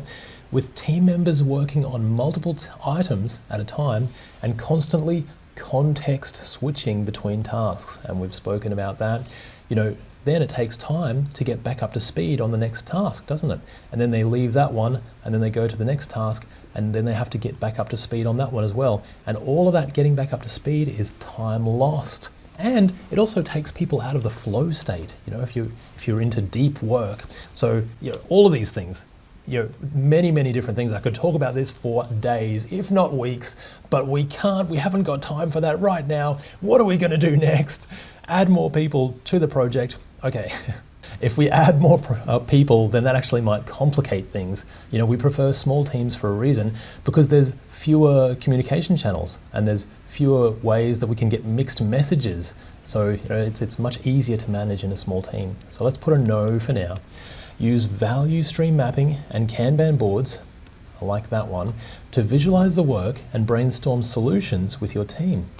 That definitely could be it. But a Kanban board will help us visualize that work in progress. So then we can limit the work in progress. Typically that's something that comes from Kanban, because we can see it and we can easily, only have 1 or 2 cards per person in progress, for example, so they're not having to context switch.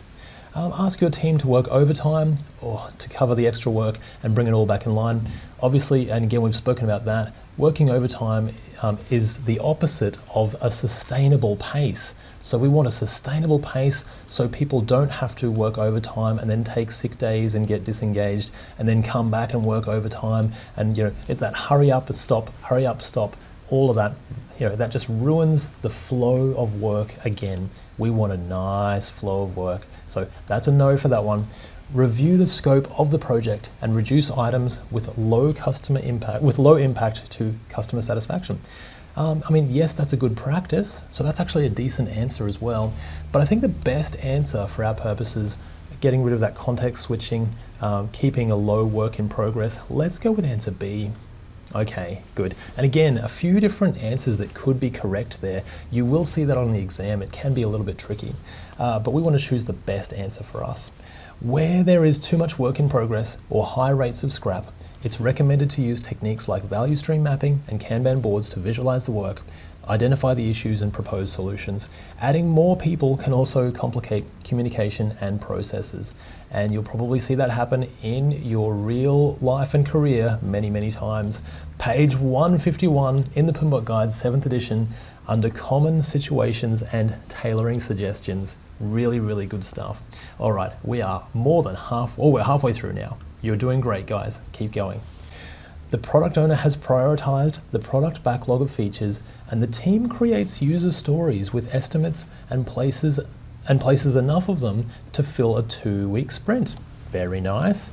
You notice that the pieces being completed are being rejected by the customer. Okay, that's not so nice. For defects and missed requirements. What will you do next? Okay, this is great. We've got so many really good scenarios here and stuff that you're going to find in your day-to-day job even better. Really great fun. Okay, what do we do about this?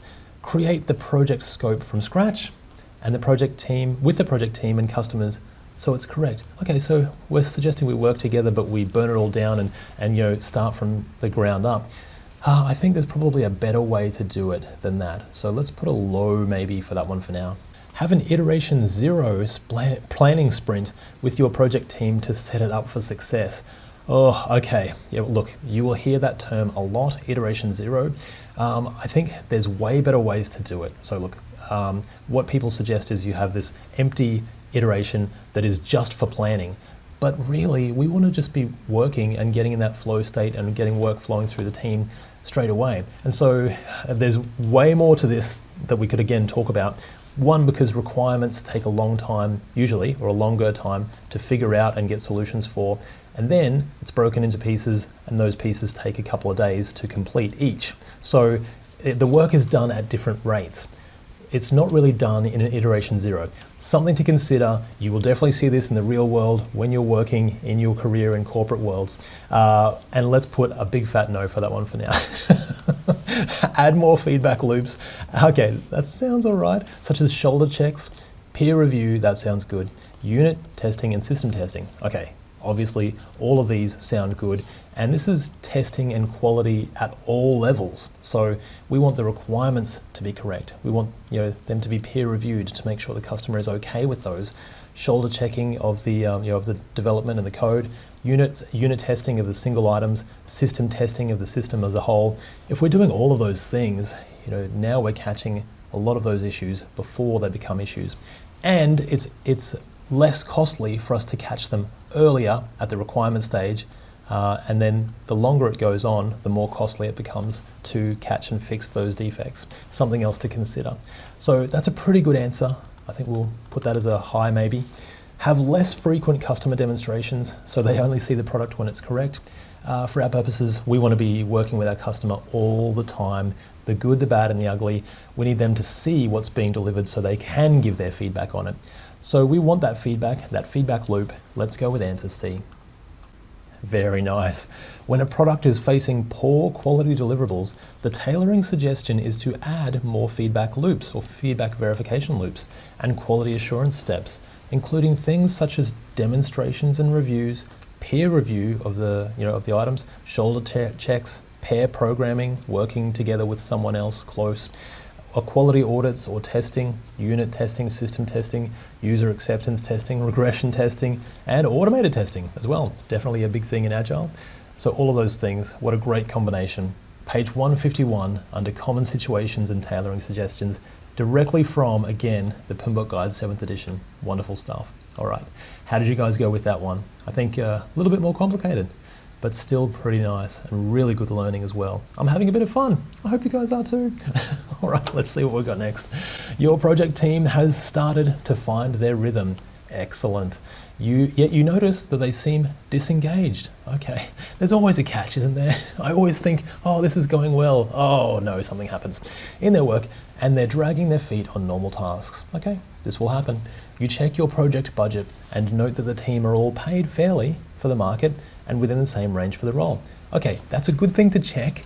And as you will see, it's not always and even rarely about the pay. So as long as the pay is roughly fair, then engagement for your team actually comes from many other different factors, not just the money. Yeah, once the money is taken care of, it's everything else, and there's a lot. So let's get some tips from this particular question. This should give us some ideas. Look for ways to reward the team members with bonuses above their normal pay rate. So this is just throwing more money at it. And again, it works for a little while, but then it wears off very quickly. I've seen it time and time again. Let's put a no for that one for now. It's nice, but again, not the best answer. Move team members around to different roles frequently so they experience job variety. So variety in general is pretty good, except if we're moving around into different roles, we're losing that expertise and we're losing that progress and we're losing that flow state in the job and in the work as well. So when you get really good at something, you easily get into the flow state. You can do it, with your eyes closed, much easier. As long as it's not boring, then that flow state is a very good state to be in. So yeah, look, we're getting pretty deep into this stuff actually. Gosh, I wasn't prepared for this. Okay, I should probably stop waffling on. Give the team a paid day off. Okay, more pay, and again, you'll see this happen all the time. Executives will just throw money at things because they don't have any other tools. They actually don't know what else to do. So let's give everyone a paid day off. Again, everyone loves a paid day off. Who's going to say no to that? But it wears off so quickly. You come back to work and the work is still not good. So it's probably even worse. Now you feel even worse about coming back to work. Okay. All right. I hope the last one is good here. Establish ways for the team to grow and advance. Okay. That's progress. Progress, there's been studies on this. So people who are having a sense of progress, whether it's real or imagined, that's why you see levels. So people getting different levels, from beginner to medium to advanced. This is why computer games, can become addictive because you're always making that progress. It adjusts for your skill level. And again, like I said, I could talk about this for hours. Career paths, learning pathways. But all of that to say, that's one aspect of it. There's probably 20 more, but I think let's go with answer D for now. Okay, all right. And here's the study, actually. This is good. So Frederick Herzberg, conducted a study of motivational factors in working life and found there are hygiene factors. So company policies, make sure they're fair. Salary, make sure it's fair. Physical environment, make sure we're not in danger and it's not a dark dungeon. There's light and water and enough that it's nice. And then there are motivational factors. So once the hygiene factors are taken care of, then people want to, then the way to motivate people is through these extra factors, motivational factors, which are achievement, growth, and advancement. If the hygiene factors are insufficient, they cause dissatisfaction. But if they are sufficient, then use motivational factors to provide satisfaction. Paying bonuses or a paid day off might seem like a good idea, but will fade and not address the root cause of the engagement. Page 158, and again, this is direct from the PMBOK guide. It's a smaller guide than the PMBOK 6th edition, but they really go into a lot of this, leadership, psychology, pretty good stuff. Hygiene and motivational factors. And wow, I had a lot of fun on that one. Maybe too much fun, I think. We've got 3 to go. Let's get into this. We're starting to run out of time now. Okay. You're working as a project manager on a regulatory change for your organization. You notice that the team are not communicating as well as they could be, and you put together a plan to improve team communication by increasing its effectiveness and richness. What will you do? All right, good question. Include methods that will, I love this actually. I know what this is too. I've seen this.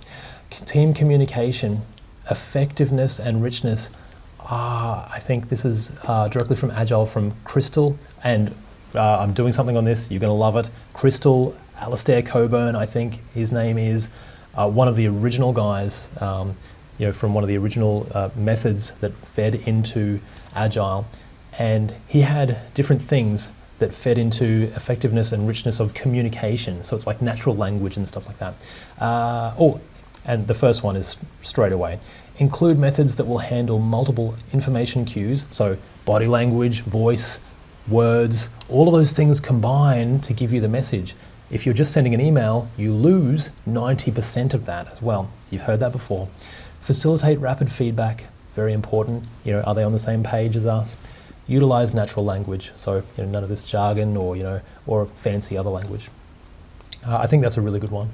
Include methods to escalate issues quickly, with executives being open for anything the team needs. That's actually pretty good too. It's nice, but I think directly it's this one. Include ways to get sign-off in writing so it can be recorded and reviewed later when needed. Sounds nice, decent idea. Nothing wrong with it necessarily. Include communication that ensures everyone gets a voice and input into decisions. These are all nice answers. Very, very nice, but I think directly what we're looking for with that effectiveness and richness, let's go with answer A. Excellent work, all right. Alistair Coburn, there he is. Really, really good stuff to read actually on Crystal. Developed a model that describes communication channels along the axes of effectiveness and richness. Media richness includes the ability to handle multiple information cues, rapid feedback, establish a personal focus, and utilize natural language. For example, face-to-face communication, co-located teams, as we'll see many, many times. Page 157, under effectiveness of communication channels. Wonderful stuff, really, really good. 2 to go, you're doing great as well. Let's keep going. Your deliverables have been signed off by the product owner and they're ready to be released to the customer, which is the financial analytics team of your organization. The new system will be quite a change from their normal day-to-day work. The team already have the desire to use the new system, so what will you do next? Okay, it's going to be quite a change. We're releasing something to this organization. The team already want to use it, so they already have the desire. This sounds like it's a change management framework to me. So do they need a vision and the why? They're already on board, so they already agree with it. That's a good thing to do, but not for us. Use training and education to show them the new processes and systems. They have a desire to use it. We need to show them how to use it. I think that's actually pretty good. Give them unlimited hands-on practice so they can get used to the new system. I think we need to train them first, so let's try that. Include rewards, recognition, feedback, and measurement. Once we've released it to them, let's do that. So let's do that after that. But this one first, I think. Answer B, I think that's going to be our one. Excellent work. All right. The ADKAR model for change management, and you'll see this quite a bit in change management: awareness, desire, knowledge, ability, and reinforcement. Once people have the desire for change, the next step is knowledge, which includes training and education for the new processes and systems. Page 161 under ADKAR model. And a lot more change things, a lot more change management coming into project management these days. You'll see a lot of it going around. But what else will we see going around is the last question from 1 to 100. And there are some more coming after this, by the way. But 100, you've made it to 100. That's a pretty impressive feat. Really, congratulations. Let's do this. Last one out of 100. Amazing work. You are leading a large organizational change that affects more than 1,000 people across multiple teams. You've engaged with the senior managers of that area, created a brief vision statement that summarizes the change, and created a strategy to realize the vision. You communicate the vision throughout the change process. What will you do next? Okay. Release multiple usable features to the affected teams so they can get used to it gradually. I think there's got to be a better answer than that one. Anchor the changes. So this might be, where are we up to in another change process? I think it is. So we're communicating the vision, we're creating a strategy to realize that vision, but we haven't necessarily performed that yet, I think. So anchor the changes into corporate culture. So we haven't done it yet, so we can't really anchor it into the culture yet. We can't tell success stories and we can't recognize people just yet, so let's put a no.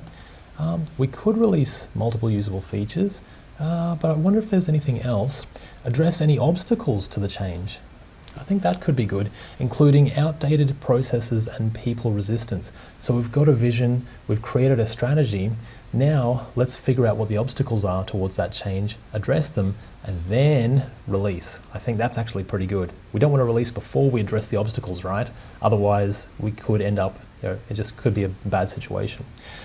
Set goals for continued improvement on the change throughout the organization. I think that happens later again. I think our best one is probably going to be addressing those obstacles first, then releasing it. Let's go with answer C. Excellent. All right. John Cotter's 8-step process for leading change, you'll see that a lot as well, is a top-down approach. Create the urgency, form a powerful coalition, create a vision for the change, communicate the vision, remove obstacles, create short-term wins, build on the change, and anchor the changes in corporate culture. So that's the way that they go. That's the step-by-step what we can do for that change. After communicating the vision comes removing obstacles, page 162 under the 8-step process for leading change.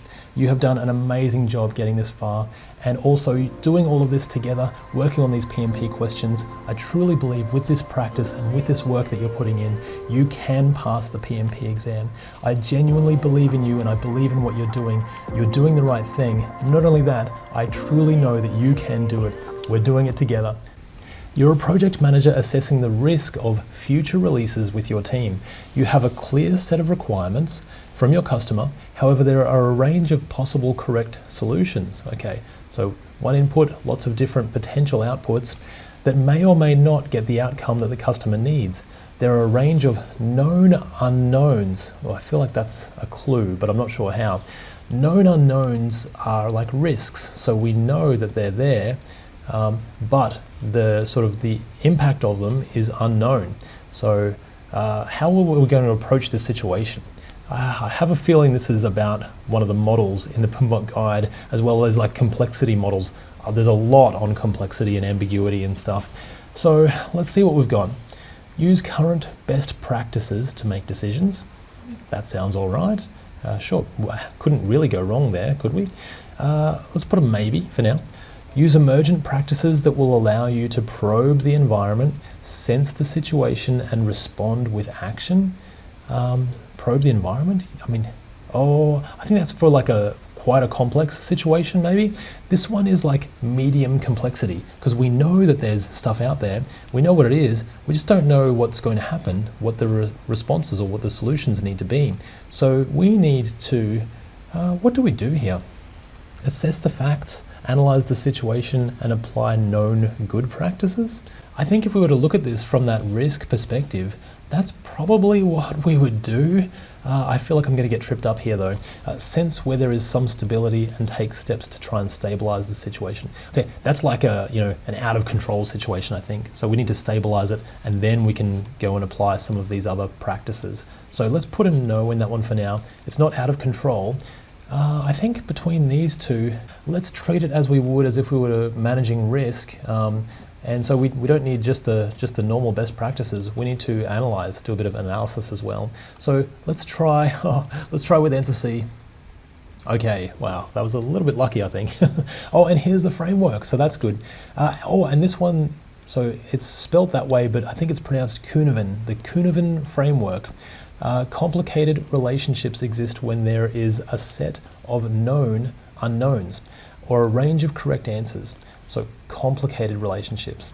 In these situations, it's best to assess the facts, analyze the situation, and apply good practices. Okay, so we got there. Answer B is for complex, unknown unknowns. So that's unknown unknowns. D is for chaotic, no clear cause or effect.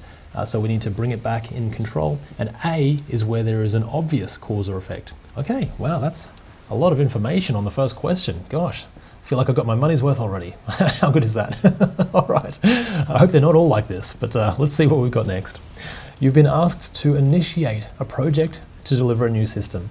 The requirements are not clear. Here we go again, okay, and it will take some time to uncover them. The system has been used by some team members, but not all, and it has a medium level of uncertainty around it. Okay, how are we going to approach this project? Is this the same Kuhneven model again? I'm not sure. Release small usable features. So the requirements are not clear. We need to make them become clear. And there's medium level of uncertainty. Release small usable features and improve your approach based on feedback. I mean, I think that sounds quite good actually. That's your typical Agile approach, isn't it? So that's why we use Agile, is to work through that uncertainty and for things to become clearer. So that's pretty good. Let's see what else we have just in case. Do additional planning up front to ensure every component is thought of. I think no, because we're still going to have to work through that uncertainty. Split the team into two and work on different parts of the system to simplify it. I think it's better if we have just small teams and work on it together and work closely together. So that's a no. Form a business case for starting from scratch with new, easier to use technology. Maybe, but that's going to be a long road to recovery for that one. So I think to get started straight away, we can actually get started straight away using small features and working through it. So let's go with answer A. Great stuff. Oh, and there is a model around this too. So it's not just sort of the Agile way of working. The Stacy matrix looks at two dimensions to determine complexity. Uncertainty in the requirements and uncertainty in the technology. So that's good to know.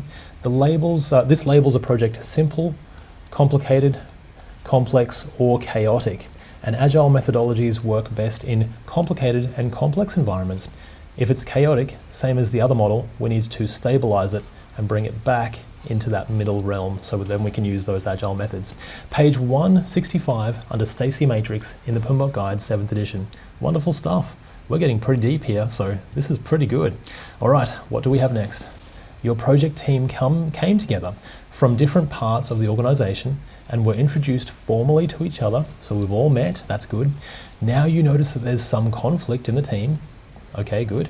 We're going through that forming, storming, norming, performing, those phases of a team. Some people don't respect others' decisions and are not working together well, and there are some personality clashes within the team. What are we going to do next? Okay, let's see what we've got here. Help team members get to know each other, their names. I feel like they were introduced, so we know each other. I think we're past that. Help the team understand their roles and responsibilities and form a regular rhythm of meetings, collaboration, and work. Maybe, I think that's decent, perhaps. Help the team jockey for position within the team and foster healthy conflict. I think that actually sounds unhealthy, so I think that's contradictory. Conflict can definitely be healthy, but only if we're working towards an outcome or a solution together, not competing against each other. So last one, help the team complete project work and disperse onto other things. I think that's adjourning, perhaps. I hope I'm on the right track here, but that's when we've finished, and then we can we can leave the project. But if we've already done this one, we don't want that one's at the end, then that really just leaves answer B. So let's try that one. Okay, pretty good. We got there by elimination, which is nice. All right. This scenario describes the 5 stages of team development. It was the Tuckman ladder. Oh, I didn't quite match it up, but it wasn't too bad. When there is conflict and difficulty working together, the team is in the storming stage. We should help them understand their roles, responsibilities, and find a regular rhythm so they can move to the norming stage. That does make sense. Page 166 under Tuckman ladder in the PMBOK Guide 7th edition. Excellent, excellent work. All right, and we are really getting through these questions. You are doing a great job. Let's keep going. You have formed a new project team and have worked through the purpose and mission of the project with them. Good. You expanded on who is on the project team and the skills and abilities each person brings. Great. You would like to foster a high-performing culture and ensure the team is able to deliver as soon as possible. What are you going to do next? Okay, so we've done the vision. We've done the who. So now do we do the what? So what do we do like as a project? Maybe high-performing culture. I wonder if that's any clues as well. Work through changes on the project team and the project, such as deliverables and stakeholders. I think probably not for a high-performing culture, and maybe we're not there yet, I think. If we've got the why, the who, and we need to do the what, I think. Decompose the high-level plan into greater detail, including a detailed schedule or backlog. Yeah, maybe that's the what. I wonder if there's anything else that gives us a clue though. Define a plan to achieve the project goals, maybe, including milestone schedules, release plans, and high-level budgets. Sure, plan to achieve the goals. And the last one, clarify the goals of the team and what you are here to deliver. Okay, the what. So what is it we're here to deliver? Once we've done that, then we do the plan. And then with that plan, then we decompose that into a backlog. And then we work through the changes. Oh, how about that? I think we got there in the end. I think the next step for us is answer D, I hope. Okay, these are a little bit tricky for me. I don't know how you guys are going, but we did get there in the end, so that's good. This question refers to the Drexler-Sibbett team performance model. Wow, we've got models everywhere at the moment. This is great. Project management models, how about that? The steps include orientation, trust building, goal clarification, commitment, implementation, high performance, and renewal. And after trust building comes goal clarification, so that's good. And we've got page 167, Drexler-Sibbett team performance model in the PMBOK Guide 7th edition. Wonderful stuff. How did you guys go for that one? All right, we are really getting through these, so let's keep going. Your team members have raised an issue as they believe the current project scope will not reach the intended project goal of increasing customer retention. Okay, so our project, we don't think it's going to reach the goal, so that's good. You take their concerns to the project sponsor, who controls the funding and resources. The sponsor dismisses them and directs you to proceed with the scope currently set. What will you do next? Tricky situation. And is this, so they've dismissed what they say, just go ahead and do it anyway. And they are the sponsor, so they're in charge. I mean, really, is there anything else that we need to do? I'm not sure. Problem solve with the sponsor and find a resolution. Yep, problem solving is always one of the better answers, for sure. Let's put a maybe for that one, high maybe. Okay, well this is the different types of conflict, I think. So so this is win-win, I think. It's something like that anyway. Compromise with the sponsor, so each party gets a little bit of what they want. That's actually a lose-lose. Again, I hope I'm on the right track here. Accommodate the sponsor to maintain harmony and goodwill. So we lose a little bit and they win. And you know what, that's appropriate, I guess, because they are the project sponsor. We're delivering it to the customer. It is actually up to them. So, you know, that's actually not a bad thing. This might fit in our scenario here. But again, you always do want to go for that win-win scenario, I guess. Force the issue, that would be, so the sponsor accepts the change, so that would be us winning and them losing. That's a win-lose scenario. So out of all of these, we don't want lose-lose, so we can get rid of B. We don't want win-lose, we don't really want to make our sponsor lose, while we win. That's probably going to be bad for our careers. So let's put a no for that one. Between win-win and lose-win, both of those are good. But if it is literally the customer who we're delivering to, I think probably accommodating them in this case is going to work for us. So both of these are good. This is actually another tricky one. I hope I'm not wrong here, but let's go with answer C. Okay, all right. I'm a bit relieved, but also that honestly could have gone either way, I think. Let's see what tips they give us in the answer here. So looks like another model, which is always good. We must be up to the model part of the PMBOK guide. So Ken Thomas and Ralph Hillman describe 6 ways to address conflict depending on the relative power between the individuals.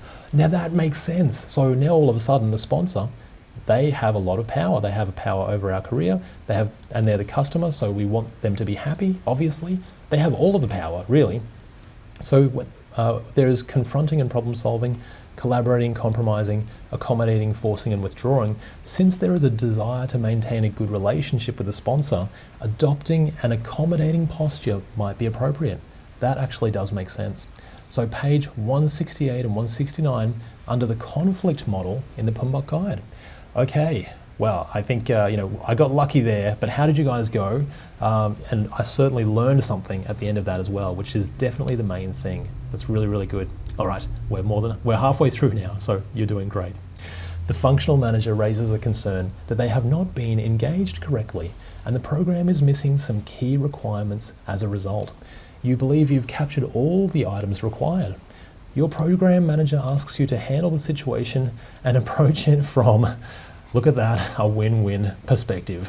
What will you do next? Well, okay, is it going to be another tricky one? I'm worried about this now. Escalate the decision to the steering committee to ensure your point of view is heard. Probably not a win-win. I think we want that problem solving, don't we? So demonstrate integrity. That's always good. Find mutual trust, also good.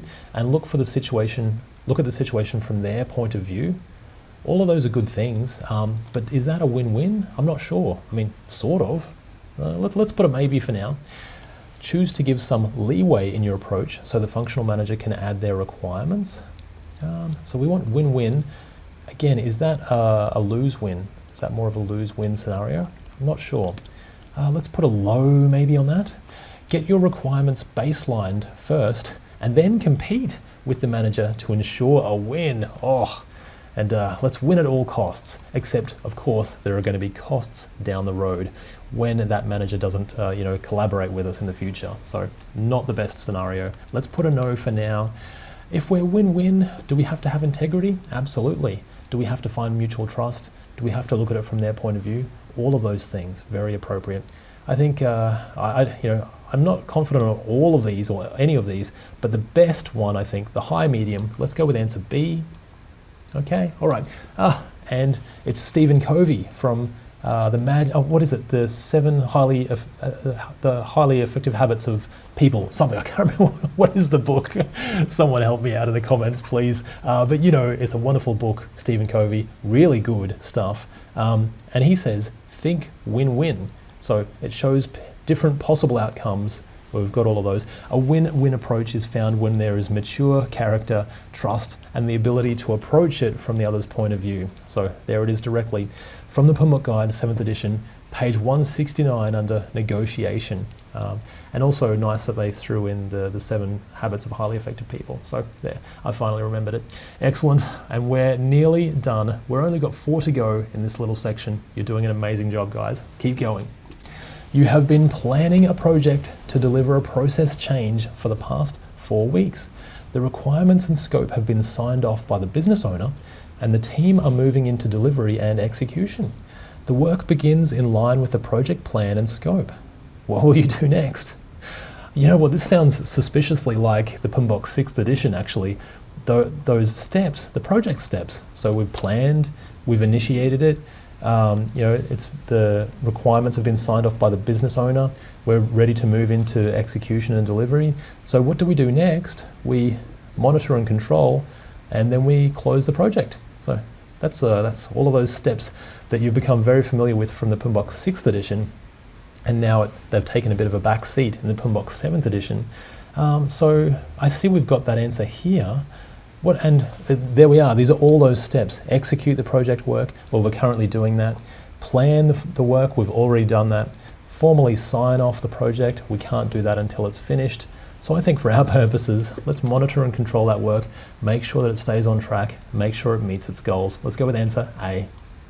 Okay, very nice. And we've been through that so much. If you've been through the waterfall questions, you will know that back to front. So the project management process groups are initiating, planning, executing, monitoring and controlling, and closing. They may be performed in sequence, or they might be iterated on, or they might be done all at once for one increment if you're working in Agile. They're applicable in every scenario. As project work is executed, it then needs to be monitored and controlled. Page 170 under process groups in the PMBOK Guide 7th edition. Wonderful stuff. How did you guys go for that one? All right, we've only got 3 to go. You're doing great. You're working as a product owner while your sales and revenue have been increasing over the past 8 months. The overall profit has decreased by 17%. Wow, this is great. And this is a good lesson for us all, because revenue and sales is not the same as profit. So the money that we get to take is the profit. And so in between that is all of our costs. So all of our operating costs, people costs, system costs, and that takes away from the revenue and turns it into what we've got left, which is our profit. So you'll hear a lot of people saying, oh, I made $1 million in sales. Okay, well, how much of that did you get to keep? So basic business, good to know. Your executive manager asks you to address the situation. What are we going to do next? Stop the current work and set a planning session with your team to address the situation. Anytime we can not stop the work, that's what we want to do. We want to keep going. And I think that's part of why Agile works, is because we're working just in smaller pieces and smaller teams, and we can keep going even when things get difficult or complex. So let's put a no for that one for now. Ask your team to work overtime on the current features in your backlog to get the work done. And we've been through this again and again and again. You'll see it come up again and again and again in your life. Sustainable pace. We want to keep that sustainable pace. We don't want peaks and troughs. We don't want hurry up and wait. So let's put a no for that one. Perform benchmarking with a similar yet non-competitive company and add any process improvements to your product backlog. So what are we trying to do here? We're trying to reduce that cost so we have more profit left over at the end of the day. How do we do that? Process improvements. Maybe we get some ideas from another company to see how they're going. That's actually pretty good. Look for opportunities to partner with other products in your organization and increase your sales further. Good example here. If we're increasing our sales further, but we haven't taken care of that cost issue, what's going to happen? We might increase a little bit, but we haven't addressed the root cause. So that profit is still not going to be as high as it could be. This is a great question. Wow, this is a lot of fun, this one.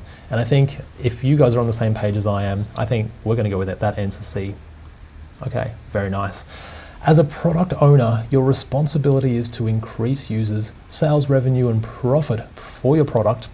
If profit is decreasing while sales revenue is increasing, the product is costing more to produce or sell. Performing benchmarking to find gaps in your process, then executing them with your team will help. PMBOK Guide, 7th edition, page 175, data gathering and analysis, benchmarking.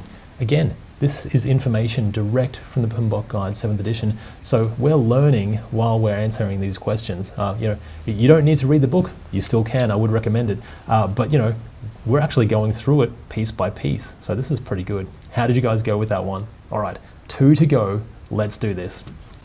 You have been given authority to manage the upcoming features your team will release. You do not have a high enough level of expertise in the product, so you gather senior users from the product's area to create a features list. Makes sense. Each stakeholder wants their feature to be delivered first. Okay, of course they do. You will see this happen in the real world all the time. How will you prioritize them and move forward? Okay, this is just on prioritization. So this, we can do this one. And I see Moscow here, that's really good. So wonder what else we have. Go with the features wanted by the top level executives first to avoid issues later on. We could do this. In fact, there's a name for it, the highest paid person's opinion, the hippo. You will see that a little bit, but you might appease the high-level executives, but they may not be close enough to the work to understand what's really, really needed. So that can be a dangerous thing. Let's put a no for now. Perform Moscow analysis with the stakeholders. That's certainly a way to prioritize. You have must have, should have, could have, and won't have something similar, or will not have for now, something similar. But the thing is with this, and you'll see this all the time as well, is everyone just votes for their item to be must have. So, it sort of works, but not really. So Moscow, everyone just says, well, mine is a must have. Okay, we need to delve a little deeper here and get a bit more information. If there's nothing else, we'll go with this, but let's see what else we have. Perform a root cause analysis and go with the features that address the root cause. Well, what are we doing here? What are we addressing the root cause of? So I'm not sure about this. I mean, maybe between these two, I'm not sure. I'd probably go with Moscow over that one, actually. Let's see what the last one is, just in case. Use a cost-benefit analysis and compare the time needed to recover the project cost. Okay. Oh, gosh, there's a lot of information there. Cost to benefit. That's a really good way to do it. So what is the benefit we're getting from each of these features? Wow, shouldn't we look at that? So high benefit, yes, but also low cost. What's the lowest cost, highest benefit one that we can deliver first? That makes sense. And compare the time needed to recover the project cost. Okay, that one's got me a bit, I'm not sure on that, but obviously if we're trying to recover the cost from the benefit that we're getting. So that sort of makes sense. I think if we're looking at that, probably better than Moscow, even though Moscow is a direct prioritization framework. Cost-benefit analysis also is. So this is tricky, but I really like this one better for those reasons that we spoke about. Let's go with answer D. Okay, cost to benefit and the payback period, time to recover an investment. That's what they were talking about.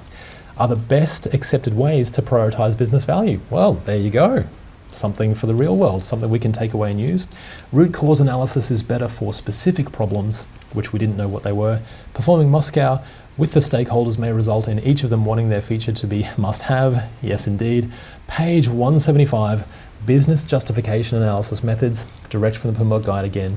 And here we are, last question in this little section. You've done an amazing job. Let's do this. You're creating a business case and a project charter with a small initial project team. You have a high-level feature decomposed into smaller release milestones, and you'd like to note a high-level schedule using wideband Delphi or a high-level version of planning poker. Okay, what are we going to do next?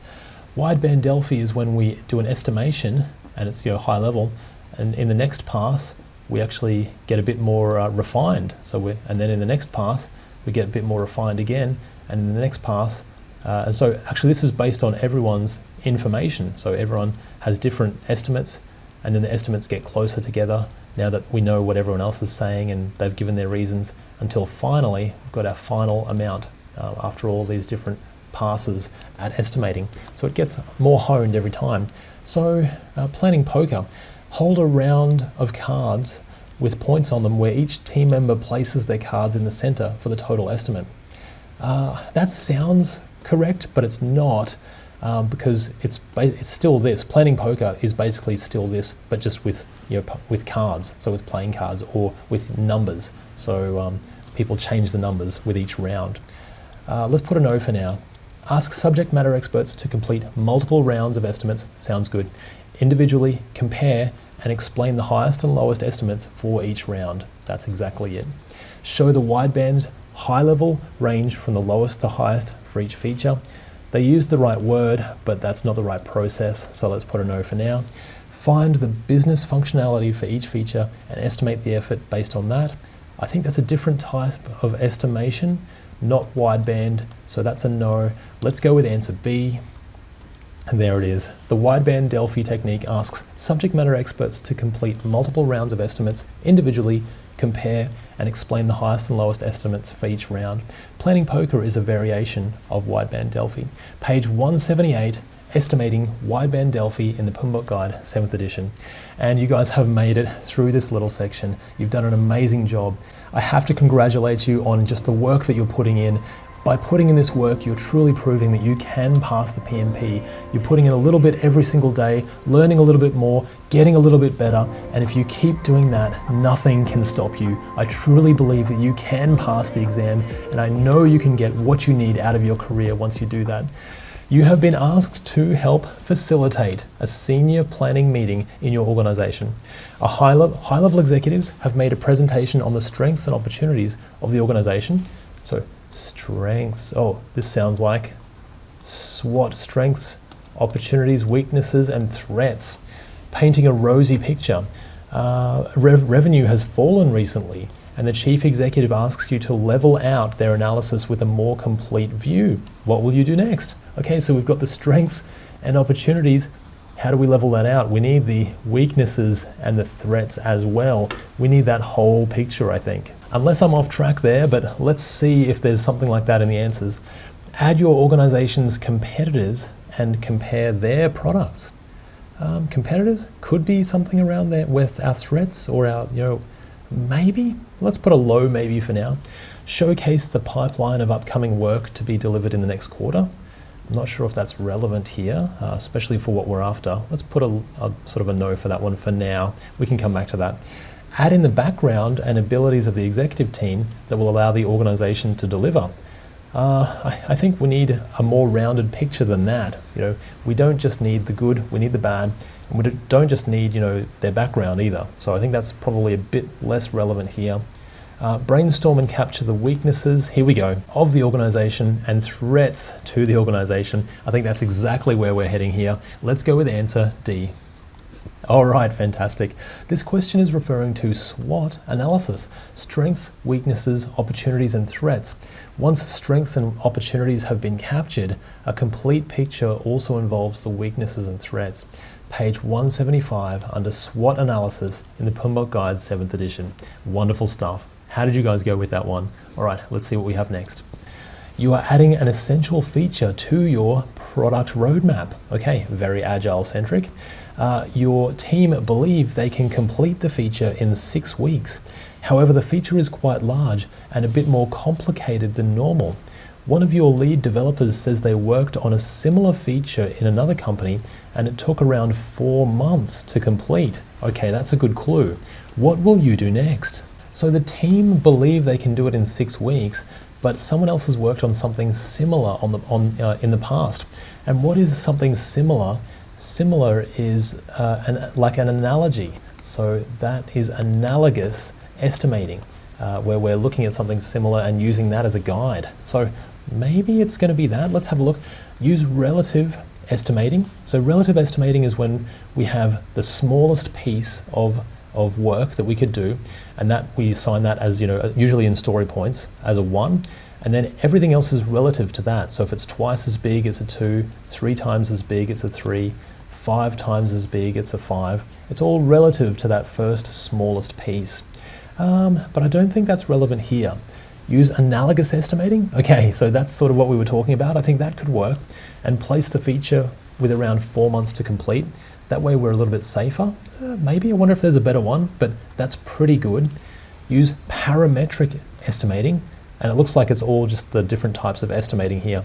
So parametric is when there's a parameter, so $1 per meter, hour, dollar per hour, something like that. But I don't think we have any parameters to go off here. So let's put a no for now. Use function point estimating to show the amount of business functionality in the feature. And again, I don't think we have that information, so that's not really relative here. Out of all of these options, even though it's not it's not really amazing, but it's probably the best option here. Analogous estimating, because of that scenario, they've worked on it in the past. Let's go with answer B. Okay, that was definitely it. When the effort on a feature or deliverable needs to be estimated, and there are people who have experience delivering a similar item, you can use analogous estimating. Like I said, it's an analogy. It's similar to something else. So we can estimate the effort quickly and with a medium level of accuracy because they've already done it in the past. Page 178, estimating, analogous estimating in the PMBOK Guide 7th edition. Wow, all right, getting a little bit trickier. How did you guys go with that one? I think that was still pretty good. Good information to have as well. You have a prioritized backlog of features. Okay, very agile again. So lots of agile questions here. You have decomposed the next feature to be delivered into user stories. Okay, backlog of features, decompose them into user stories, and that can go into a sprint or multiple sprints. Anyway, to complete a sprint of 2 weeks, so that's good. The team would like to estimate the effort involved on those user stories, but are unsure on how to proceed. What will you do next? So again, this is on estimating. And remember in the last question we were talking about, mostly on user stories, that's that relative estimating. Usually with the Fibonacci method as well, although, it can be various different ways. It's not mentioned specifically in the PMBOK guide, I don't think, but Fibonacci is 1, 2, 3, 5, 8, 13, 21. So it takes the previous two, adds them together, and that's how you get the next number. The previous two adds it together, that becomes that one. So that's how Fibonacci works. And that's just the way to show the increasing complexity as things get bigger. But what are we going to do here for user stories? Ask each team member to add their own estimates as they complete the acceptance criteria. Potentially, that could work. That's a decent way to do it. Estimate the effort for the overall feature and reduce the need for individual story estimates. I think we still need the story estimates to put into the sprints so we can get our velocity, so how much we're completing on average within one sprint. Velocity is good. So that's a no on that one for now. Help the team perform relative estimating. Okay, this is what we're talking about, where the stories are sized in points relative to the smallest piece. That's probably the most common method for user stories. And they can do that. Oh, but you know what? If we're doing it on our own, then we don't have the benefit of doing relative estimating together, where now we're getting input from the tester, the developer, and everyone involved in doing the work. So that's a key piece there. I think that's pretty good. Base the estimates on cost per hour. That's our parametric estimating that we saw before. And add them after the work is done to ensure it's correct. Okay, well then it's not really estimating, is it? It's, we just know because that's what actually happened. So it doesn't really do us that much good. I think that's a no. Let's go with answer C. All right, wonderful stuff. Relative estimating is the most common method for user stories where they are sized in comparison to the smallest piece, often in story points and often on a Fibonacci scale, like we said before. Page 178 under relative estimating in the PMBOK guide. So that's actually pretty good information to know. All right, we are getting through these questions and you're doing a great job. How did you go with that one? I think that was pretty good. Let's see what we have next. You are halfway through your current sprint of 2 weeks. The work is progressing well, however you notice that there's not enough work ready and elaborated for when the next sprint begins. What will you do next? This is great, very agile centric as well. What do we do when we have our sprint, it's happening, we've got an upcoming sprint, but we only have that much work, we don't have enough work. So what do we need to do here? Hold a backlog refinement meeting and work with the team to identify the work that could be accomplished. I think that's pretty good. It's either that or a sprint planning meeting, except sprint planning happens just before the next sprint. We're halfway through this sprint. We still got a little bit of time to go. So backlog refinement could actually be our one. Raise the issue as a blocker in the daily stand-up and ask your team to swarm around the problem. That's not bad, except swarming around the problem, then it's potentially taking people off the work. If we problem solved this with the team, maybe, but that is what a backlog refinement meeting is for, or a catch up. So, tricky situation. Raise the issue in the next retrospective and taken action for the team, that's decent, but it's going to be too late by that time because the retrospective happens at the end of a sprint. So, I think let's put a no for that one. Decent idea though. Place the cards on the Kanban board so the team can see the work and get started. I think we need to get the work ready. Has to be ready according to our definition of ready, DOR as well, you'll see. So all of that, I think all of this is done in a backlog refinement. So I think we really need to go there. Let's go with answer A. Okay, good stuff.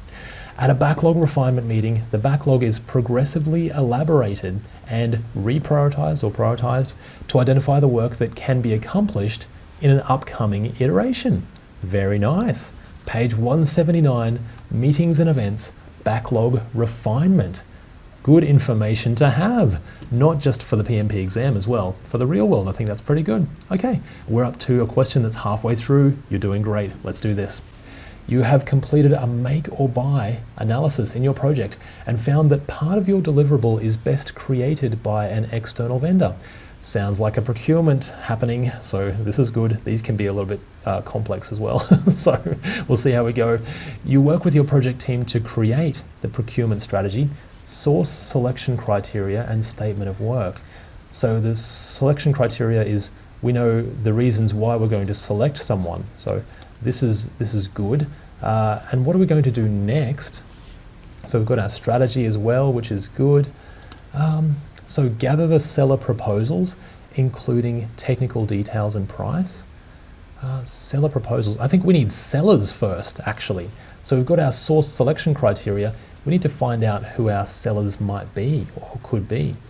Meet with prospective sellers, could be good, to ensure all vendors have a common understanding of the procurement. That could be good. Let's put that as a maybe for now. Perform source selection on analysis on what you want from prospective vendors. I think we've done that already. Gosh, I hope I'm on the right track here. So let's put a no for that one for now. Create the procurement agreement for the third-party vendor to provide their specified services. I think the agreement is like a contract, so we're not at that stage yet. I think we need to meet with those sellers and make sure that we get the right sellers and that they all have the same understanding of the procurement so they can then provide, request for quote or proposal. I think that's probably where we're going. I think it's going to be answer B, but let's see. Okay, all right. Bit lucky there. These are always tricky, these procurement ones. These are the outputs of planned procurement management, a bidder conference.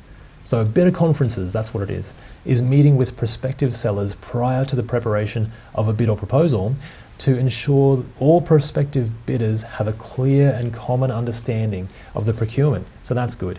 This meeting may also be known as contractor conferences, vendor conferences, or pre-bid conferences. That's pretty good information to have too. Page 179 under bidder conference in the PMBOK guide, 7th edition. Wonderful stuff. Well done, guys. How did you guys go with that? Did you get to the same place as I did? We just sort of eliminated the other ones, so it wasn't too bad. All right, next question. One of the stakeholders in your project has raised a change request after some of the deliverables contained defects and a missed requirement. Okay, your project has a formal change control process. That's good. As opposed to a more agile prioritized product backlog. Oh, that's good information to have. What will you do next? So formal change control, how do we work with that? Gather feedback from other stakeholders to see if they also need the change. I think it's pretty clear that we're going through with it. We've already raised the change request. Let's leave that off for now. Note the change in the change log. Yep. Then place the requested item in the next sprint. We need to go through the change control process. So again, it said a more formal change control process. We're not just putting it into the sprint, it has to go through that process. Take it to the change control board. Okay, that sounds good. Then communicate the decision to approve or reject the change. Definitely, yes. That's definitely your formal process. I think that's pretty good. Raise the request as an issue that will affect your project schedule and budget. I think that's not really what we're after here. So I think for our purposes, formal change control process, change control board, let's go with answer C. Excellent stuff. All right. Where a formal change control process is in place, a change control board includes the people who are accountable for reviewing, approving or rejecting changes to the project. The decisions made at this meeting are recorded and communicated to the appropriate stakeholders. So good information to have, good to know. Page 179 under Change Control Board in the PMBOK guide as well. Really great. So you can go directly there and check that out for yourself if you really want to. That's good. All right, and we're more than halfway through now, guys. You're doing great. In this little section, 10 questions, nice and neat little bundle. You're doing fantastic. Your Agile project has recently gained some new stakeholders after a department restructure. Okay, new people, this is great. What do? They complain to you that they're not seeing enough traction of work delivered through the project, and they're worried that it will not meet their requirements. Okay, tricky situation. New people, all of a sudden, are the requirements different as well? What do we do next? Invite them to the daily stand-up so they can see the work that happens on a daily basis. I mean, the daily stand-up, depending on the methodology that you follow, some people say it should be open to any stakeholder. Other people say it should just be the development team, so that's from your Scrum. So look, there's a few different ways to do this. I don't know. Because of that, I'm not sure. I'd put that as a maybe. If there's a better answer, we'll go with the better answer, I think. Invite them to iteration planning so they can choose what the team works on. No, it depends on our situation. Do we have a product owner? Because the product owner needs to put that, choose what to work on, the highest value item, or what needs to be delivered next. So if we're just inviting all of these stakeholders, it's going to end up in a bit of a messy situation potentially. Let's put a no for that one for now. Invite them to the retrospective so they can raise their issue there and come up with a solution. That's a maybe. They're not really part of the core team, and really it's just to improve the core team's process. So that's probably not the best one. Okay, last one actually looks pretty good. Invite them to the iteration review, so the sprint review, so they can see the usable increment that the team delivers. This is when we demonstrate what we delivered in that sprint, and we demonstrate it to our customers, to our stakeholders, to anyone outside the team who wants to see a usable feature that we have delivered and created during the sprint. So now they can see what's being delivered, and then they can comment on that and give their feedback. And that's that feedback process. I think answer D is probably going to be our one. Let's go with that. All right, wonderful stuff. The iteration or sprint review is held at the end of an iteration, usually of 2 weeks, to demonstrate the work that was accomplished during the iteration to the project customers and stakeholders, exactly like we said. That's very handy. Page 179, iteration review. Wonderful. Good work, guys. How did you guys go with that one? I think we got there eventually. It's a few good answers there too. It was pretty tricky. All right, only 3 questions to go, I think. You're doing great. Let's keep going. You have recently taken over a project. Your project team approach you to say that there is a regulatory approval that has not been granted yet, and it might block development of your project in the next 5 months. Okay, wow. You check your project documentation, but cannot see any mention of this. What will you do next? Okay, very tricky. So something coming up in the future as well, possibly a risk. If it's happened, it's an issue. Before it's happened, it's a risk, and we can manage that and put controls around it and that sort of thing, try and stop it from happening. Or mitigate that risk anyway. Okay, let's see. Hold a risk review meeting, capture it as a risk, and ensure an adequate risk response. Well, that sounds pretty good. So we'll put that as a high maybe for now. Let's see what else we have just in case. Hold a retrospective with your team to capture what challenges the team are facing. I think there's probably a better answer there. Retrospective is for improving the team's process, maybe not all of these things, issues or risks. So adjust your product roadmap to reflect the changes to the time frame of that deliverable. We may not know yet because regulatory approval has not been granted yet, and it might block it, but we're not sure, and it's coming up in the next 5 months, so we're not sure on that either. So not sure if we can do that or if that's the best answer at least. Escalate the regulatory approval to the project steering committee. Okay, well, I'm not sure what they're going to be able to do about it because it's a regulatory approval. It's outside of their authority as well. Plus, we're the project manager. We really need to manage this as best we can instead of escalating it to someone else. All of this to say, I think let's go with answer A as the best option here. All right, great stuff. The risk review is a meeting to analyze the status of existing risks and to identify new risks. This includes changes to probability, impact or urgency, and determining if responses are adequate.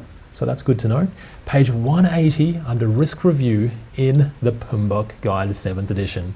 And we're down to the last 2 questions in this section. You've done an amazing job. How did you go with that? A little bit of risk, always good. You'll see it everywhere on your projects, so good to handle it now. Okay, you're an Agile project manager and holding daily stand-ups with your team.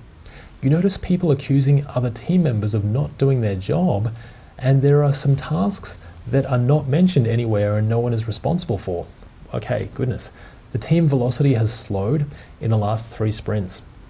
What will you do next? Okay. And the team are having issues and troubles in our team process. So what do? We usually hold a retrospective. So I think if there's anything like that, we'll probably go with that. What's the first one though? Refer to the team charter. That actually could be good. And the team roles, also good. And agreed ways of managing conflict. Wow, that's actually really good. So that's a great answer. Let's see definitely, we'll see what else we've got just in case. Raise it as an issue in the next retrospective. Okay, so there's that retrospective. And come to a solution with the team. That's also a good answer. So all of these are good. Assign team roles to those you think are best suited. That's decent as well.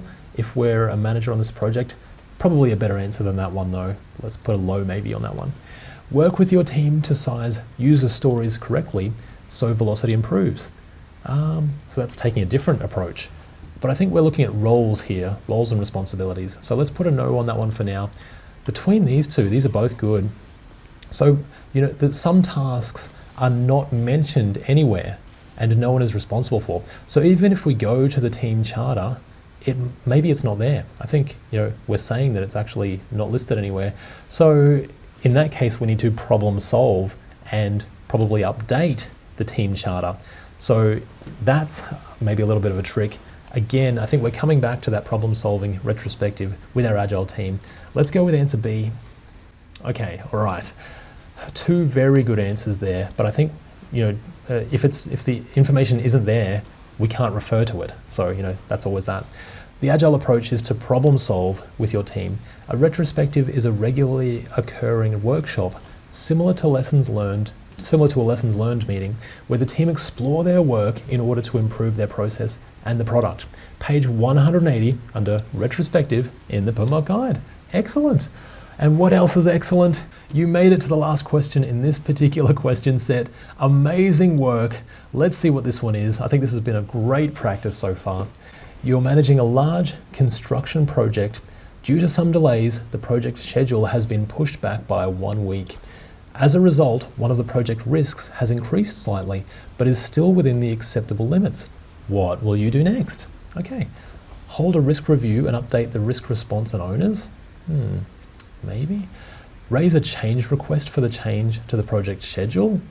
It's still within acceptable limits, so let's put a no for now. Capture the change in your project reporting and take it to the next status meeting. I think that's pretty good.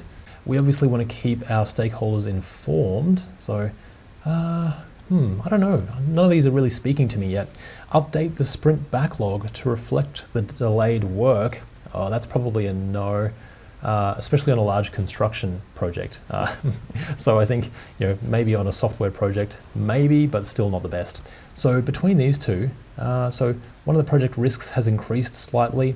Hold a risk review to update the risk response and owners. Do we need to update the risk response? It's still within acceptable limits, it says. Do we update the owners? No, not really. Okay, so purely by the process of elimination, this answer is okay. Communicating is always good. Taking it to the next status meeting, making sure people understand and know what's happening, definitely a good thing. So I think let's go with answer C.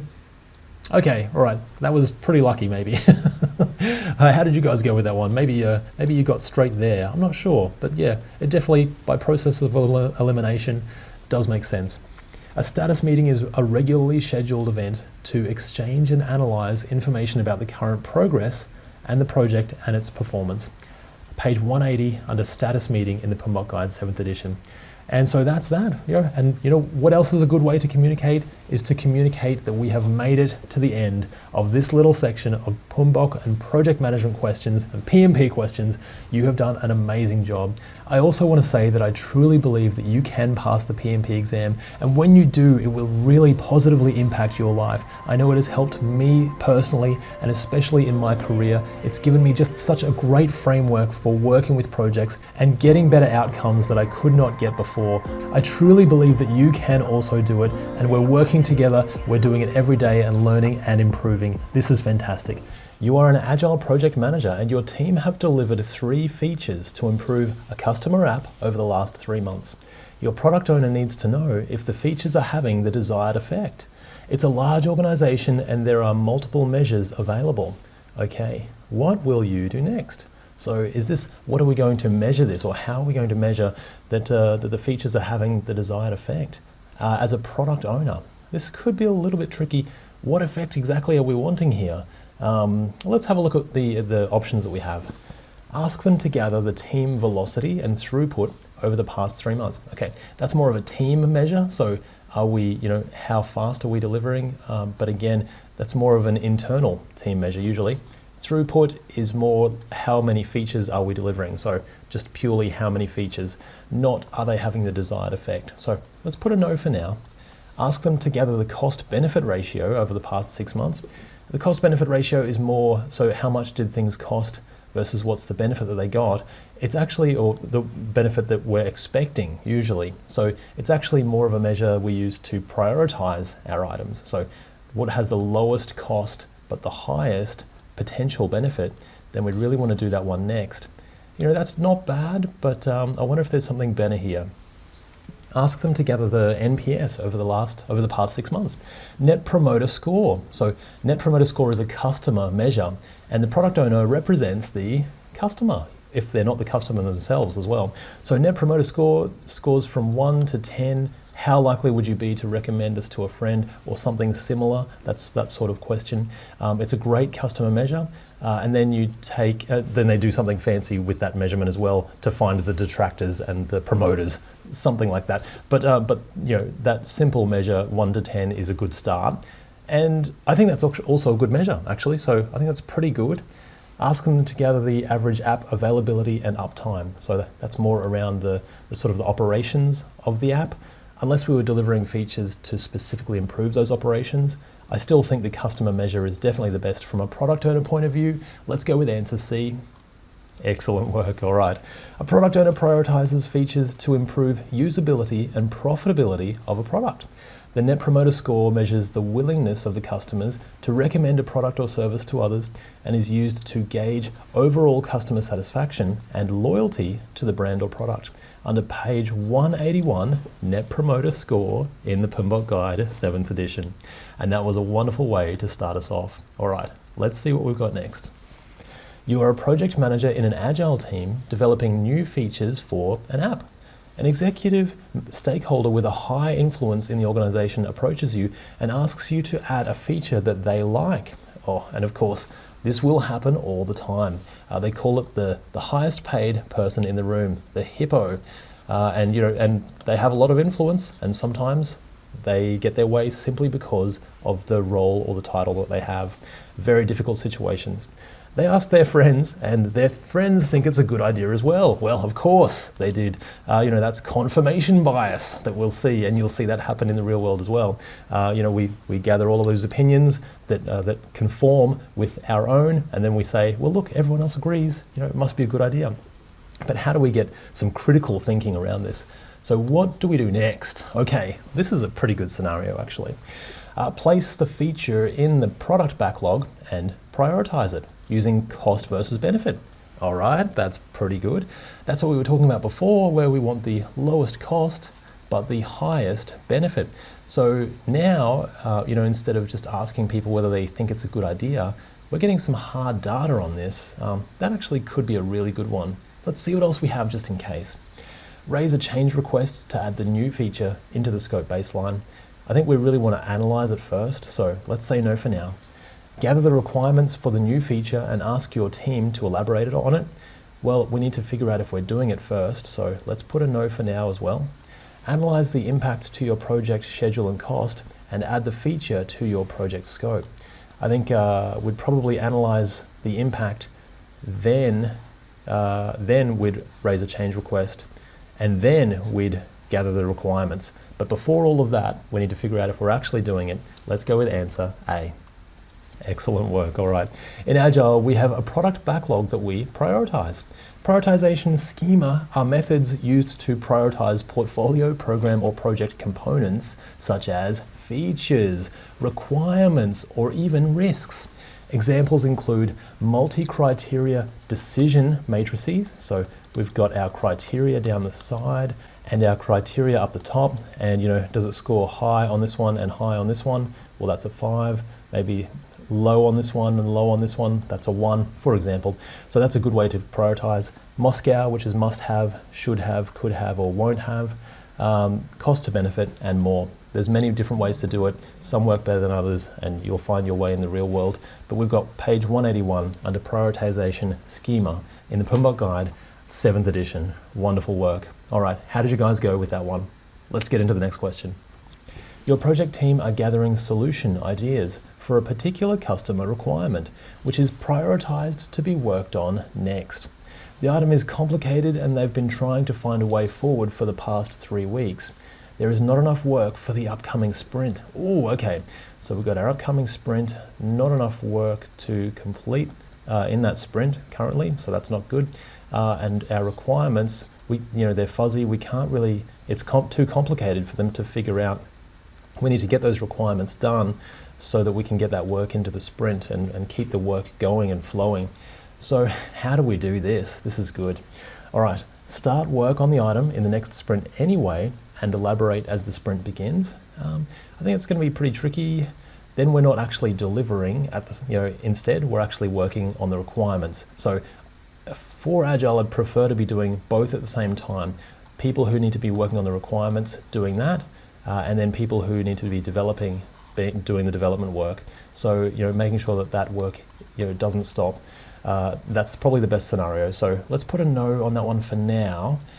Arrange the right people to elaborate the issue with a spike. Okay, spike sounds promising. That's a time-boxed research, to try and figure it out. Getting the right people as well, in the room, making sure that they have the information, the people, to solve that problem close, in person, place and time. And time box it to 2 days. Yep, so let's do everything that we can in the next 2 days to try and figure it out. That usually puts a deadline on it, so that gets rid of student syndrome, where we might just carry this on as long as we can until the very, very last minute, just like working on a project when we were back at school. Hopefully not the PMP exam study though, of course, right? Anyway, last one, adjust the project schedule to reflect the extra time taken on elaboration. Let's put a no for that one. We'd prefer to solve it if we can, and I missed answer C, deprioritize the item until the team can figure out the issue. That could work, if we could reprioritize it and work on something else, but it is currently prioritized to be worked on next. There's probably a reason for that. Let's try and work through it and get that time-boxed spike done and get that stuff into the sprint. Let's go with answer B. Okay, excellent. A spike is a short, dedicated user story to research or analyze something. A time box is a short, fixed period of time in which work is to be completed, often a few days to a few weeks. And we've got page 181 under time box in the PMBOK Guide 7th edition. Excellent work. Now we've got a few different Agile terms coming through there, which is a lot of fun. So that's really good. How did you guys go with that one? A few possible answers there that could work as well in the real world, and that you will have to work through in the real world too. Pretty good stuff. All right. Your project team have planned the requirements, scope, schedule, and cost for constructing a new building in your organization. Probably not an Agile project, this one then, isn't it? Probably more of that sequential waterfall, so this is going to be good. An executive from another area approaches you as your project is funded and about to begin execution, and asks if you can help them deliver a website as part of your work. What will you do next? Okay, this is actually pretty tricky, because if we're working on a construction project, there's not a high chance that we have website developers on our project. It's probably more of a construction. We might have architects, builders, and all the rest of it. So what are we going to do here? Raise the request as an issue in your project's issue log. Well, maybe there's a way we can work through it first. Add the website to your project scope and adjust your project scope, schedule, and cost. I don't think it's really suitable for our project, so let's see if there's a better option. Raise a change request for the added scope and review the impact to your project schedule and cost. Do we even have the people to work on this? We're not sure, so I hope there's answer D is a good answer because we're running out of options here. Offer to help them create a business case for the new idea and get funding for a new project. Okay, that sounds pretty good. It really is potentially a completely different project. It needs its own business case, its own project charter, and it will probably need its own funding as well. So unfortunately in this case, they can't just jump on the back of our project. It is a different scenario, potentially with a different outcome. So let's go with answer D. All right, great work. The scope and team required to build a website is very different from a physical building. A new project with its own funding is the best option. A business case is a value proposition for a proposed project that might include financial and non-financial benefits. It typically precedes a project charter and a formal project approval and kickoff. So that's use your project charter to kick off or initiate a project. Using all of those things, project or the business case, the benefits, so we can show how much it will cost roughly and what the benefits we'll get out of it will be at a high level. Page 184 under business case in the PMBOK Guide 7th edition. Wonderful work. How did you guys go with that one? I think we're really getting through these questions, so you're doing a great job. You're working on an Agile project and you're planning your product backlog for the next 3 to 6 months. You have some high-level feature ideas from various parts of your organization, from frontline staff to executives to direct customer research as well. What will you do next? Okay, so we've got feature ideas. That's exactly what we want. We're working on an Agile project, planning the product backlog. I think if we've got those feature ideas and we've got a lot of ideas, we really just need to prioritize them, probably. Let's see if that's an option. Well, goodness, I'm not sure if it is. We'll see. Break down each feature into epics. Yeah, we could do that and use the stories and then size the work with your team. That actually could be a good option because then we're figuring out the effort. So, is it having a high effort or a low effort? That could work. Let's put a maybe for now. Add all of the items into your product backlog and work on the ones from the managers first. Tempting to do, we want to keep those managers happy. But again, we want to prioritize based on the best benefit and the lowest cost ideally, or the lowest effort. So let's put a no for now. Work with the requesters and your technical experts. Okay, that sounds promising. So we're getting everyone together to create a business model canvas for each feature. Okay, business model canvas. I think that is going to give us all of the information on one page about the benefits, about the cost, about how we think this feature is going to serve the company and how we think it's going to win and help our strategy and stuff like that. So that actually could be pretty good as well. And then we can use that information to prioritize. And then once we've prioritized, because that's going to give us a bit of the size information as well. Pretty tricky. A and C are both pretty good. Perform precedence diagramming on each feature to determine the dependencies. I think we can't really do that until we get more information about how it works, the solution potentially, and then even break it down. So noting that, let's get that information first so we can prioritize it, and then we can break them down into epics and user stories once we know which one we want to work on first. That's rolling wave planning. High level in the future, detailed level up close. So I think for our purposes, let's go with answer C. All right, great stuff. The business model canvas is a one-page visual summary that describes the value proposition, the infrastructure, customers and finances. They're often used in lean startup situations, but yeah, we can use that to feed into everything else. Page 184 under Business Model Canvas in the PMBOK Guide 7th edition. Wonderful stuff, guys. And we are halfway through this little section. You're doing a great job. How did you go with that one? A few potential answers there as well, just like you'll find on the real exam. A little bit tricky, but good to work that through. All right, let's see what we've got next. You're working in a new Agile team where the work has started to slow and there is uncertainty and low team engagement. You set time to create a team charter with your team. Hey, that's great. We must have learned from all the other questions that we've been through previously. We've done that a few times now. Agree on roles and responsibilities and team cadence. That's good stuff. We're going to try and get that clarity in the team, improve the engagement of the team.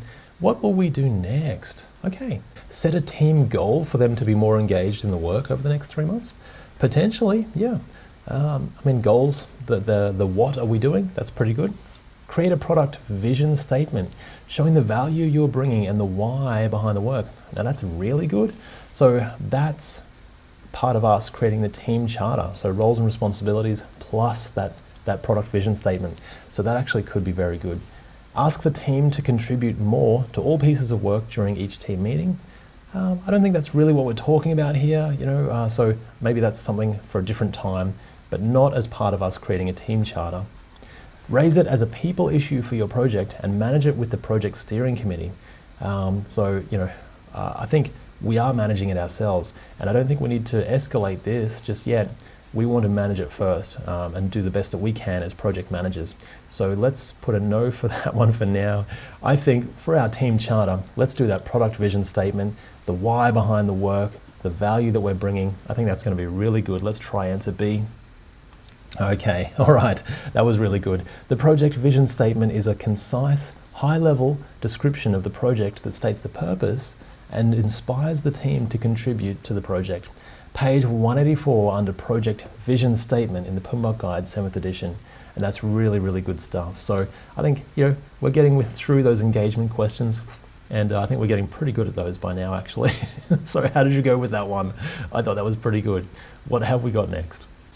You're integrating a third-party system as part of your project.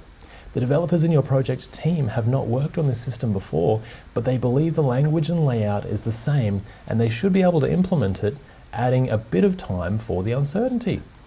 They give a high-level estimate of 5 weeks. What will you do next? Okay, that's actually pretty good. So estimation, so this is good. Do we need to give ourselves a bit of leeway? If we've got 5 weeks, do we want to add a little bit on the end there?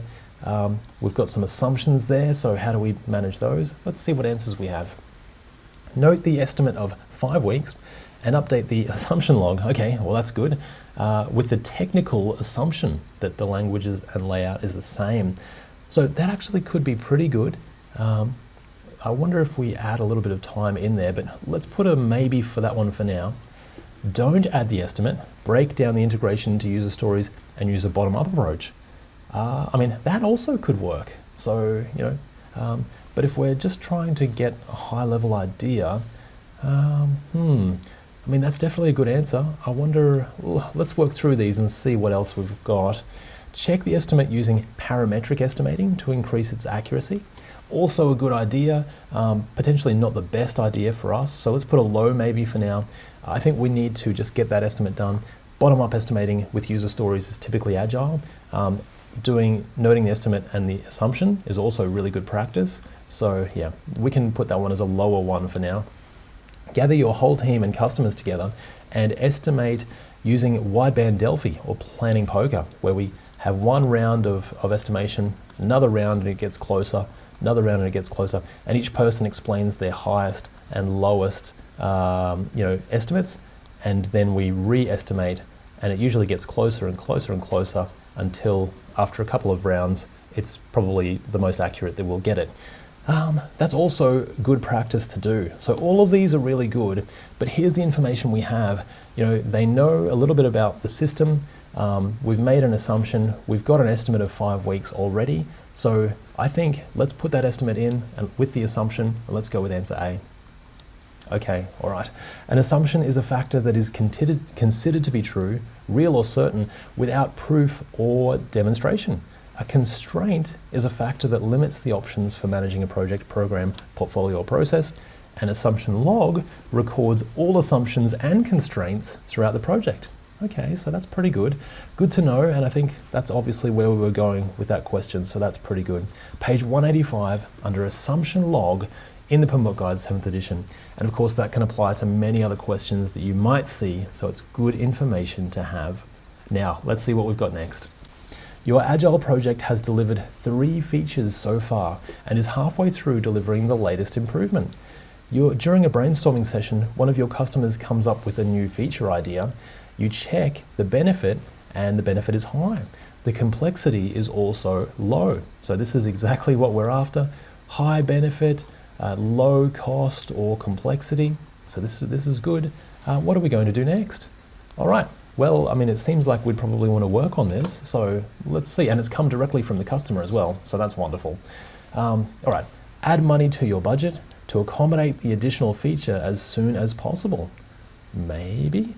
But on an Agile project, we usually have a fixed budget and fixed time. And then we have a variable scope. So the scope can change, which is what we're doing here. We're changing and reprioritizing that scope. So, I wonder if there's a better answer here. Elaborate on the feature, break it down into user stories, and estimate them. Again, I think we need to prioritize it first. So, do we even want to work on this? We're not sure. We don't want to break it down and spend all that work on it if we're not sure. So let's put a no for now. Place the item in the backlog and reprioritize it to be next. Yeah, okay, well there's that magic word, prioritization, reprioritizing. As we said, high benefit, low cost is a good thing. That does sound like what we would do, I think. We'd put a high maybe on that one for now. Create a business case for the new feature, outlining the benefit and costs involved. Well, I think we already have the benefit and costs involved. And a business case we would do on a waterfall project, but for an Agile project, we place it in the backlog and prioritize it based on the prioritization schema, depending on what that is. This one seems to be pretty solid. I think let's go with answer C. Excellent work, guys. A backlog is an ordered list of work to be done. Projects may have a product backlog, a requirements backlog, an impediments backlog, and many other things. Items in a backlog are prioritized, and prioritized work is scheduled for upcoming iterations or sprints. So we'll place it in there so that we can get it done usually in each 2-week sprint, as we got there. Page 185 under Logs and Registrars, the backlog in the PMBOK Guide 7th edition. Excellent work. All right, how did you guys go with that one? We've only got 2 questions to go in this little section. You are doing amazing work.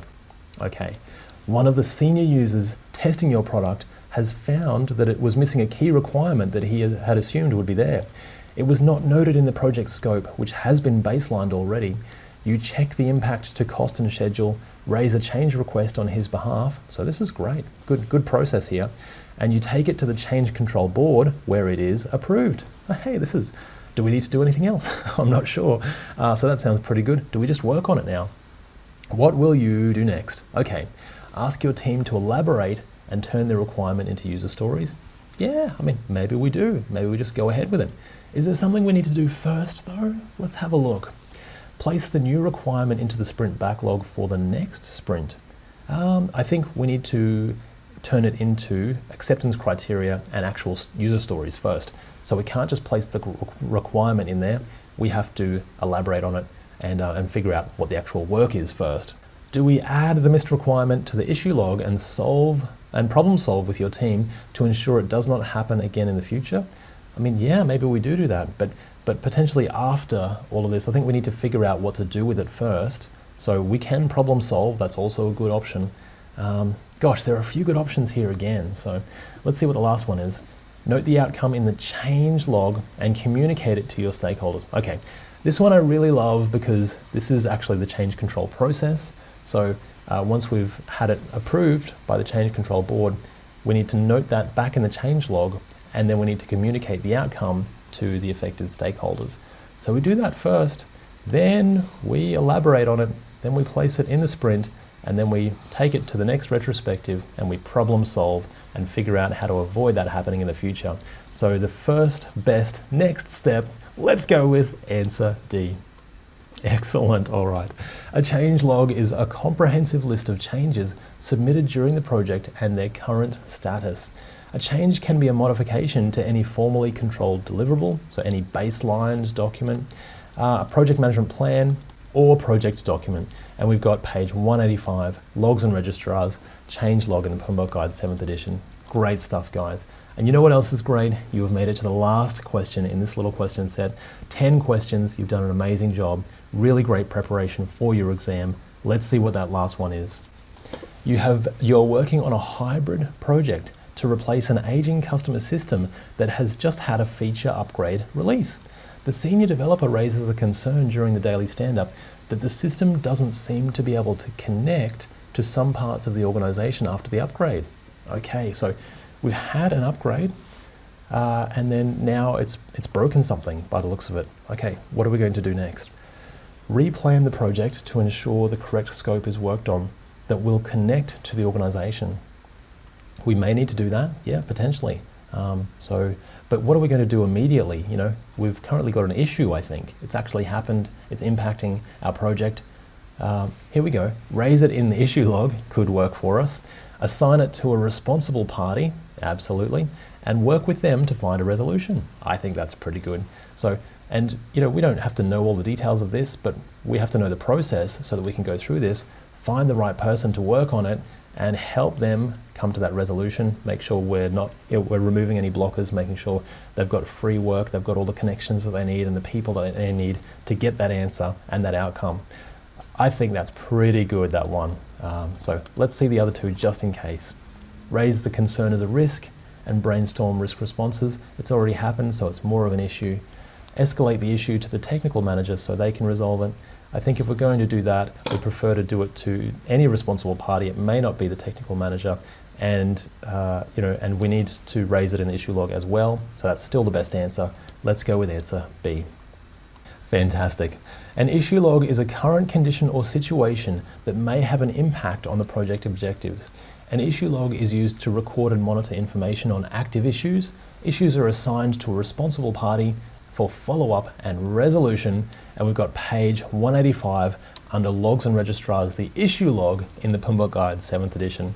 And you guys have made it. You've made it through this 10 question set, scenario-based questions, really great preparation. How did you go? I hope they were really enjoyable, and also I hope you learned something, because I know I did. But more importantly, with this preparation, I truly believe that you can pass the PMP exam, and with the dedication that you're showing every single day to learn something new and to improve your skills, I know that nothing is too great. You'll be able to achieve anything with that mindset in the future as well. I know you can do it. You're working on an Agile project where your project team have raised multiple risks to project delivery. Some of these risks may impact your cost and schedule significantly. Your program manager asks you to manage them using a risk-adjusted backlog. What will you do next? Okay, looks like this is just a question about a risk-adjusted backlog. So what is that? It's where we take our risks and we place them into our backlog of work and we prioritize them against all of the other items as well. So make sure that we end up doing them in the sprints as we're going along on our work. So it's not just normal work, now we include risks as well. It's risk adjusted, we're including risk in our backlog. Let's see what we've got here.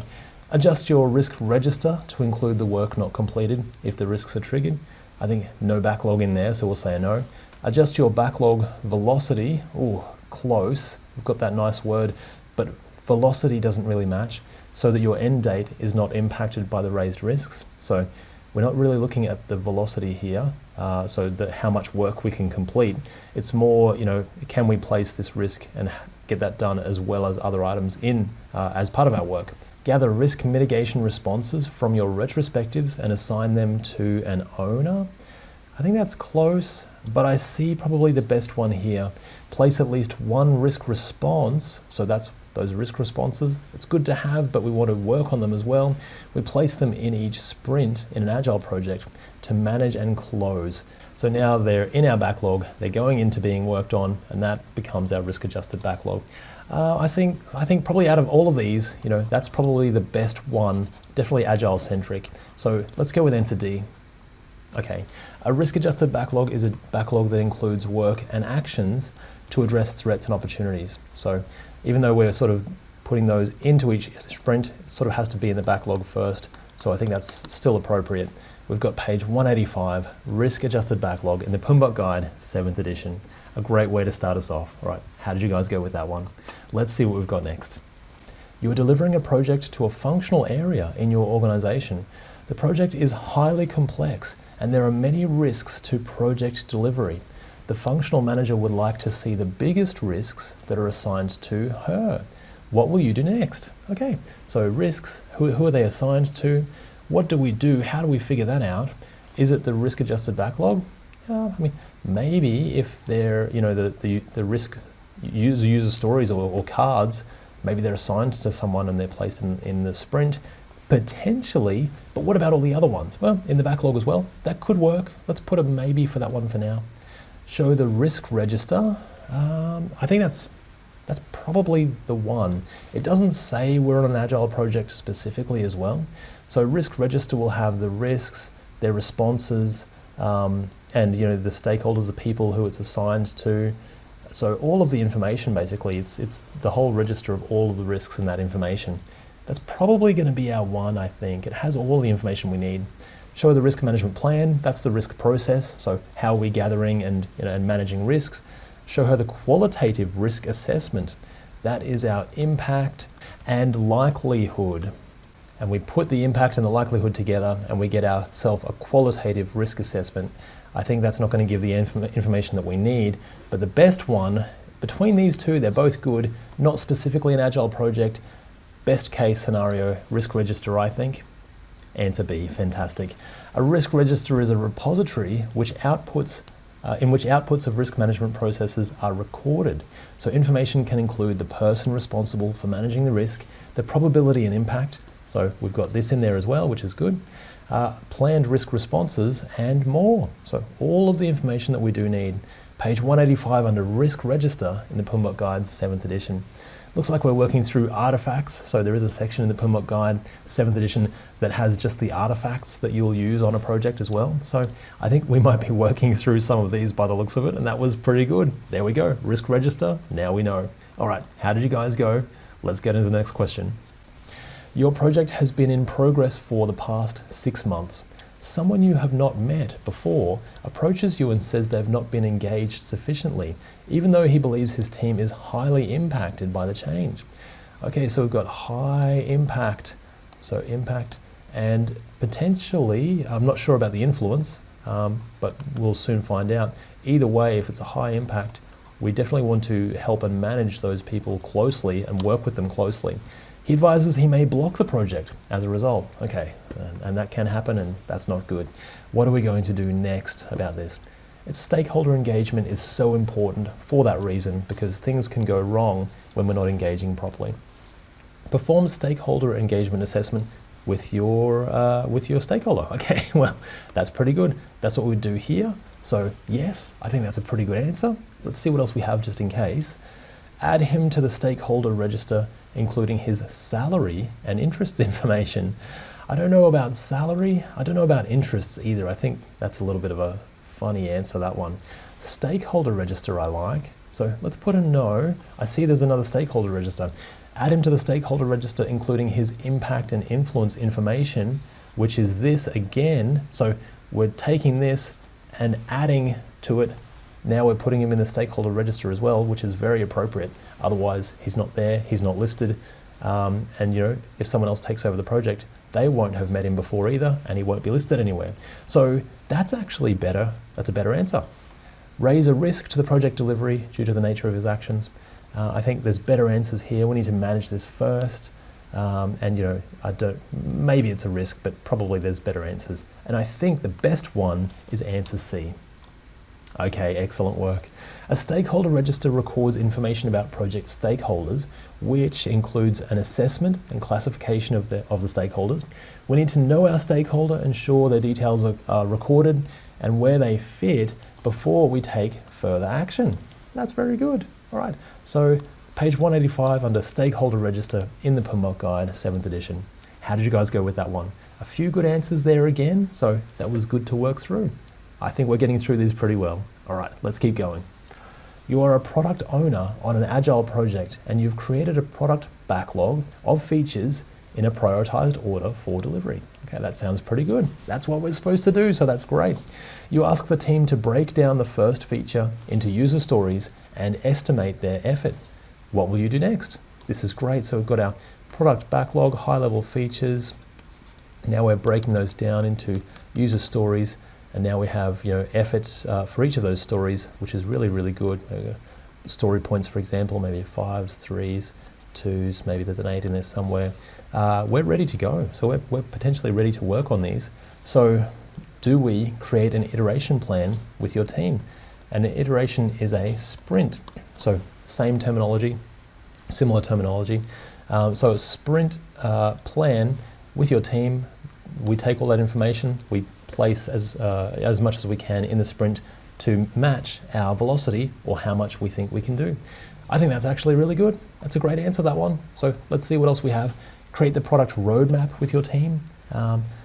That's part of the product backlog, but just put on a roadmap. When do we think it's coming out? Similar to a Gantt chart sometimes, or a schedule. But we've already passed that, so we're now breaking it down into user stories. I think we're past that stage. Perform a sprint review. That's where we demonstrate the items, so we're not there yet. Begin daily stand-ups with your team, and I think we can't do that until we plan the sprint. So let's go with answer A. Excellent work. All right. An iteration plan is a detailed plan for the current iteration. It usually matches the estimated work for the sprint to the average sprint velocity. So if we think we can get 40 points done, or that's the average over the past 5 sprints, then we put 40 points worth of cards into the upcoming sprint, and we try and get that done in the upcoming sprint. So items from the product backlog are broken down into user stories and placed into upcoming sprints. Page 186, plans iteration plan in the PMBOK guide, 7th edition. Wonderful stuff. All right, and we're nearly halfway through, guys. You're doing an amazing job. How did you go with that one? Lots of agile terminology there, lots of agile ways of working. Pretty good stuff. We're getting pretty good at it, I think. All right, what have we got next? You have worked with your project customer to create a list of features that will bring the most value to them. Excellent. These guys are just doing so great. High value, that's what we want. That's exactly what we want. So good times. They would like to see when some of this value will be delivered and the expected outcomes of each. What will we do next? Okay, great. How do we do this? So we're doing on the right track, that's at least. Show the features at the next sprint review so the customer can see what they look like. I think we're probably more after a schedule or a product roadmap here, I think. We can demonstrate it, but we need a future view as well. So let's put a no for now. Place the features on a release plan and show this to the customer. Oh, that could work. Yep, release plan. I think that's appropriate. That's basically or similar to what a product roadmap is anyway. It's going to come around here, release here, release here. I think that's pretty good. Check the features against the velocity chart to see when they might be delivered. I don't think that's necessarily, potentially, but that can change. I think in Agile we have a high-level view with the product roadmap more, so that release plan I think is more appropriate. Maybe this will be an input into that release plan potentially. So it's pretty good, but not the best answer. Place the features into the next sprint plan and show this to your customer. Okay, but what about all the future stuff as well? So, again, not too bad, but not the best answer. I think let's go with the release plan so we can get that forward view. Let's go with answer B. Okay, excellent work. This release plan sets expectations for the dates, features, and outcomes expected to be delivered over the course of multiple iterations. Page 186 under plans, release plan in the PMBOK guide, 7th edition. All right, that was really good. We're really getting through those plans and artifacts as well, so we're certainly going to learn a lot about those. And also, you're halfway through this little section, so we've done amazing. Good job, guys. Let's keep going. You're in the planning stages of your project, where you need to find out exactly what the project customer needs so you can find a solution and make it happen. Your business analysts are new to their roles and they're not sure what their process will be. What will you do next? So we need to find out exactly what the customer needs, their requirements, and our business analysts, who would usually help extract those requirements, gather those requirements from the customer or work with them to figure them out, what's the process for them to do that? So how do they actually do that? We need a plan, so we need a requirements management plan, I think. So ask the business analysts to begin writing user stories. So not just yet, we need that process first. Create the project management plan to outline how the project will be delivered. I think we need to get more specific than that. It'll actually go into the project management plan. So I think that's what we're after. Work with the business analysts to create a requirements management plan. And that also could be, sometimes this is called the business analysis plan as well. So how are we managing requirements? How are we going through our process as part of matching requirements to scope, all of those things? I think that's probably a pretty good answer, that one. Create a work breakdown structure on the project scope. So now we're breaking it down. Yes, that's a good process, but that just might be one process out of many different things that we have to go through for our requirements. So I think for our purposes, let's go with answer C. All right, great work. The requirements management plan is a component of the project management plan that describes how requirements will be analyzed, documented, and managed. Page 186, requirements management plan in the PMBOK guide. Wonderful stuff. All right, so we're really getting through those, figuring out what to use and when. This is pretty good. And of course, direct from the PMBOK guide, so really good way to study. All right, how did you guys go? I think that was pretty good, and now we're down to the last 4 for this section, so let's keep going. You're doing great. You're working on a new software application with a lot of complex interdependencies. The senior user providing and testing most of the requirements is concerned that some of those dependencies will cause errors upon release if they're not checked thoroughly. What will you do next? Okay, senior user is doing a lot of the testing. Interesting. And so we've got requirements and interdependencies, and that they're going to cause errors when the product is released. Okay, wow, there's a lot of information here, so potentially a lot of things we could do. Ask the senior user for a written list of all his requirements, then check if they're included in the project scope. Is that going to figure out the dependencies or help manage the testing? I'm not sure. Probably not. Let's put a no for now. Raise a risk on the software complexity with the project team. Maybe. And then we can manage that. Let's put a maybe for now. Create an affinity diagram with the senior user where we're grouping things together as per their affinity to each other. So, I don't think that's really appropriate here. We've got complex risks and interdependencies. This could show some things that are, have an affinity to each other. So that, that's another maybe as well. Review the test plan with the senior user. Okay. Well, you know what? Like everything, all of this goes into the test plan. So, the requirements to the test cases and the acceptance criteria. So that shows us what we're testing, when we're testing, how we're testing, all of that, and all of that complexity and the interdependencies would be covered as part of our test plan. So that's where we need to catch it before it's released. None of these really jump out at me. Risk is okay, affinity is fine, but test plan is probably the best, I think, for us. Let's go with answer D. Okay, excellent work. A test plan is a document that describes the deliverables that will be tested, tests that will be conducted, and the processes that will be used in testing. It forms the basis for formally testing the components and deliverables. Page 186 under Plans, Test Plan in the PMBOK Guide 7th edition. Another plan for us to check out, but pretty good, actually good information to have as well. We're definitely going to be able to use that in the future. How did you guys go with that one? All right, I think that was great. We've only got 3 to go, so you're doing well. You're planning your project and have captured the requirements from the project customer.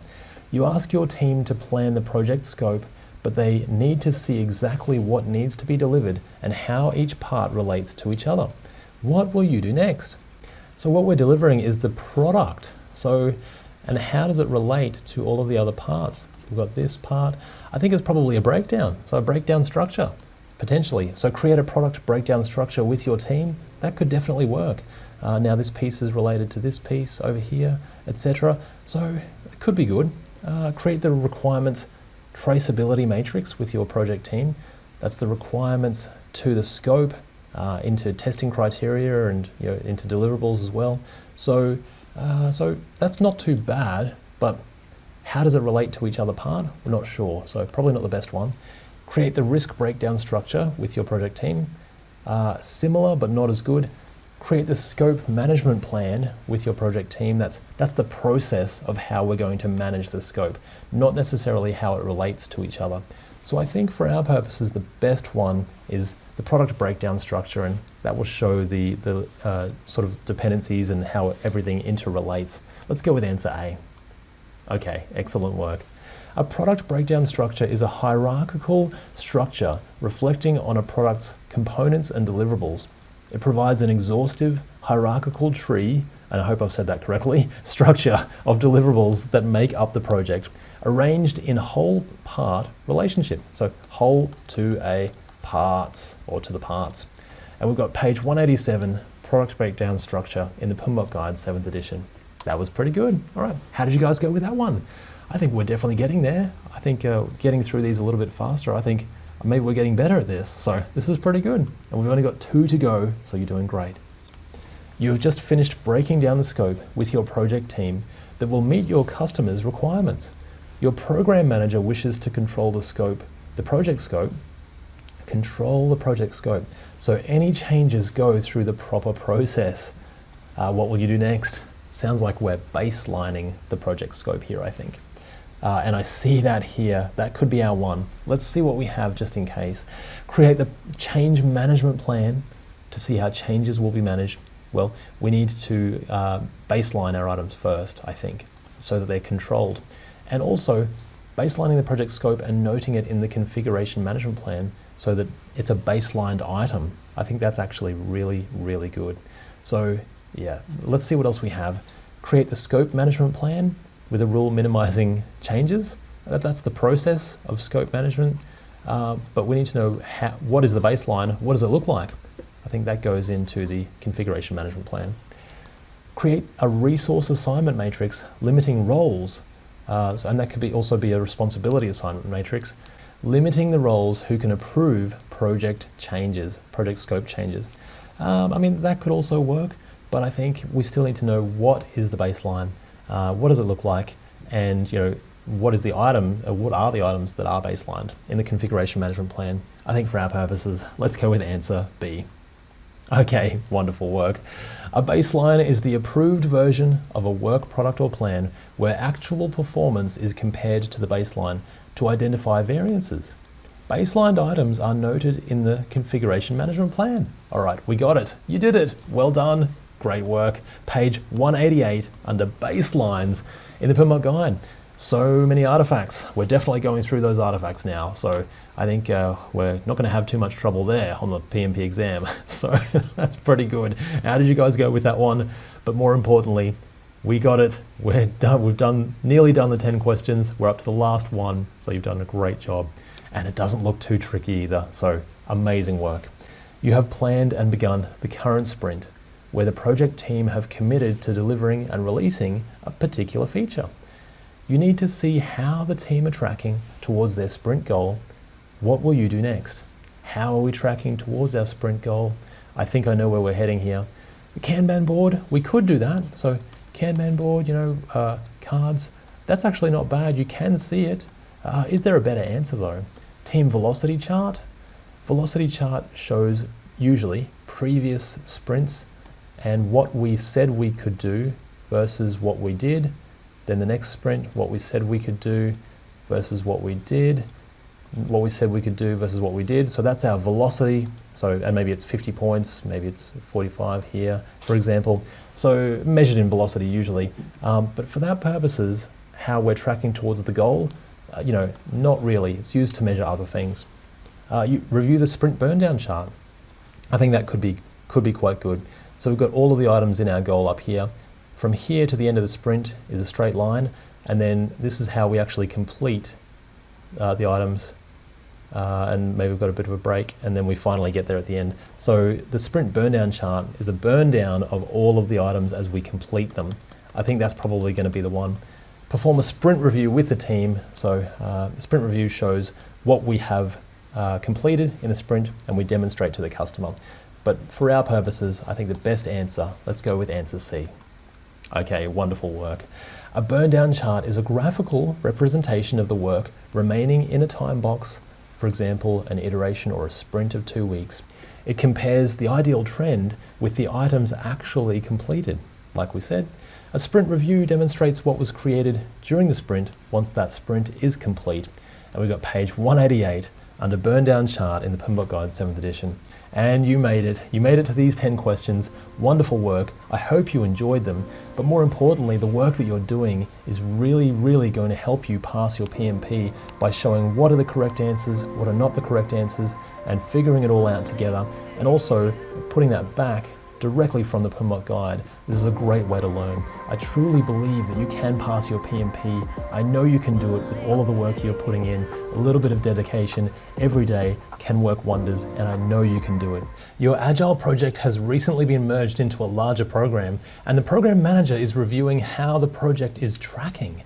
She asks you how much has been completed in design, but also how much has been completed in development, testing, and sign-off. What will you do next? Okay, I think this is, in Agile, there's a few different ways we can do this. So show her the sprint Kanban board. That could work. Obviously, we've got the different phases. So we've got the backlog, then we've got, whatever phases you want to put on your Kanban board. So you've got potentially requirements, maybe design, maybe sign off or testing, something similar. Anyway, whatever it is you choose. So you could see all of the cards, but that would usually just be for one sprint. So depending on how we're managing the project, let's see what else we've got just in case. Take her through the team product backlog. So that would be the backlog of work, but it won't show at which phase everything is in necessarily. So let's put a no for now. Show her the team cumulative flow diagram. Okay, so cumulative flow diagram is like a line graph, but it shows each phase. So maybe we've got all of these ones down the bottom here, and that's in design, and that's been completed. And then we've got in development, and then in test, and then in sign off. And so overall, that's all of the stuff. But here are the little different sections and where they've been completed and how much has been completed. So that is actually pretty good. That's not just for a sprint. That's over the whole project as well. So or for the whole product. So I think that's pretty good, that one. Let's see what else just in case. Show her the team velocity chart. Well, that'll just be the velocity chart. So how much velocity, 50 points, for example, on average in a sprint. That's not for each little section. So I think for our purposes, let's go with answer C. All right, wonderful. A cumulative flow diagram indicates features completed over time, separated at each stage, such as features in the backlog, then design, development, testing, and more. PMBOK 7th edition, page 188 under cumulative flow diagram. Really getting into these diagrams and artifacts in the PMBOK guide as well. So this is great. Obviously we're getting through it, getting near the end of the book. So that's really good news. How did you guys go with that one? Let's see what we've got next. The features developed by your Agile team have added some complexity to your website, delivered quickly with no time to refactor the code. So it's a bit messy code perhaps, it hasn't been refactored, hasn't been cleaned up and made nice. You believe the user stories are moving slower now as a result, but you can't be sure. What will you do next? Okay, how do we know if and when user stories are moving slower as a result? Do we check the velocity is sort of for the whole team? Check the cycle time of the chart of the team. That actually sounds pretty good. Cycle time is time to complete one item. So just from when we start developing to finish developing, or cycle time for testing, start testing and finish testing. That's the cycle time of testing that card. So that is actually pretty good. That's your user story cycle time. Lead time is from the time the customer makes the order or the item goes into the backlog at the very, very beginning to all the way through to the time that it is delivered to the customer. So that's the full range, and you've got multiple different cycle times in between that. So that's there.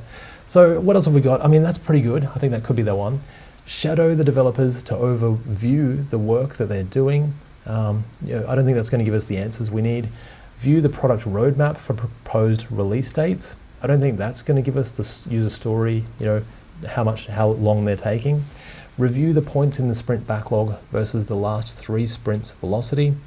That could give us a bit of an idea of how the team is tracking as a whole, but not just for the individual story cards. So for our purposes, I think let's go with answer A. All right, excellent work. A cycle time chart shows the average cycle time of the work items completed over time. It can be a scatter diagram or a bar chart. Actually, and usually it has, if you've got days, so 10 days, for example, 0 days here, and an item's completed here, it's sort of a scatter chart, and then it will usually give you a bit of an average over time. So that's your cycle time of all of those user stories. And again, many programs will have that information that you can extract a chart from pretty well. All right, that's pretty good. We must be getting into the charts and artifacts section of the PMBOK guide now, I think. So, this is good to be going through.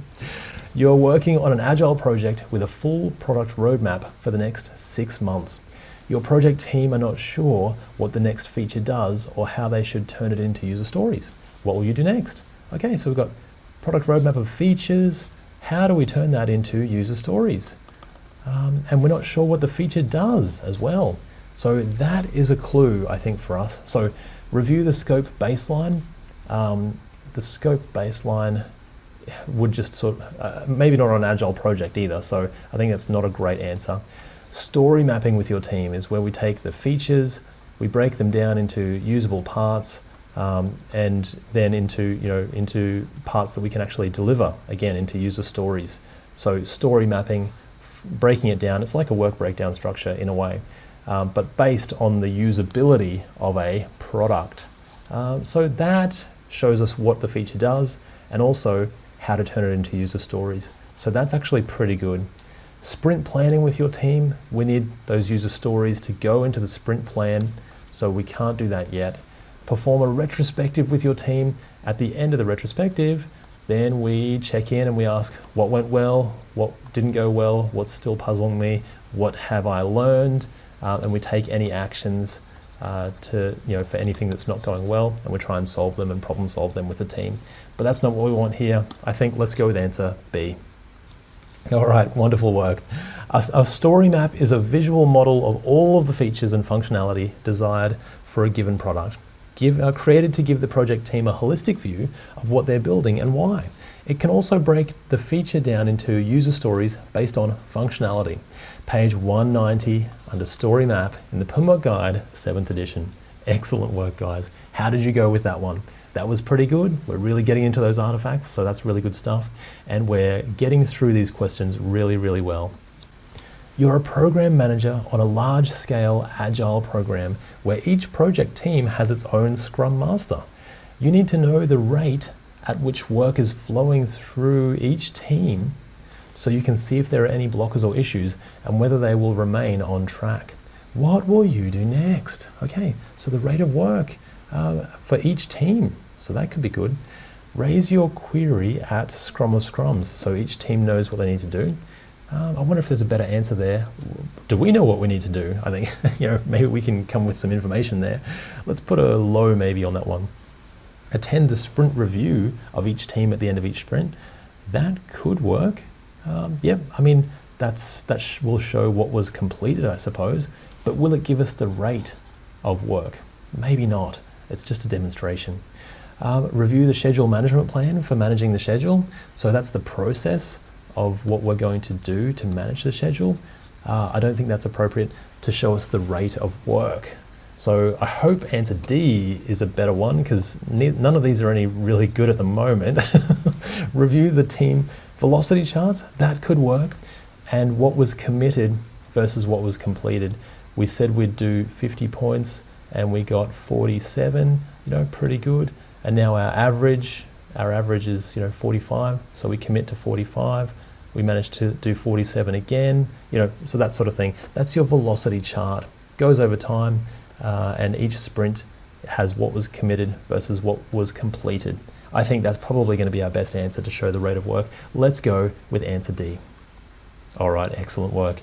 The velocity chart tracks the rate at which deliverables are produced, validated, and accepted within a predefined interval, like a sprint, for example.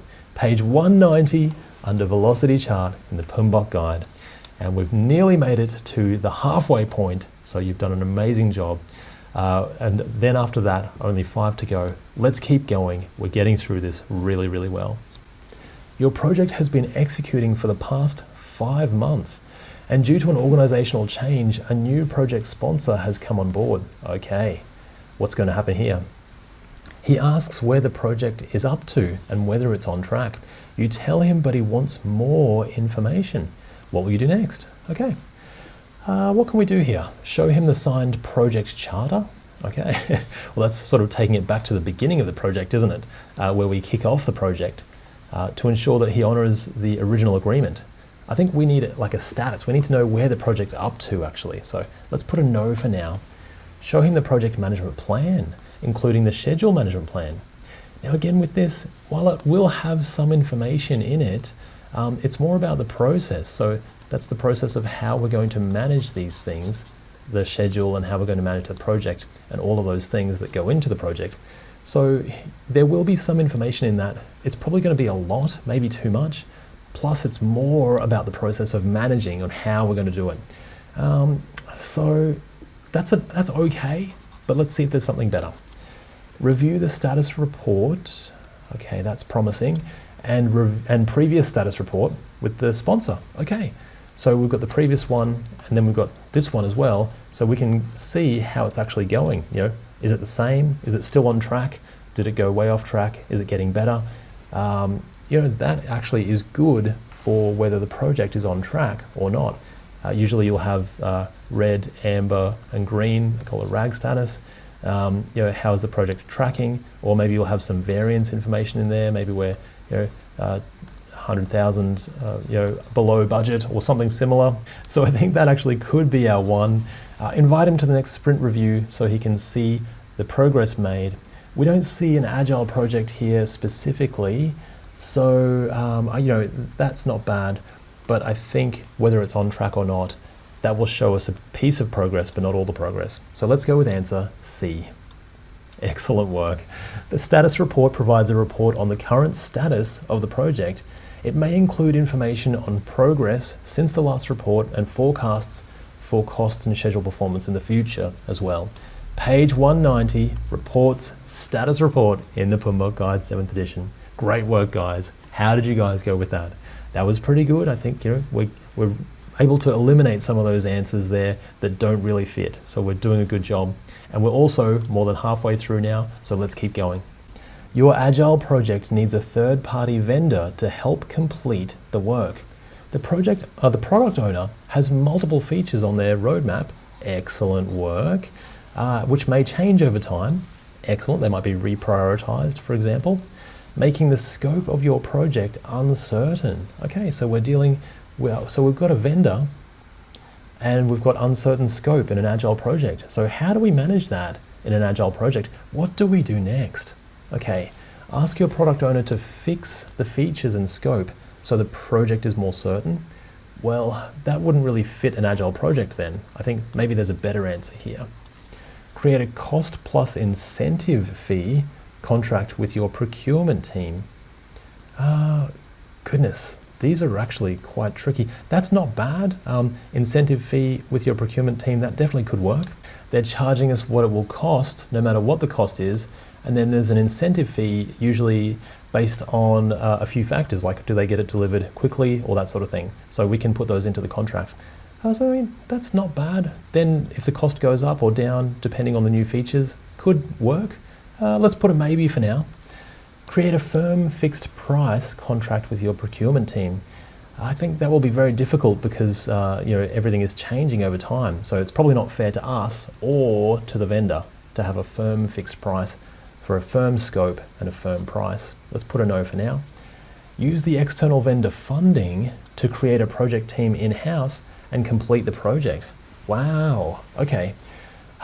You know, definitely, so Agile, part of Agile is the whole team approach where we're trying to bring everyone into the project team.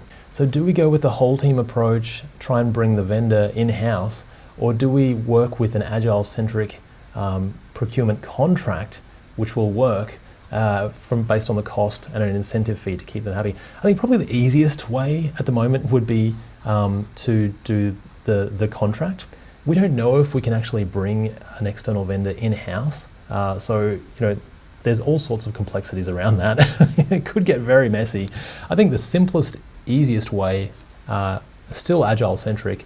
Let's go with answer B.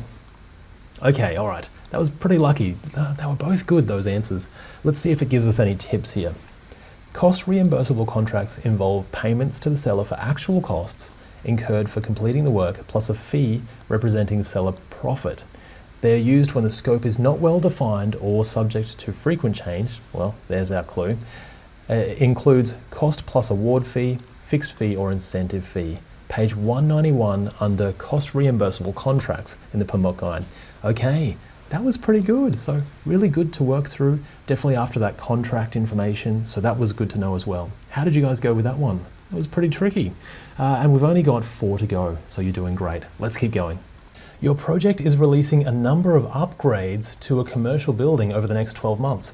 Material costs have changed a lot recently. Okay, you need to budget for the materials required. However, the volume of materials may change significantly as the project evolves. What will you do next? All right, so, and again, I think we're starting to get into that procurement stage, so contracts and vendors and that sort of thing. So how do we deal with contracts and vendors from a PMBOK guide perspective? So, I mean, there are a few contracts here. Create a firm fixed price contract for the materials, but that indicates that we would know exactly how much we need. So we need this much, and we're going to pay this much, and it's firm and it's fixed, but it's going to change for us. So we can't put that one for now. Ensure a sole supplier for your materials, or ensure multiple suppliers for your materials. So between those two, while this one could work, it's not going to solve the problem of having, that we might need more, and then the price might change as well. So that's going to get us. But I think this one here, so IDIQ, and this is a type of contract, indefinite delivery, indefinite quantity. So we can have an indefinite delivery time frame that we choose and put into the contract, and an indefinite quantity. So the quantity can go up and up and up and up and up. It can change, it doesn't matter, but we put that at that certain price over the next 12 months for us, for example. I think that's probably the contract that we would want to go with under this circumstance. Let's try answer A. Okay, excellent. Indefinite delivery, indefinite quantity provides for an indefinite quantity of goods or services with a stated lower and upper limit, which is good, and within a fixed time period. So that's also good. Fixed price will work better if the quantities are known. So that's really good to know as well. Page 191 under agreements and contracts in the PMBOK Guide 7th edition. How did you guys go with that one?